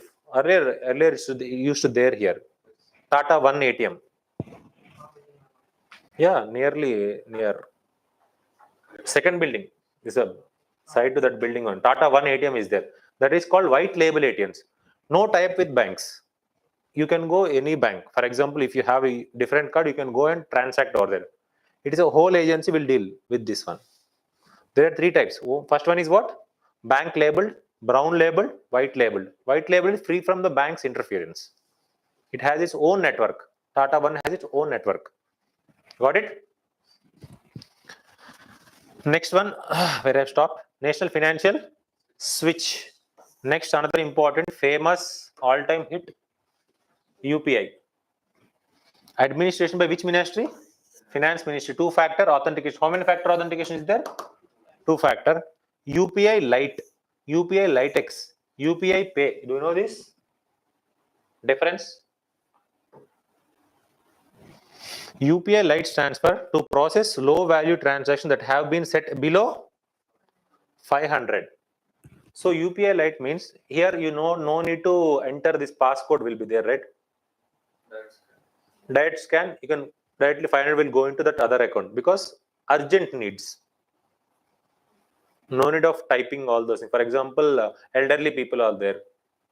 If the transaction is less than 200, 300, if you want to task them, they are unable to press the amount. Some pre names can be saved over there. For example, admin. For example, if you choose that person, if you want to set 300, 400, you can do it. No need of entering the password. So easiness. Next one is what? UPI Lite X allows offline payment. So remember one point, UPI's payments can also happen through offline mode. Important point. So that's why I picked this. Next one, UPI 1234. It is based on the feature phones. Do you know feature phones? Keypad phones. There is an IVR call. You can call to the IVR. You can enter that number. The process is there. But remember, UPI 123 pay is for what? Feature phones. X is for what? Offline payments. UPI Lite is for how much is the number? 500. So next one, AEPS. You know it, right? Very easy. Aadhaar enabled payment system. Nothing much. You need to subscribe your Aadhaar with your account number. If you enter, for example, if you want something, if you want a transaction something through the mode of Aadhaar link, Aadhaar what you can say verification. Aadhaar, for example, if you want to draw amount, you don't need to carry the bank account or something. Bank book will be there. No need of carrying. So going, I need this amount. What it will do? It will ask. It will send OTP to you because it's linked with your Aadhaar. If you press that OTP, that amount get transacted. AEPS, Aadhaar enabled payment system. Next one, just go home and just read this term. BFD, best finger detection. Very, very important. Concept మంచిగా ఏం లేదు, just best finger. This AEPS కి ఒక process ఉంది మధ్యలో, that is based on the best finger detection. If you see in this, in the paper, what may be the option? Related to digital payments, related to other payments, related to banking term. Best finger detection is something not related to some biological terms. Got it? Next one, NACH, National Automated Clearing House. Again, it is also a very easy concept. I'm a government. I need every month, I need to submit MG Narega. There is a huge fund or else pensions. I need to transfer to some pension account. I need to transfer, bulk amount will be there, right? So for that bulk amount, an operative mechanism operates. That is called what? NACH. NACH is not dance. National Automated Clearing House. Got it? NACH means for high volume transactions. So ప్రతి month ఈ pension వెళ్ళాలని fix అయి ఉంటుందా? Every month pension should be transmitted, right? So every month you cannot unable to enter it, right? You just click the box. Generally in this NACH, it is an in-house of the banks. Generally there will be clicking of the option. If you want this pension amount, this person, you need to click all those persons' names. Just a tick box. Enter, transferred. Got it? Check truncation system. Any idea? Anytime you have seen a check? If it is a check, there will be a number here. At the bottom, some BZ 1, 2, 3. There will be a number, right? That number is made with iron oxide ink. Which ink? Iron oxide ink. That is called as MICR. Magnetic ink recognition.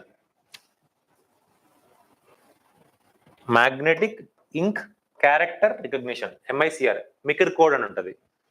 Anytime you have opened your bank book first page, if you see IFSC code, there is also other code called MICR code, MICR code.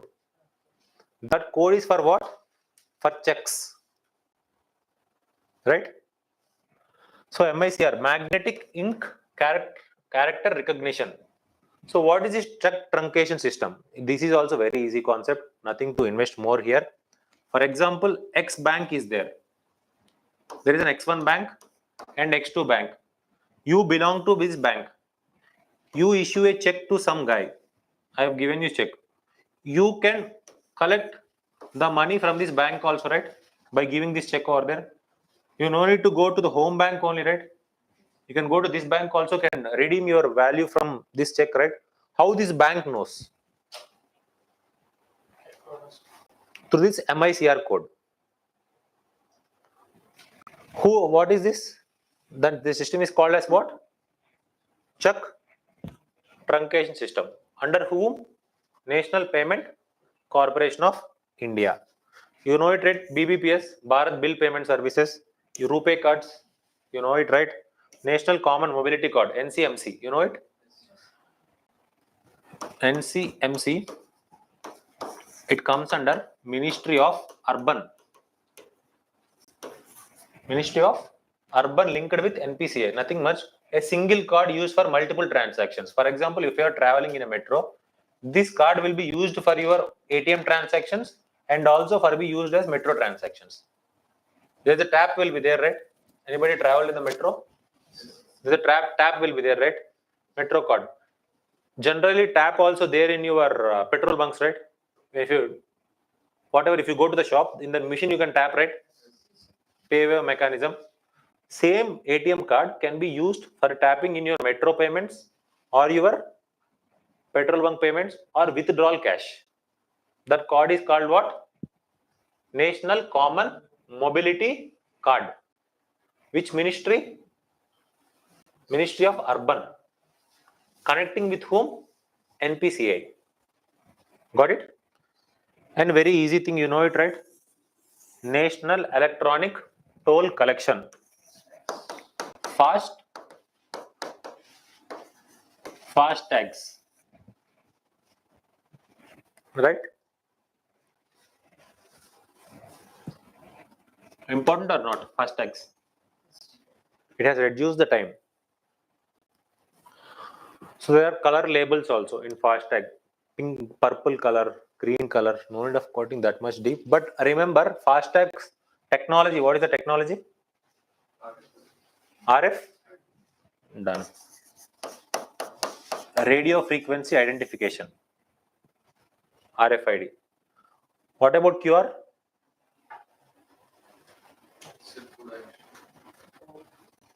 Quick response code.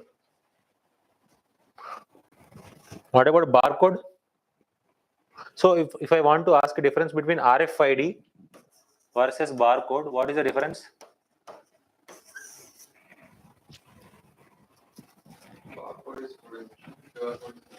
It's not something like that. RFID goes through radio frequency. Barcode goes through IR, infrared rays. Mechanism, using the mechanism, this is for through radio frequency, radio rays, radio waves. This is through infrared rays. And point of contact should be close to the barcode. There is no need of point of contact should be close. And exactly you need to put over here. If you see the barcode, if it is in the RFID, it see some circumference of circle, some circle area. For example, this much is the car windshield. You will put it will cover all this area. Whether this FASTag has placed. Got it? Difference RFID versus barcode. So next, what? Another important one, DICGC, Deposit Insurance Credit Guarantee Corporation. What's its main name? Insurance of your deposits. For example, you are a SBI, not SBI, some X bank. If it goes bankrupt, it said that I am unable to pay. If it is under DICGC support, how much you will get? Maximum amount. That's it. If you have 10 lakhs, 5 lakhs. If you have 2 lakhs, 2 lakhs, not 5 lakhs. Got it? So maximum limit is how much? 5 lakhs. Earlier it is 2 lakhs. Now later it has increased into the 5 lakhs. So 1978, it is also a statutory body. Who is the director of it? Deputy Governor of RBI. Next one, on the recommendation of, very, very important, Damodar Committee. Nachiket More Committee, payment banks. Actually, I'll tell you, Nachiket, when we are talking about the small finance banks, Nachiket More Committee has recommended, but it came into the being on the advice of Usha Thorat Committee. Got it? If Nachiket More is there, it's right. If Usha Thorat is there, right. Mostly UPSC won't put both the names. If you generally see the Usha Thorat, it is right for what? Small finance banks. What is the PSL target of this small finance bank? 75%. Right? That is the exclusive thing regarding the small finance banks. So where I have stopped?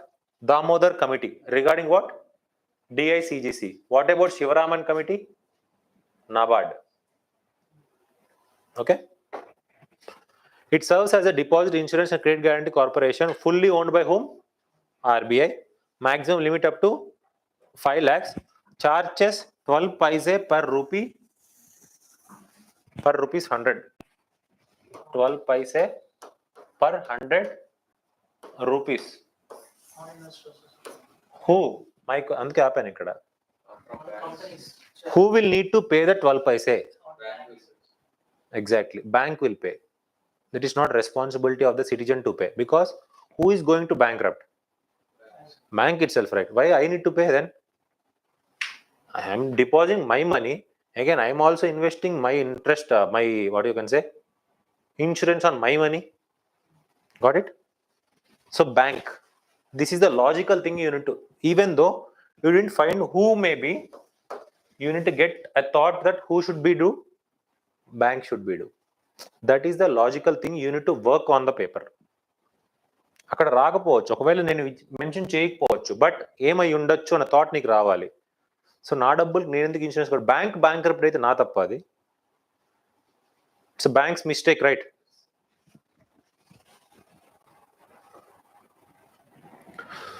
So next one, this is our very important. Of all the DICG, this is important, except it won't applies to this DIC CGC support won't applies to whom? Deposits of foreign governments, not applied. Deposits of central state governments, is it applied? Not applied. Interbank deposits, not applied.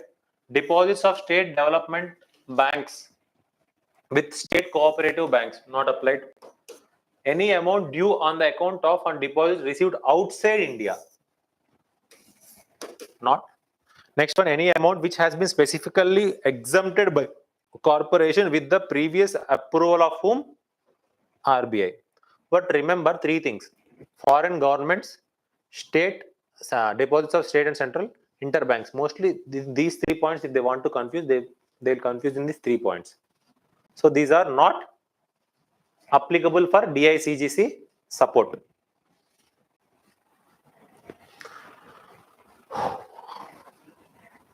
Very important. Is it visible? Done. Criteria, what it is. Registration and license, very, very, very important. You need to know the each and everything. Registered under what? Where? Companies Act 2013 as a what? Public limited company. Registered under where? Registered Companies Act.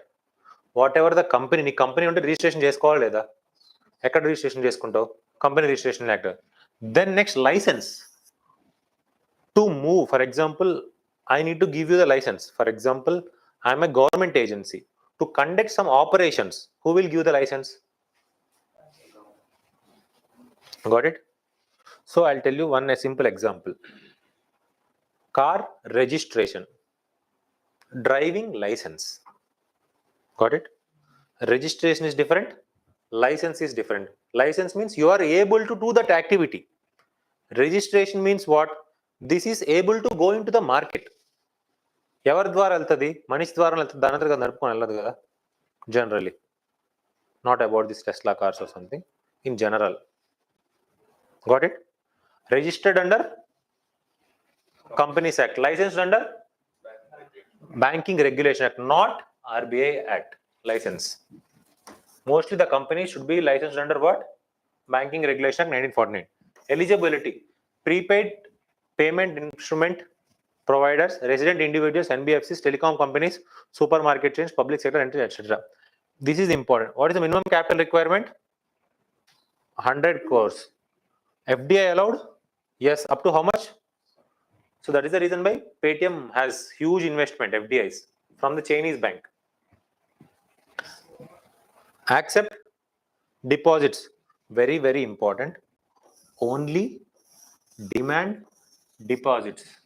No FD and no NRI deposits. Very, very, this point is important. It is only, for example, if you are unable to, if you are confusing in this aspect, think phone pay. You will generally use the phone pay, right? Did you ever see in phone pay you are putting your what you can fixed deposit? Phone pay lo పెట్టినప్పుడు ఏం చూసారా మీరు? No, right? So for example, next one, NRI deposits. NRI deposits, where we have seen this in balance of payments. NRI deposits comes under capital account. It is not current account. So that is the reason why go home, revise as much as you can. Revision is important for this economy. Each and every term is important. They will play only with the terms. Terms tone game untadi mottam. So next one, accept only demand deposits, no time deposits. So next, restrictions up to deposits, how much? Up to how much? 2 lakhs. Deposit insurance available? Yes or no? Yes. Can lend loans? No. Issue debit card? Yes. Credit card? No. Set up based upon the recommendations of Nachiket Moore Committee.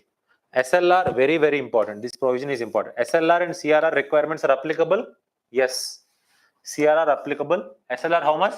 75% of its deposits.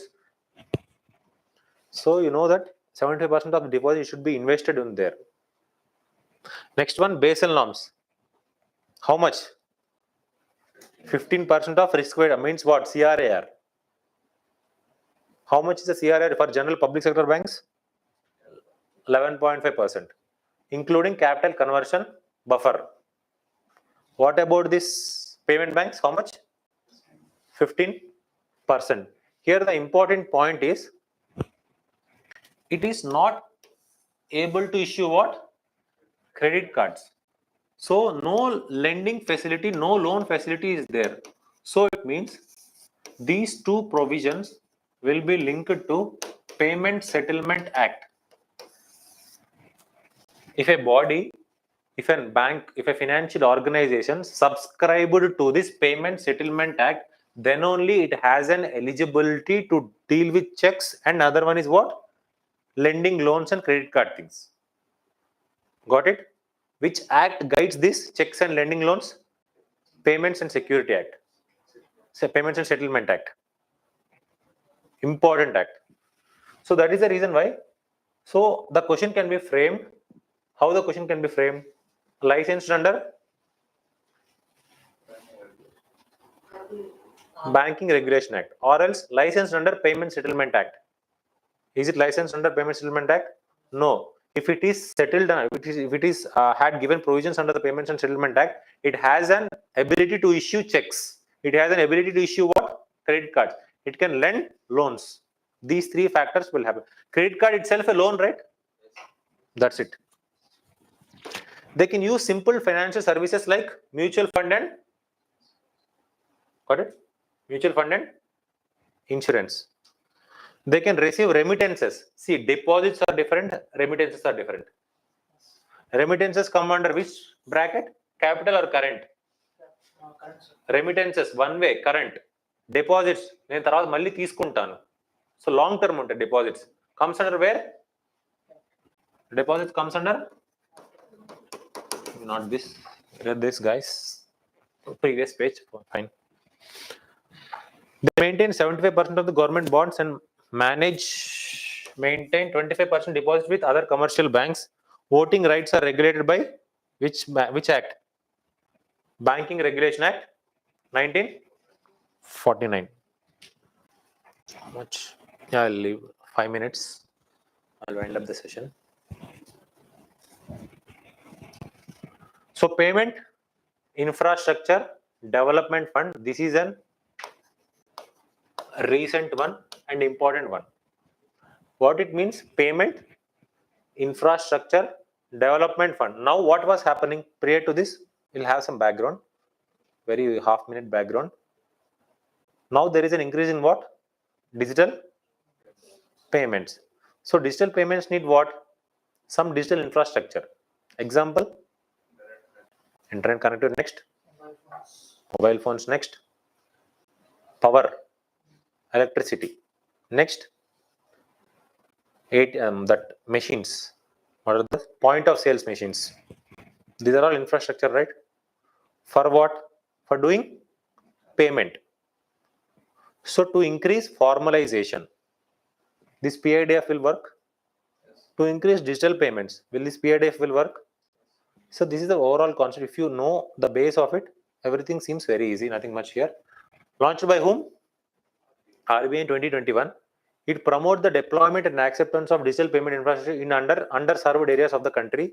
The fund's primary objectives include PIDF aims to increase the acceptance of digital payments in, this is important, Tier 3 to Tier 6 cities. Tier 1 cities, for example, like Hyderabad. Tier 3 cities means towns. Towns will be there, right? Those are towns. Municipalities కంటే ఇంకొక step నగర panchayats you can call mandal లెవెల్లో ఒక చిన్న rule ఉంటుంది కదా. Tier 3 to Tier 6 and northeastern states of India by facilitating the deployment of point sales machines, QR code based payment solution and other payment acceptance infrastructure. The fund provides financial assistance to banks and non-bank financial companies for deployment payment infra acceptance in the eligible region. Why this NBFC? Reason? Think.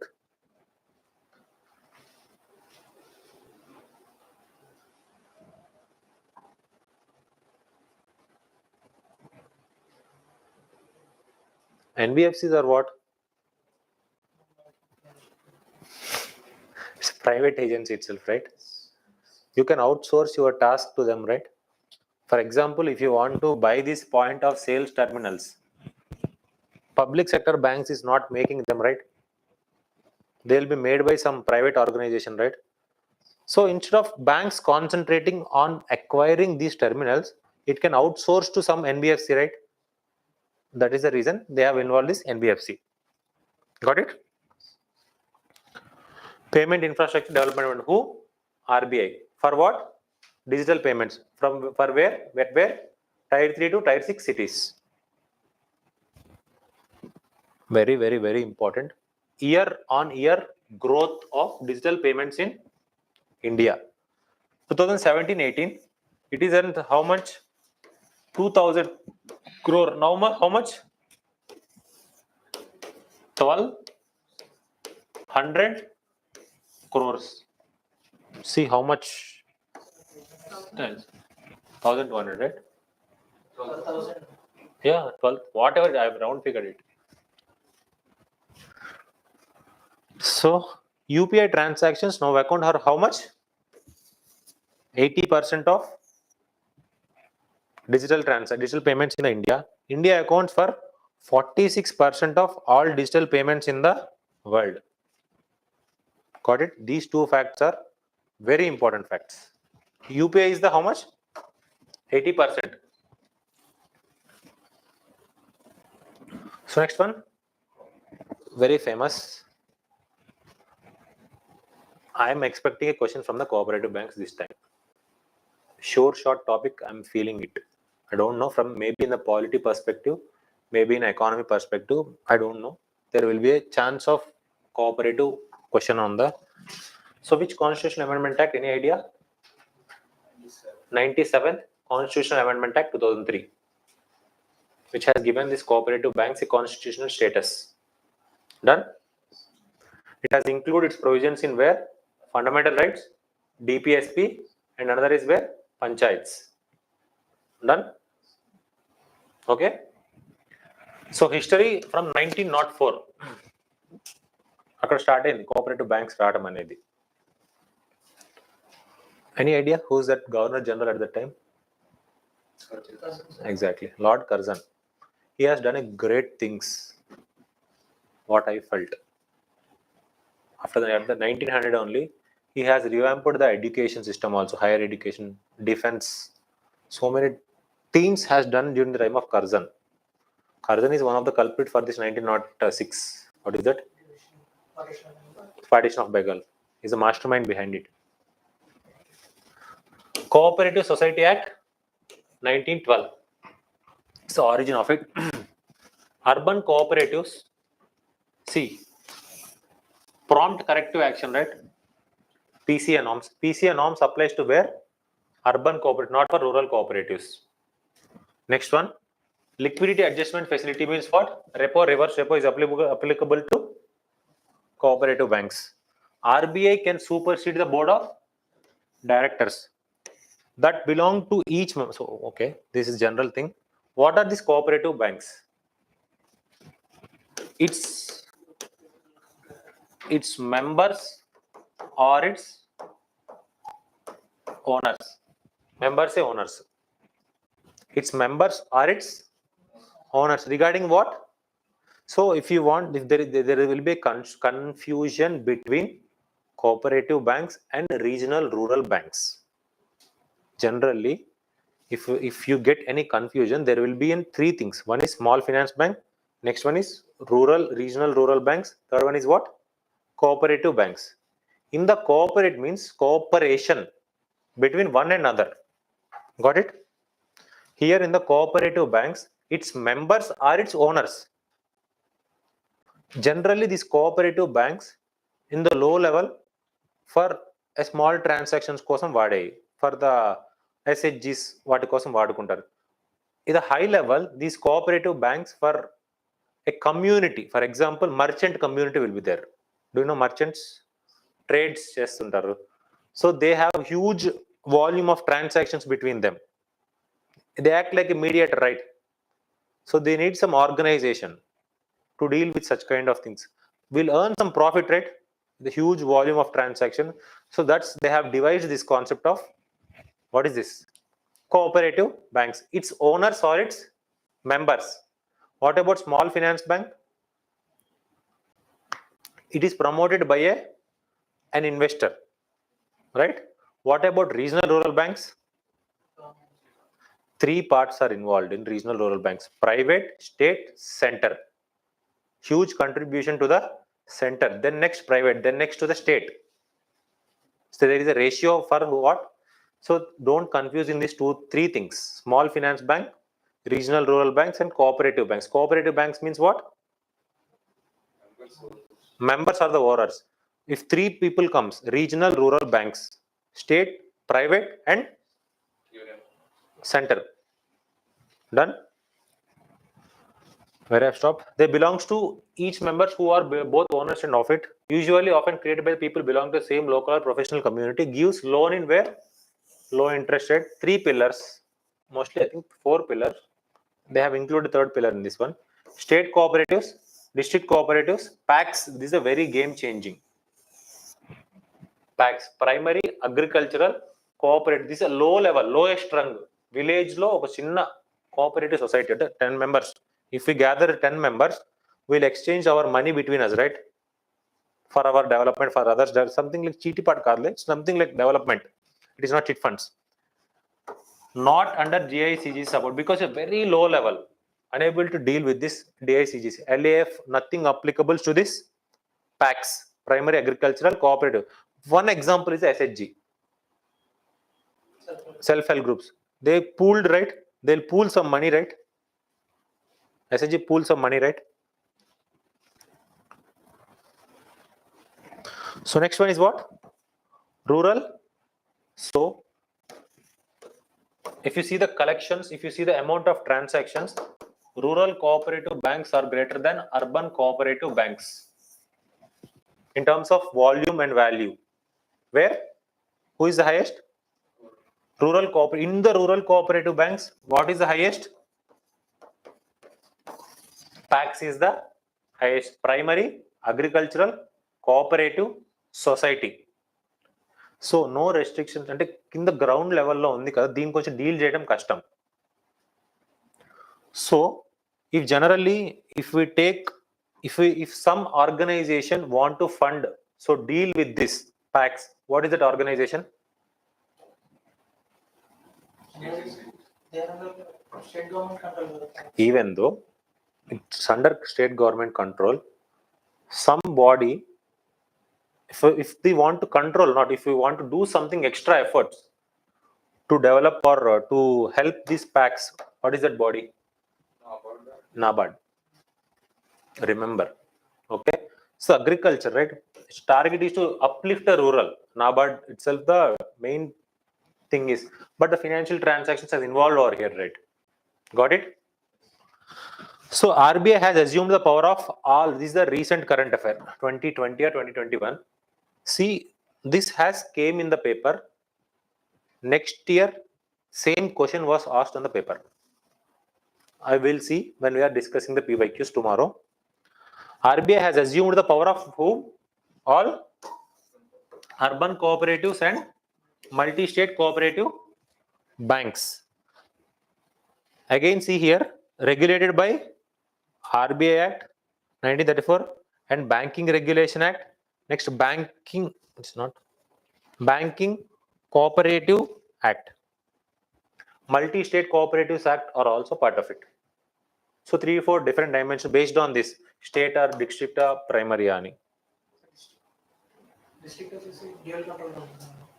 Now it has urban, right? Urban cooperative. Now RBI has taken that position. Earlier it's in dual control. So one thing, I'll just leave in 3 to 4 minutes after completing this. This is the last amendment. In tomorrow's class, we'll complete as much as possible. So just bear with 2 to 3 minutes. I'm expecting from this topic. It's a very important one. There is a recent amendment in where Multi-State Cooperative Act 2002. There is an amendment. What is that? It has established an election authority. It has established a fund. It has established it need to follow some state laws, and next it includes women and SC/ST, and it includes digital payments. So these are the 1, 2, 3, 4, 5. 5 points are important in this Multi-State Cooperative Amendment Act. We'll discuss now. I am telling that it establishes what? Cooperative Election Authority. Pro cooperative ko heads board members untara. It will be elected by this authority to conduct and supervise elections to the boards of multi-state cooperative societies. Oka election authority వచ్చింది. Next oka fund కావాలి. Next one, a multi-state cooperative society will be required and another point is important here, will require prior permission from the government authorities before the redemption of their shareholding. అంటే వాళ్ళ share holding వదిలేయాలనుకున్నా. For example, if you're member of that cooperative, if you want to give up with that share holding, you need what? Permission from government. Got it? A cooperative rehabilitation, reconstruction and development fund will be established for the revival of sick companies revival cheyadaniki. They have installed a fund. A company constituted under the Companies Act 2030 is not required to contribute towards the revival of sick companies because it is funding here. Next one, the bill allows our state cooperative societies to merge into a multi-state cooperatives.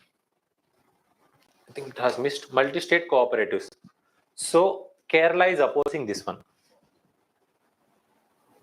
Kerala is opposing this one because cooperatives generally it's a state subject. Cooperatives is which subject? State subject.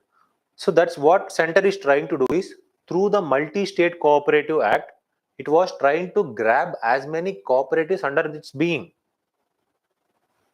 What's the reason ultimately? State will lose some revenue, right? If it comes under the multi-state cooperative act. Got it? So there is a representation of whom? Women and SC/ST on the board of cooperative societies. Introduction of electronic digital filings, returns, everything. They're making it digital. So what are the things you need to remember through this amendment? One is what? Election authority. Second one, there will be a fund. If you want to redeem if you want to give up on your shares, you need a permission from the government. Next one is what? Women representation, women and SC. Next one, SC. Next one, what is this? Multi-state corporate. Last one is what? Digital. These 5 points are important from this recent Multi-State Cooperatives Act. What is the next? Can I continue this and end it? I'll end with the small finance bank. Last. Small finance bank. Based on which committee? Earlier, it was recommended by whom? Nachiket More, ended by Usha Thorat committee. Minimum paid up capital, how much? 200 crores. Very, very, very, very important. What is the minimum paid up capital for the payment banks? 100 crores. What is for this one? Earlier it is 100 crores. Next it got increased to 200 crores. Okay. Next one, the license under the Banking Regulation Act in the governed by what? See, again told you, right? Registration is different, license is different. Registered under Companies Act, licensed under, I have given you an example, vehicle registration and driving license. It provides basic banking services like deposits and lending. So here the important thing, what is the main difference between the payment banks and the small finance banks is what? Lending is the main element of this small finance banks. How much is the percentage of PSL norms over here? 75%. It's a very important thing. That is the main difference. So it means, does it subscribe to the Payments and Settlement Act? Yes, right? Yeah. See, this is very important. 50% of the loan should be up to how much? It should not cross what? What is the reason? Because it is a small finance bank and its targeting audience are whom? PSL, who are much needed people. Got it? Linkages. 50% of the loan should be up to 25 lakhs. Next one, they can forex. They can give forex to the customers. Next one, they cannot do extended large loans and cannot form subsidiaries. Branches. And దాని పేరు మీద ఇంకొకటి వస్తుంది. Main branch ఇది. For example, Ekam Guru Private Limited. Under this Ekam Guru Private Limited, ekamiasacademy is there. If we are opening a chain of food branch, Ekam food stall, so then it is subsidiary of Ekam Guru Private Limited, right? It is not something branch. It is a subsidiary main part. For example, if you see the Domino's has some agency to deal main. Got it? What I'm saying? If you see the Nilofer Cafe, right? Its main agency name is ABR Cafe. Under its ABR Cafe, Nilofer will be there. Some other X will be there. So multiple things will be there under a single agency. Then niche unde what subsidiary for antada kendu Tata ne తీసుకోండి. Tata kinda how many types are there? N number are there. Clothing is there under the west side. Zudio is also a Tata company. You know it?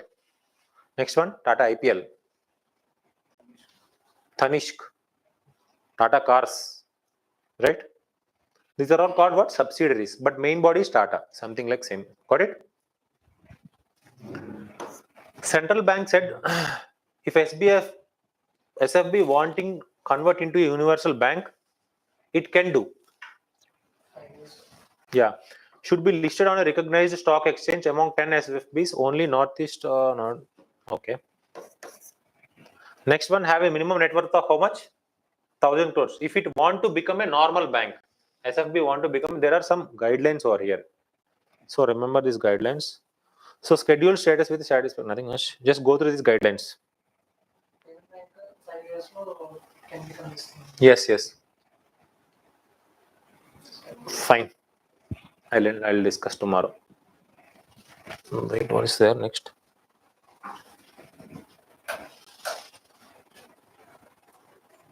Fine. Thank you.